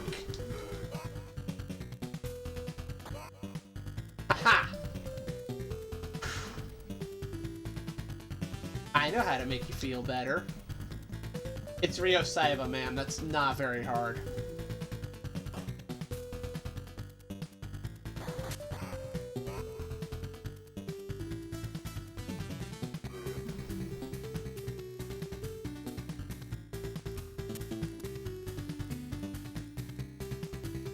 Who are you? Oh, come on. Okay, there's something here I'm missing. Hold on.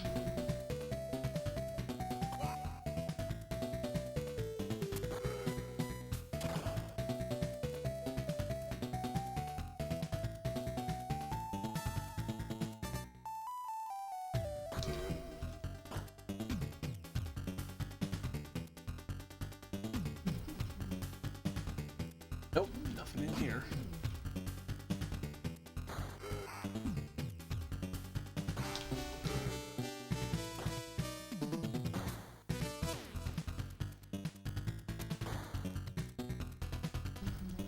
Nope.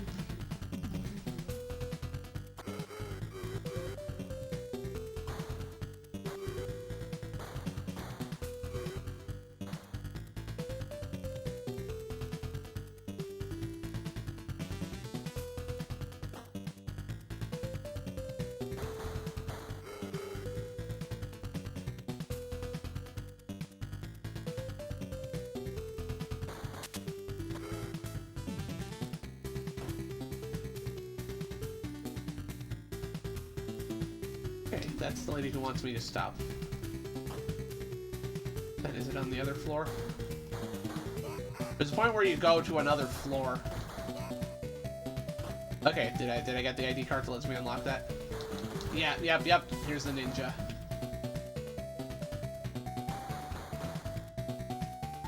Alright. Other side of the map. Did I mention this game was a maze yet?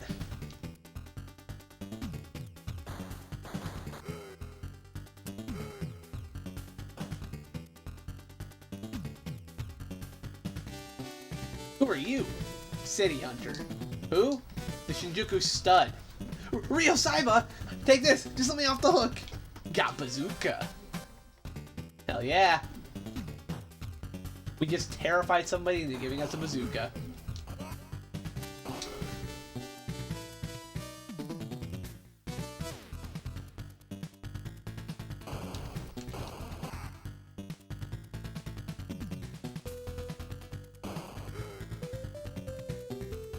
Not really any good reason to use it right now, but pretty good to let us have it. Now, where's the healing area? Not here. Mr. Saiba! Miyuki, what are you doing here? I want to know what happened to Hideki, no matter the cost. I'll let you out right away. Huh? Where's the off switch? The power room's in the basement. Got it. Wait here. We gotta go back to the other side of the map.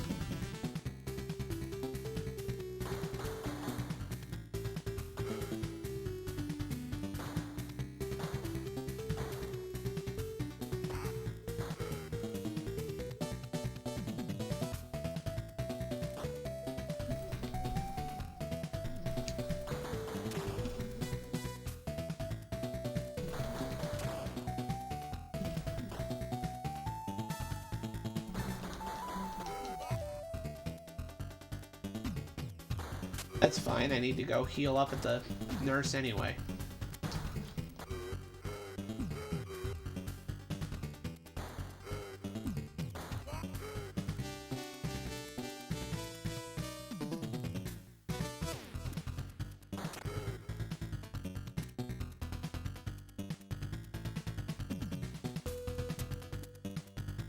Who are you? What does this look like to you? A senior officer ID card? Pardon me. Cut the building's power immediately. Yes, sir. I cut the power. Alright, so... another objective completed. I kind of get absorbed in this game when I start playing it. That's the problem.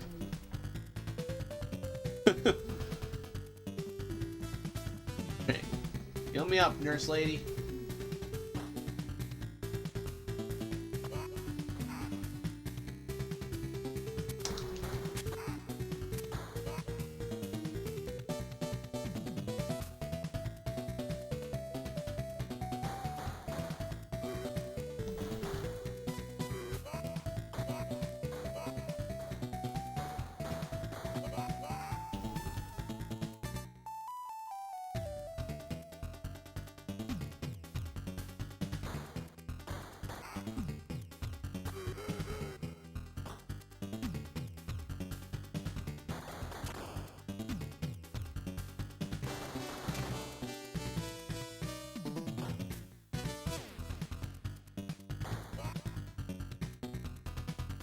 Alright, now we can go save Miyuki.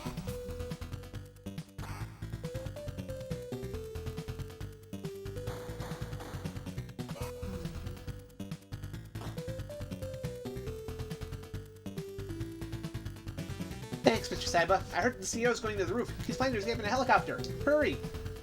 Wait, did I just miss the fan service girl entirely? I went through the whole stage. No, that won't stand. Where is she?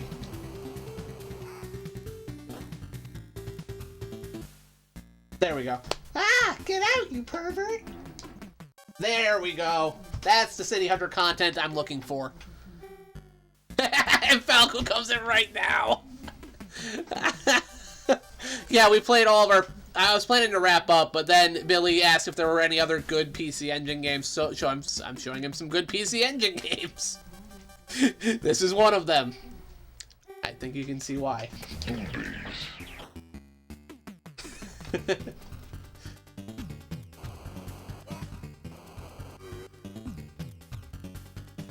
Alright, I gotta go to the roof to finish the stage. But oh no, I've been hit twice. My health's gone. Oh no!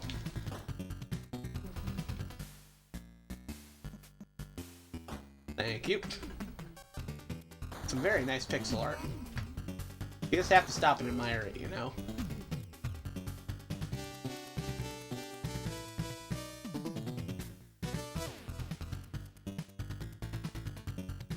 Here we go.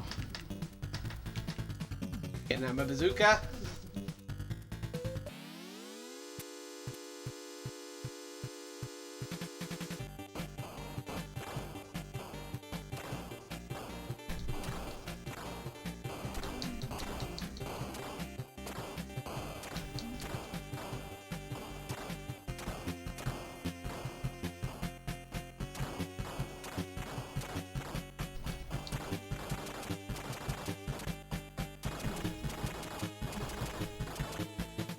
Damn, I was too late. Ryo, you have a bazooka. Anyway, the plot thickens, and then you have the next levels. And yes, every level has a fan service moment in it, so there you go. Remember the one stream where you drew the entire map? Yes! I probably still have that map laying around somewhere. No, I love this game. It's great. Finished playing some Minecraft with a friend of yours? Dude, nice. I used to play Minecraft with friends a lot. That was a while ago. Alright. Let's see. More PC-ENGI games, because, yeah, City Hunter's great. What else do we got? Columns? Nah. Crater Maze, Cyber Core, Cyber Dodge, Daima Kaimura, Dead Moon, Devil's Crush. Hell yeah, man. This one's great.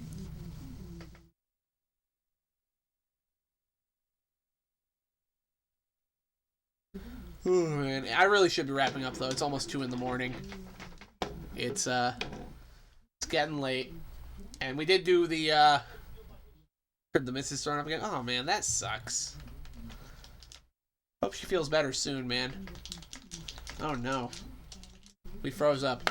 That's okay, because now that Falco's back, there's a good thing to show off. And I know Billy wants me to go back to it, too. So, let me swap out for the other memory card while I reset this.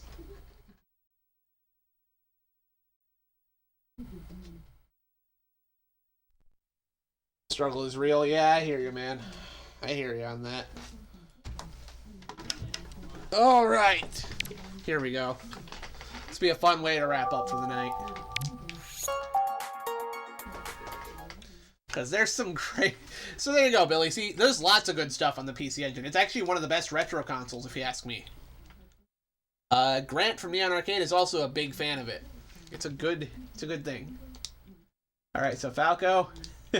I wish this was on Fightcade, but they don't have the PC Engine CD games on it, so here you go. Give this a peep.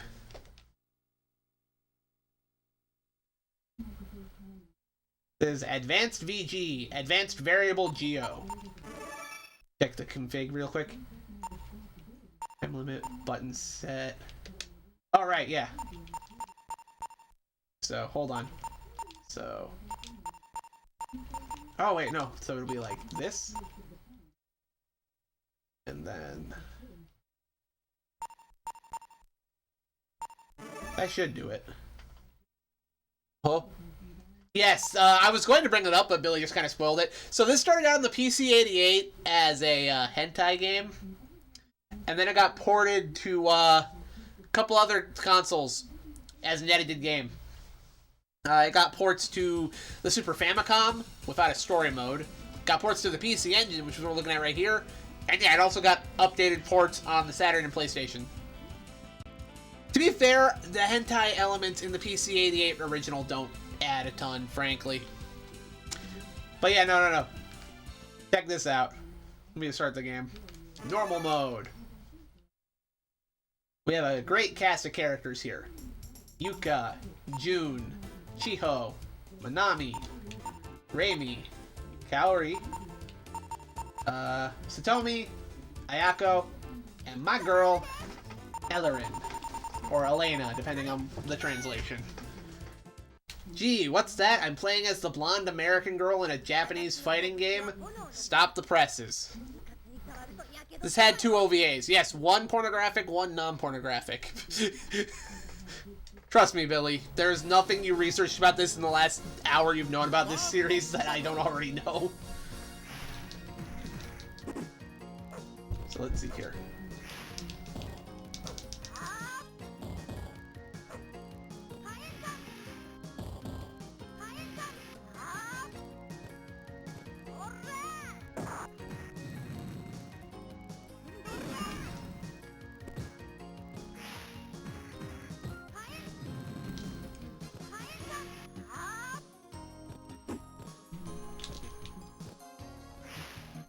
Why am I not doing the move?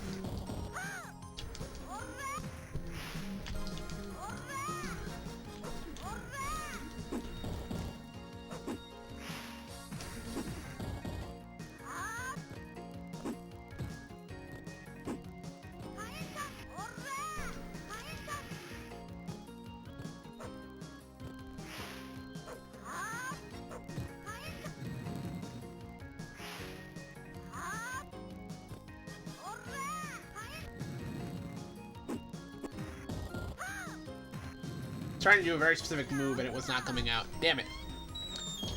Back.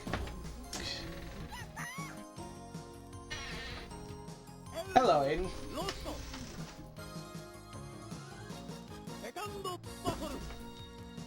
Everything is perfectly normal. Don't question it. Nothing's ever normal. Very true.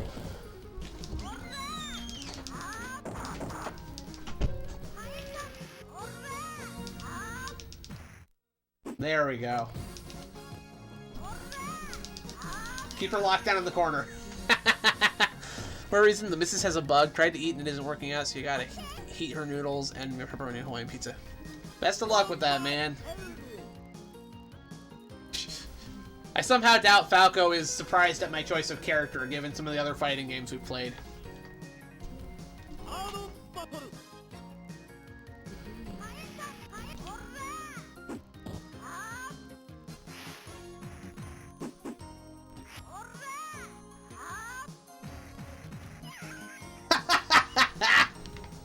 That's busted.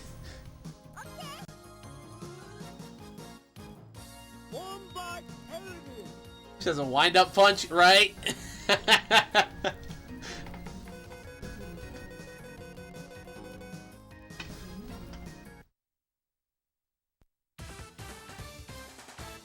What's funny is I saw at least one article claiming this had a Western release, and I haven't found a single evidence of it. I couldn't find a single ROM.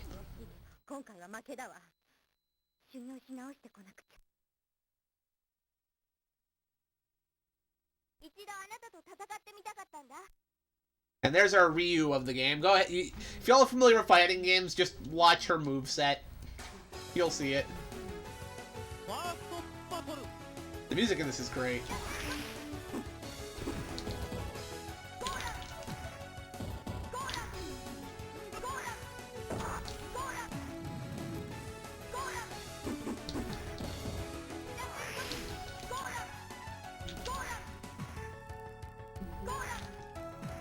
Oh my gosh, why can't I make the wall bounce work? Fucking charge moves.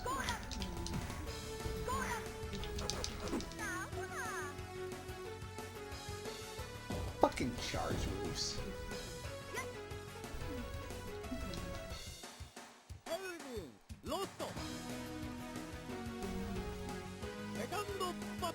Weirdly enough, as far as my research for this goes, the parent company who made this considers the hentai games and the non-hentai ones to be two completely separate series. The ones on PC-88 are the variable geo games, and then the ones on consoles are the advanced variable geo games. And the advanced variable geo games play a lot better, because they're on actual consoles that can play fighting games, because the PC-98, as amazing of a console as it is, wasn't exactly great at well, PC-98 was not exactly not exactly the system you wanted to build your fighting game on. Although there were several PC-98 fighting games.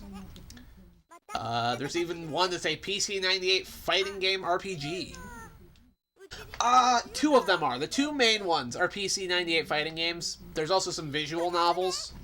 But yeah, the two main PC-98 variable geo games, which are Variable Geo and Variable Geo 2 Bout of the Kabbalistic Goddess. I shit you not, that is the real subtitle. Those are fighting games. Not very good ones, because the PC-98 was not exactly a system built for that.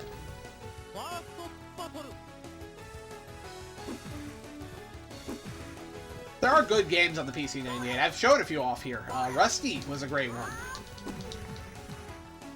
Heck, there's even some great hentai games on the PC-98. I'm a big fan of Night Slave. Fantastic mech game. Brigand Tree, Root of Darkness is another good one. That's a beat 'em up. It's not one I can show on Twitch.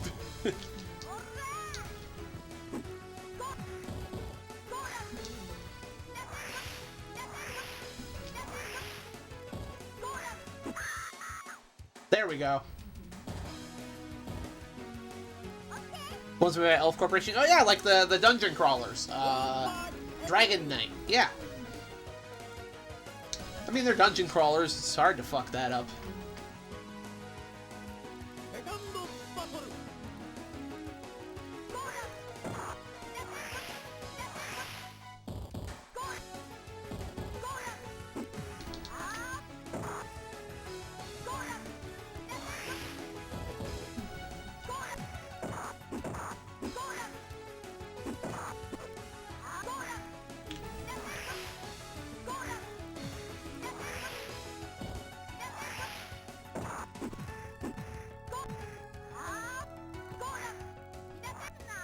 Damn it! If I could get the wall jump attacks to, Now, Billy, why do you know so much about PC-98 hentai games? Hmm?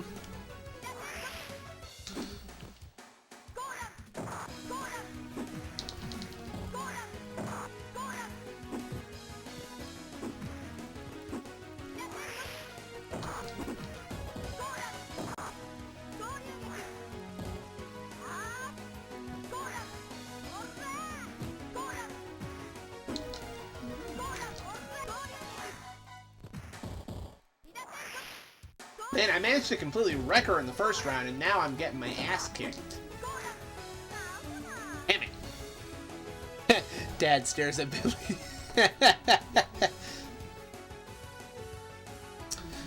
Look, I just find it funny that he's trying to school me on this stuff when I'm the one who told him this series exists.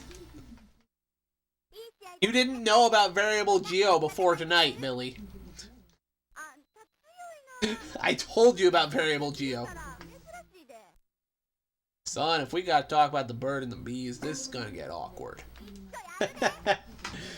Yeah, so like... Yeah, nah.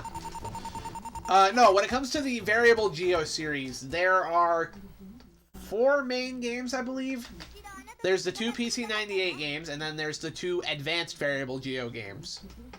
As a matter of fact, Advanced Variable Geo 2 on the Saturn still sees some tournament play to this day in Japan. So if you wondered if it was a good fighting game, there's your answer.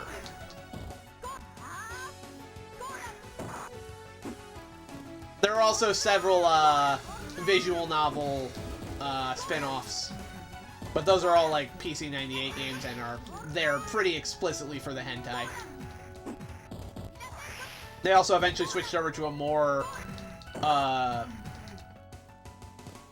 generic-looking anime style, honestly, as opposed to this, which was...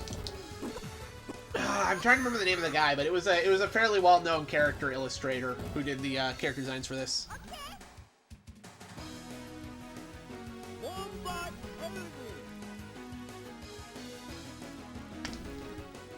Oh, there's one more fighting game, actually, in the series. It's the, what was it called? I'm trying to remember, but it was a, I think it was another PC-98 game, but it was a chibi spin-off. Because, yeah, back in the 90s, if you were successful enough, you had to have your own chibi spin-off game, right? Capcom had, what was it? Pocket Fighters. SNK had their, portable games. Guilty Gear had the Guilty Gear Petite series on WonderSwan.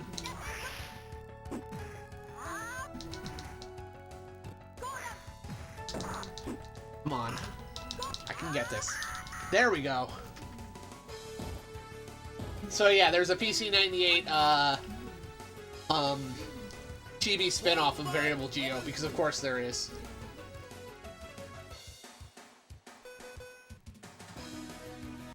This is the only Variable Geo I've played the Super Nintendo one as well. But those are the only 2 Variable Geo games I've played, because I don't have access to the PlayStation Sega Saturn ones. So I'd like to. I could set up the, I could set up the PC-98 versions to play, but... yeah, not in this house. I'm risking it playing Night Slave, and with Night Slave, I just have the button that turns the hentai off so I can play the mech game.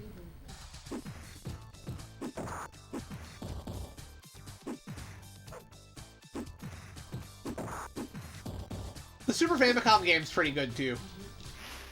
No story scenes in it whatsoever, though.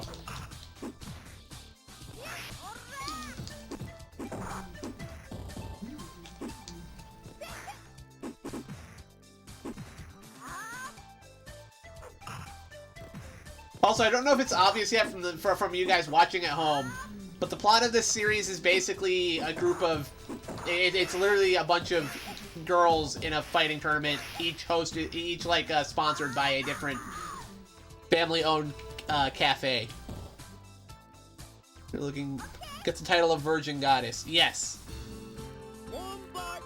It predates the OA, but it's also... Again, when I say it's a hentai game, I mean, like...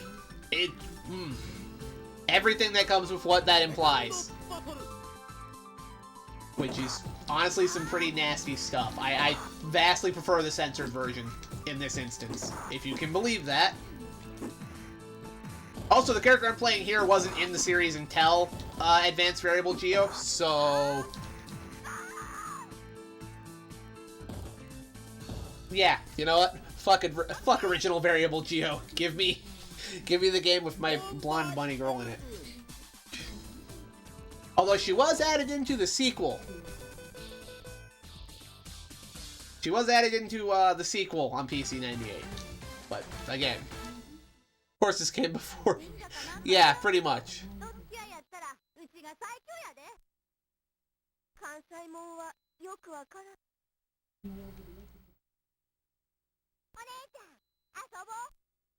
You know, we had to have this character at some point.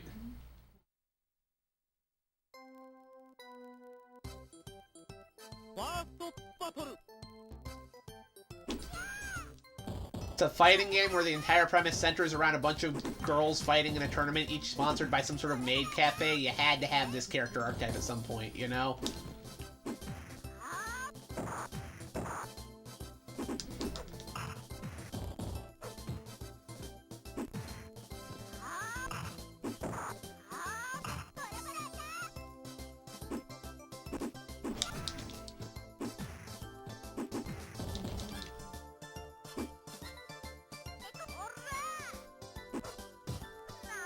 Damn it!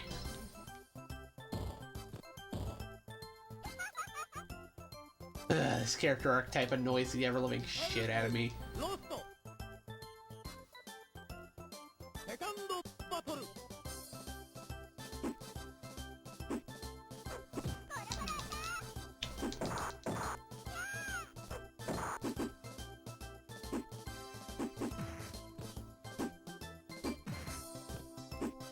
Oh my gosh, just do the fucking...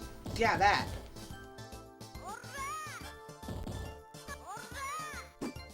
I am just trying to do the wall bounces, but it's a down-up charge move. Flash kick input, so... Not the easiest thing in the world to do.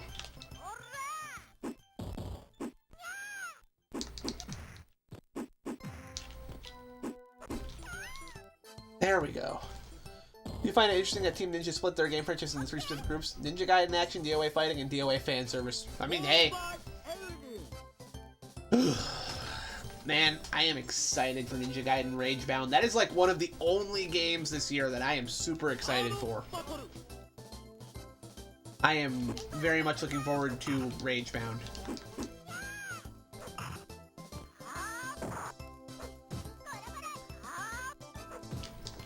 Oh my gosh. Stop being annoying.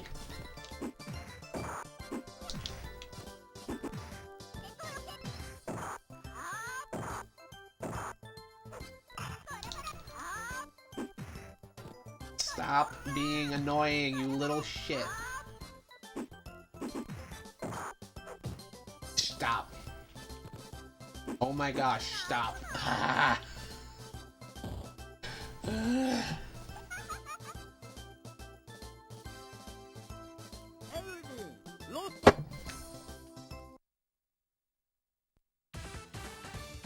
I don't accept that. I don't accept that. Oh, if you're wondering what that thing is, between my characters, yeah. That's her lighter. And if you're wondering if she uses that in combat, well, there's a move I haven't been using a ton of because it has very limited use, but hold on.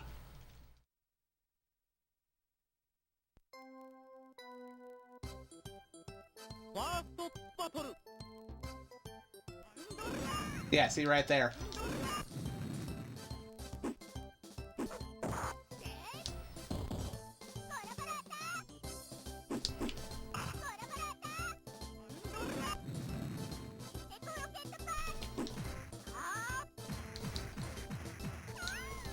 Fuck you, little shit. You looking forward to this year? Also looking forward to Prime 4. Prime 4 is definitely the big title I'd be looking forward to, but I'm more excited for Ragebound personally. Checking Ninja Gaiden playing Castlevania. I kept saying it turns into a Metroidvania, dude. It's actually where I've stopped playing the Messenger so far. I should get back to it at some point this year. Play the other half of the game, but I don't know.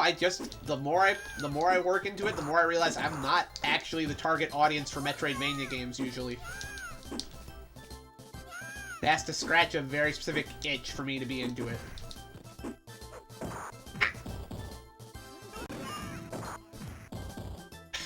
And for some reason, this little shit is now kicking my ass. Stop it. Stop it. There we go. Game's a little unbalanced. For couch co-op, racer battle, and style of it. Oh yeah, Star Garden looks good. I like Star Garden. It's going on the list for now for me. Alright, there we go.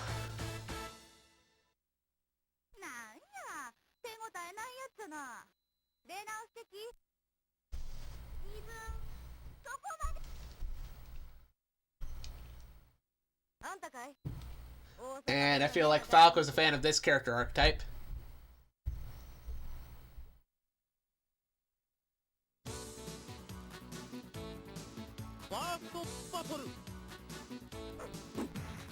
I need to not jump in on her. As I jumped in, I had like a PTSD flashback to one of her moves.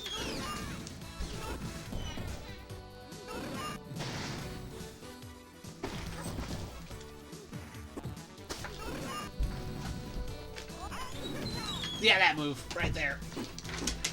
That move makes jumping in on her terrifying. She has, like, one of the best anti-airs in the game, by my count.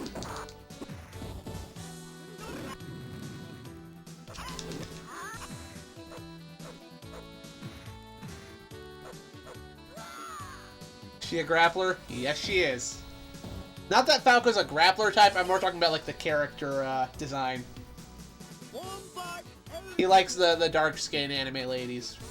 Lise also likes the dark-skinned anime ladies. I don't mind it. I think it looks good. I have characters I've designed that look like that. But I think you all picked up on the fact that I have a type when it comes to these fighting games. Think about it. I'm playing this character. My DOA main is Tina. My rival school's main is Tiffany. There is a trend here. I really need to not do that. Because she will use that move every time I go up in the air.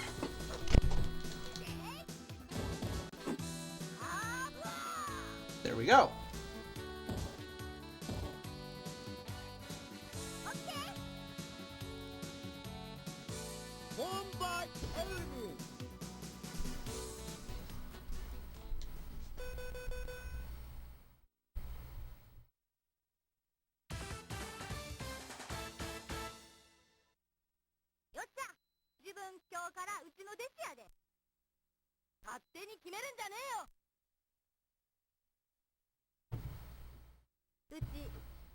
Okay, if you have seizure problems, this next stage might cause issues, but it's also one of my favorite stages in the game.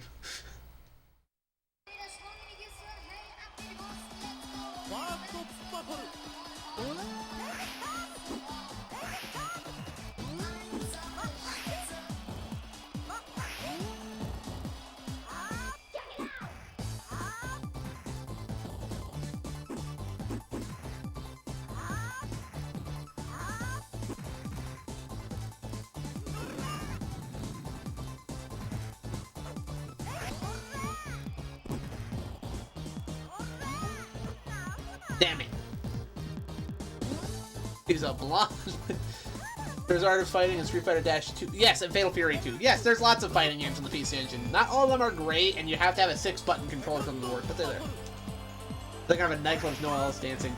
I'm going to assume that the dancing crowd is in the foreground where we can't see them. Ow. Although, to be fair, none of the other stages have had people in the background.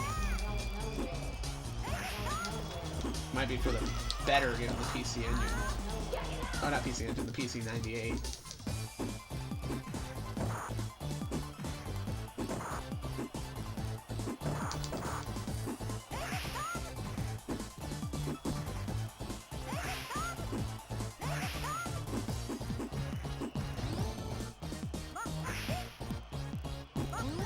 Damn it.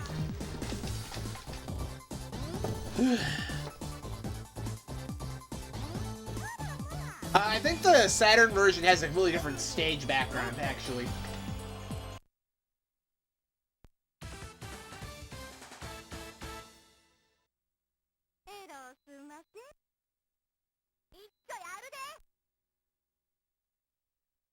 It's 2:30, damn it. I'm gonna have to wrap this up soon.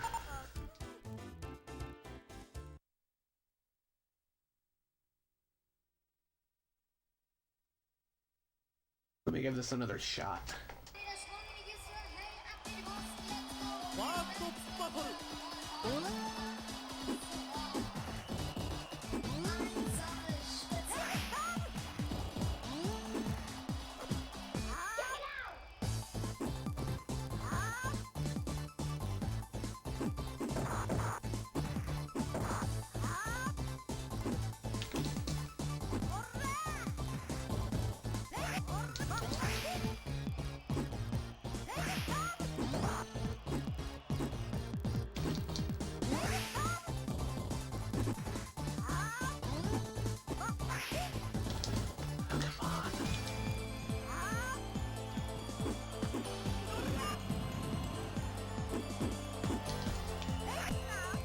She's fucking fast. How does she at least move with a tight skirt? I don't know. That version has some of the hentai stuff. Pretty sure what you're mistaking for hentai is just ecchi. There's no pornographic elements in the game. That's what hentai is. Hentai is just straight up porn. Characters getting their clothes torn off does not constitute porn.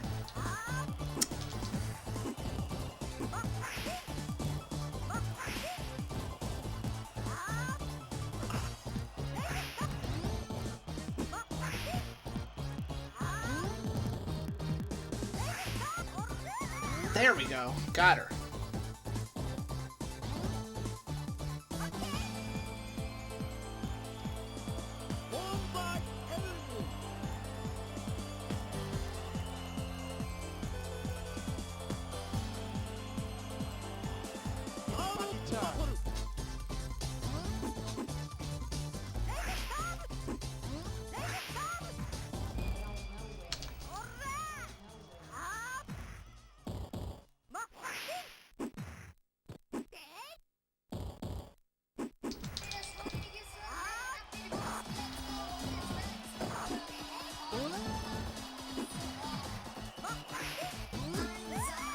Got her.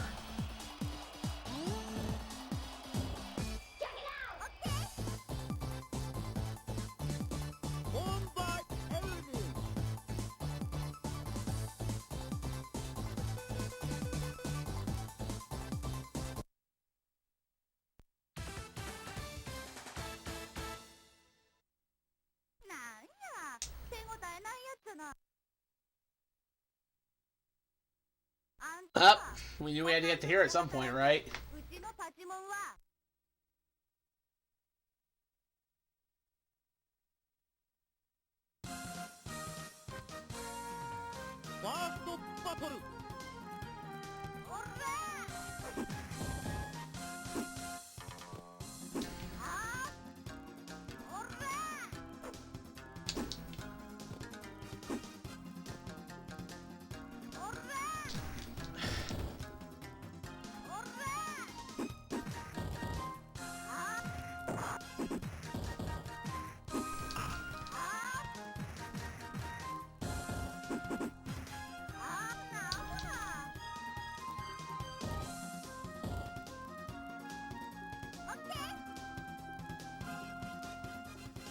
What columns music? That's a good question. I would have to suspect the other memory card, and I am trying to wrap up soon. I forgot columns was even on this until I was looking at the list earlier.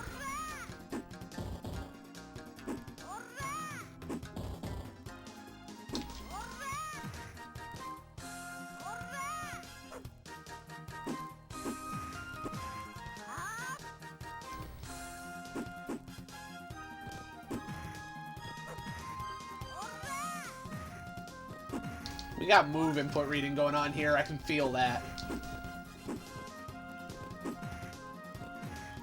Fortunately for the computer, I'm kind of apeshit, so. There we go.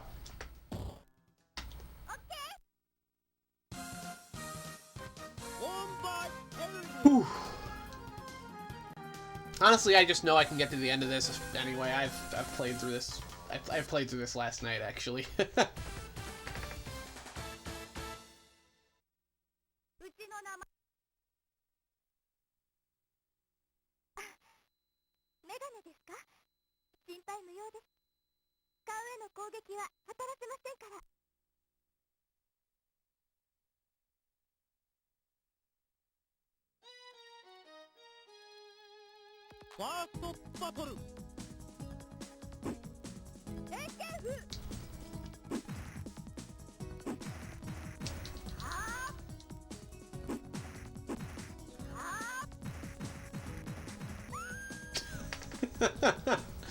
If you can land that move just right, it's freaking busted. This is not a balanced game, in case you guys couldn't tell yet.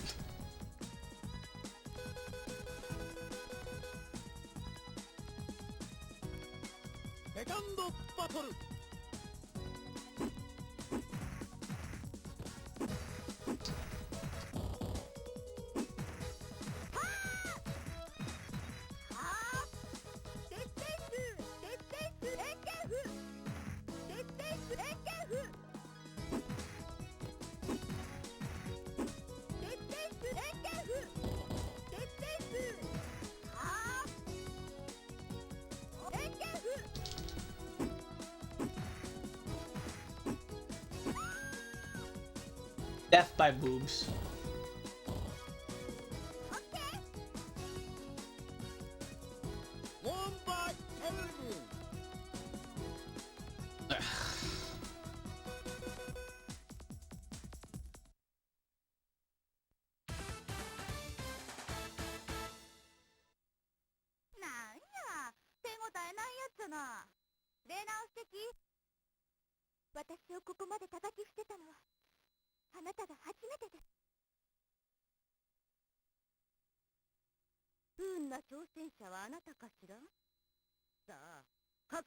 This character right here, I believe, is the reigning champion of the variable Geo circuit, as far as the lore is concerned.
Block, bitch.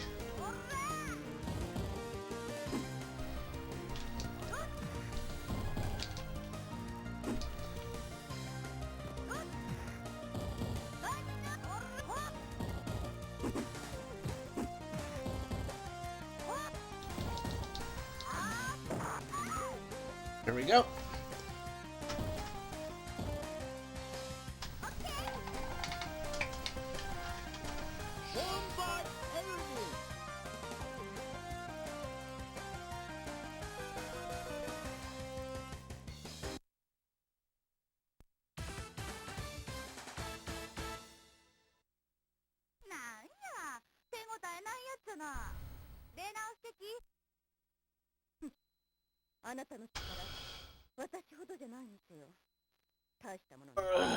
There we go. And I think that's it. I think we finished the game. Yep. There we go. Oof.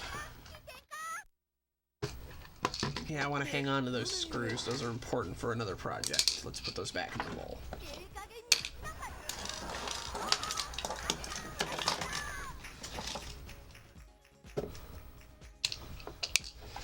Well, yeah, they actually have fairly well-known voice actresses working on this, as I recall. I can't remember any names, but I recall that being like a selling point of the home versions was the voice actress work. I have batteries in here to put in my Digimon at some point. I should do that.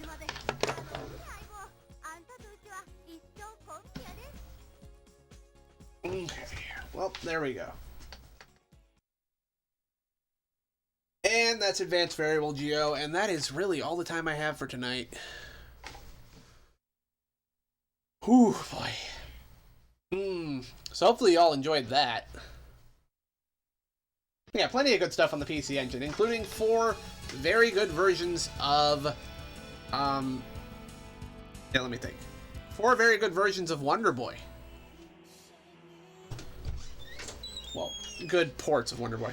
Oh, hey, it's our laundry. Finally came out of the dryer, huh? I gotta switch the other one. Yep. Another load. Lost this one. Curls goes through.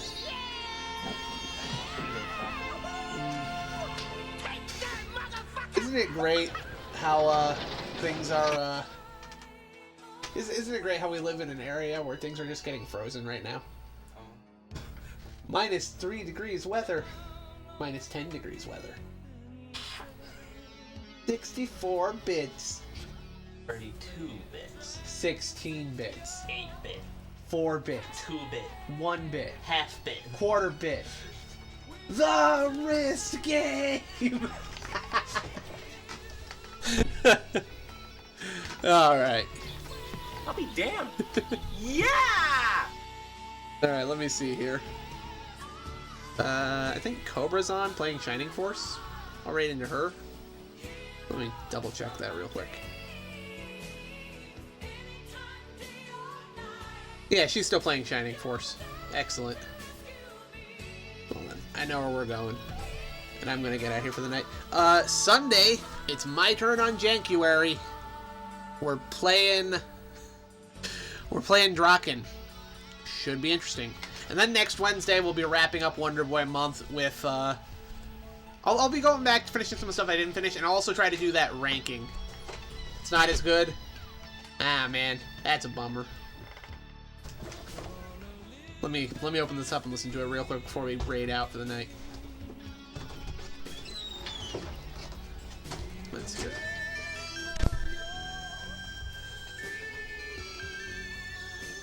It's not awful, but yeah, it's not as good. Yeah, not as good. Not terrible, but not as good. Not to be not surprising, I guess, since it's this is PSG, whereas the Genesis version is running off of like FM synth. It's a more full sound to the Genesis version. Anyway.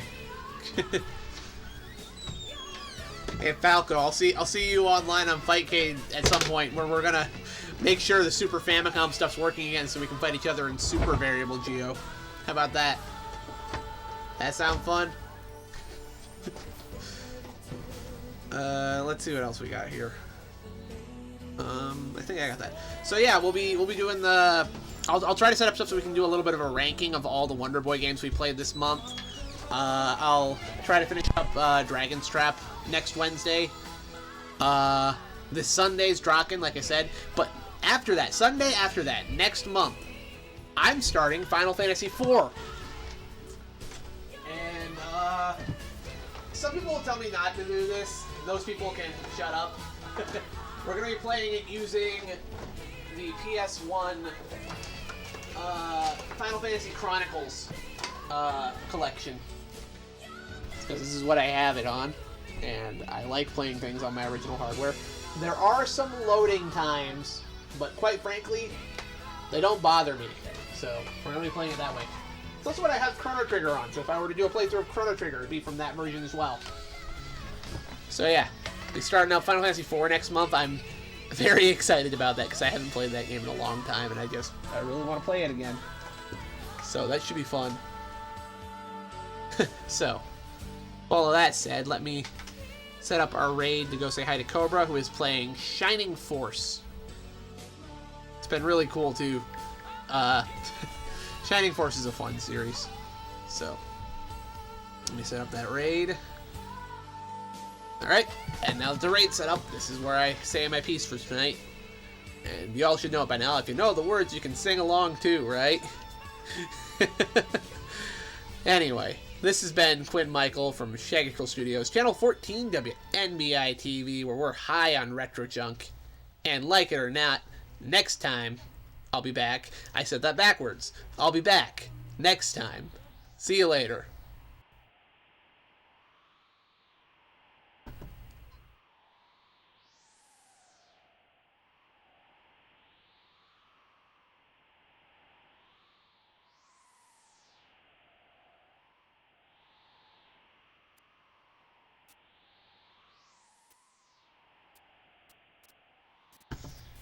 Oh, there we go. I was about to say the after decided not to play, but there it goes. Cool.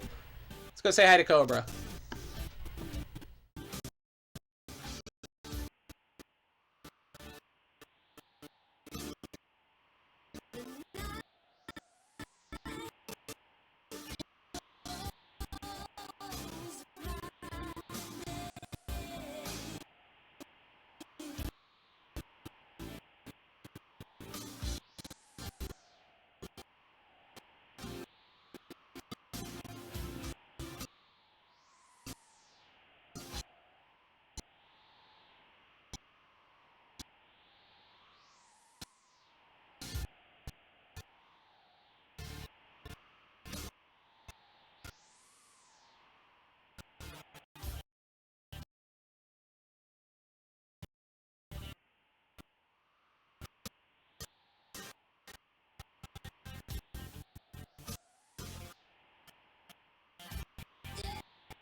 Still here? It's over. Go home.